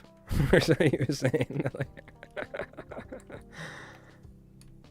Oh, God. There's so many memorable quotes from that movie. We saw it in theaters, too, me and my buddies. We were dying laughing. It was a good one to see in theaters. Now we're just going to take bunches of deer hair and wrap that on there.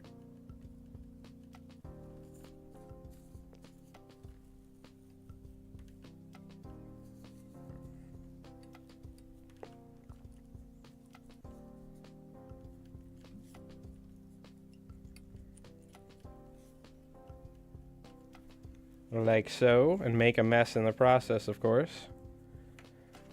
If you ain't making a mess, you ain't spinning deer hair, right?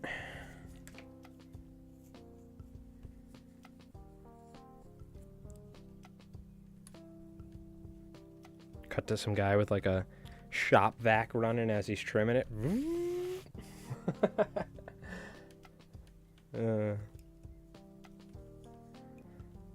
Yeah, has to be one of the messiest things you can do in saltwater fly tying, spinning deer hair. That or working just with rabbit hair in general. Rabbit hair just gets everywhere. Little microfibers. The only other color I usually do is peacock herl. Herl, that is, okay.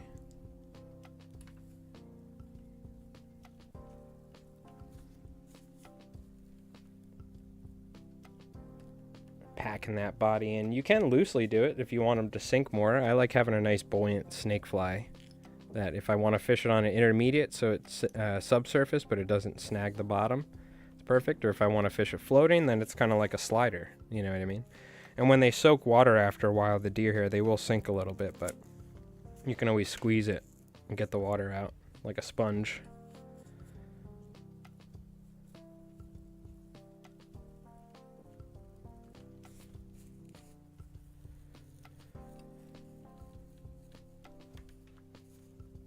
Alright, we're good to go. Ready to trim this sucker.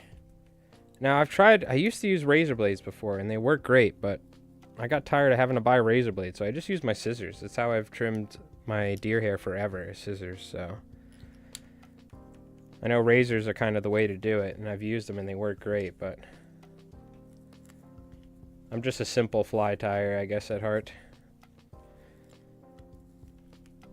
Plus, then I could sit there, drive Craggle crazy, and trim the fly for like 30 minutes. And keep trimming, and keep trimming, and keep trimming. Oh, God, don't make me laugh. Alright, get ready. This is going to start going everywhere.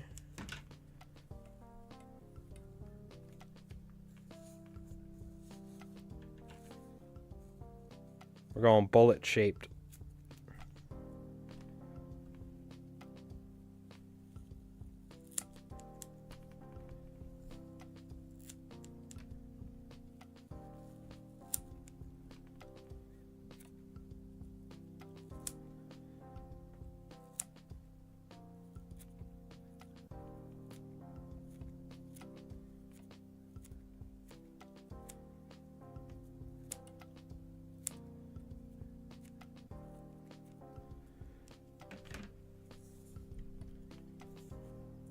Don't want to take too much of that chartreuse off.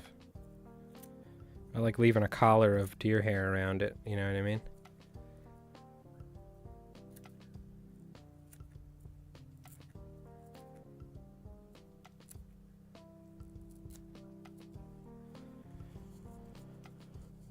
That's you. Stop trimming it already. You're killing it.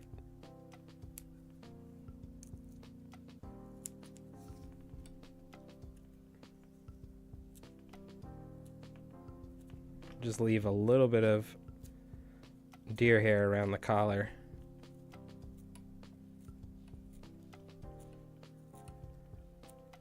As a transition. And just like that. That's a nice little snake fly right there.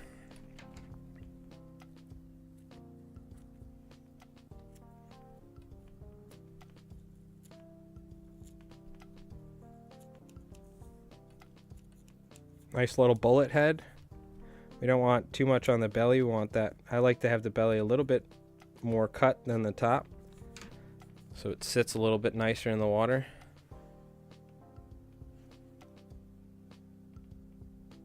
Let me see if, oh, I'm doing this backwards. I'm trying to get that head for you. The shape. Just kind of like a bullet head. Nice and simple.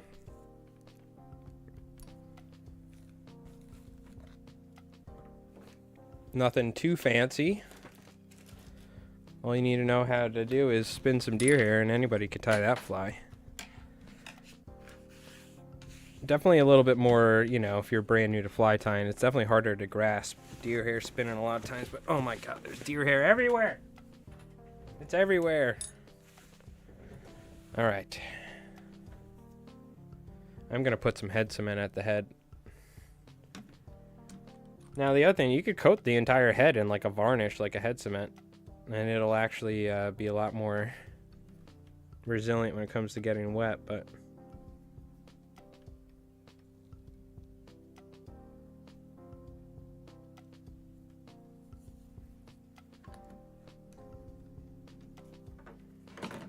should be good. I'm actually, though, just to be safe, a little bit of super glue on the bodkin, and then just hit that on the corners here.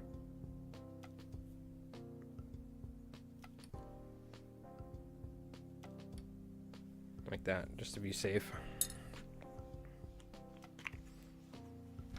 Let's get a zoom in on this one.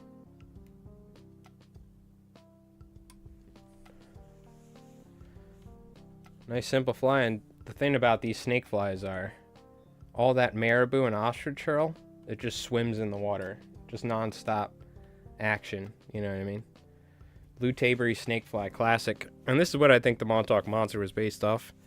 And then this was based off of the Angus, which was based off of a muddler minnow. And it all comes back to the muddler minnow every time. It all comes back to the muddler minnow. Think of like It's Always Sunny in Philadelphia with Charlie, where he's looking for Pepe Sylvia, and he's got all the red strings and stuff attached. It all comes back to the muddler minnow. It's a conspiracy, I tell you. All right. I guess we'll tie one more. It's almost 5:30, so. Well, you know what? Actually, it might be a good time to wrap things up real quick, because I'm going to need to eat something real quick and then throw my waders on and go down there. So we have a nice little selection of flies. Not only did we tie 4 dozen deceiver tails, which I'm going to finish later. It shouldn't take too long to finish. But we whipped up, what did we tie here? 5 nice flies for the fly box. A couple gurglers. A couple nice gurglers for the box. Some white one, or a white one. We got a blurple one with ostrich curl. We have our cinder worm fly that we whipped up. The shrimp fly. So we have a nice variety of gurglers to fish tonight, that's for sure. And then our snake fly. Very nice. Very nice. Shout out again to Point Blank for the raid. Appreciate it. I do just need like a little bit of time. I need to eat something, and I need to just gear up. Unfortunately, I can't switch my stream automatically to my phone. I don't have the technology, so you're just gonna have to bear with me. But thank you so much for hanging out and watching some fly tying, everybody on YouTube and everybody on Twitch. Thank you so much. I hope you folks had a good time. We are going to be streaming some fishing here in like 15-20 minutes, half an hour. I'm going to go live again on Twitch. Unfortunately, I can only stream on Twitch when it comes to the IRL stuff because I'm using my phone. But we're going to go do some fishing, and we've been catching some striped bass at night. So we're going to go fish the sunset. But thank you again to Point Blank for the raid. Appreciate that. You folks just hang out. Go take a break. Go eat some food and come back in a little bit. I'll post in the Discord when we're going live on Twitch for some fly fishing, all right? And thank you again for everybody coming in from the raid as well. Vexus, thank you for the follow. Sorry about that. I missed that. Big shout out again to Point Blank. So go take a break, walk around, maybe eat some food, and in a little bit we're going to go fly fishing. We're going to test out some of these flies we just tied, all right? So appreciate everybody hanging out. Thank you so much. Gabe, Joe, M, Jake, Joe F. Thank you so much for hanging out, and everybody on Twitch, Craggerole, Doc, of course, everybody spending some time while we were tying. Appreciate it. So I'll see you folks in a little bit. Don't go nowhere, all right? We'll see you in like 20-30 minutes. I'm going to just eat some food real quick. I'm going to gear up, put my waders on, and get my fly rods. And then we're going down doing some fishing. All right? Thank you again. And I'll see you folks soon, all right? You take it easy. I'll post in Discord when we go live. All right, I'm getting out of here. I got to stop talking.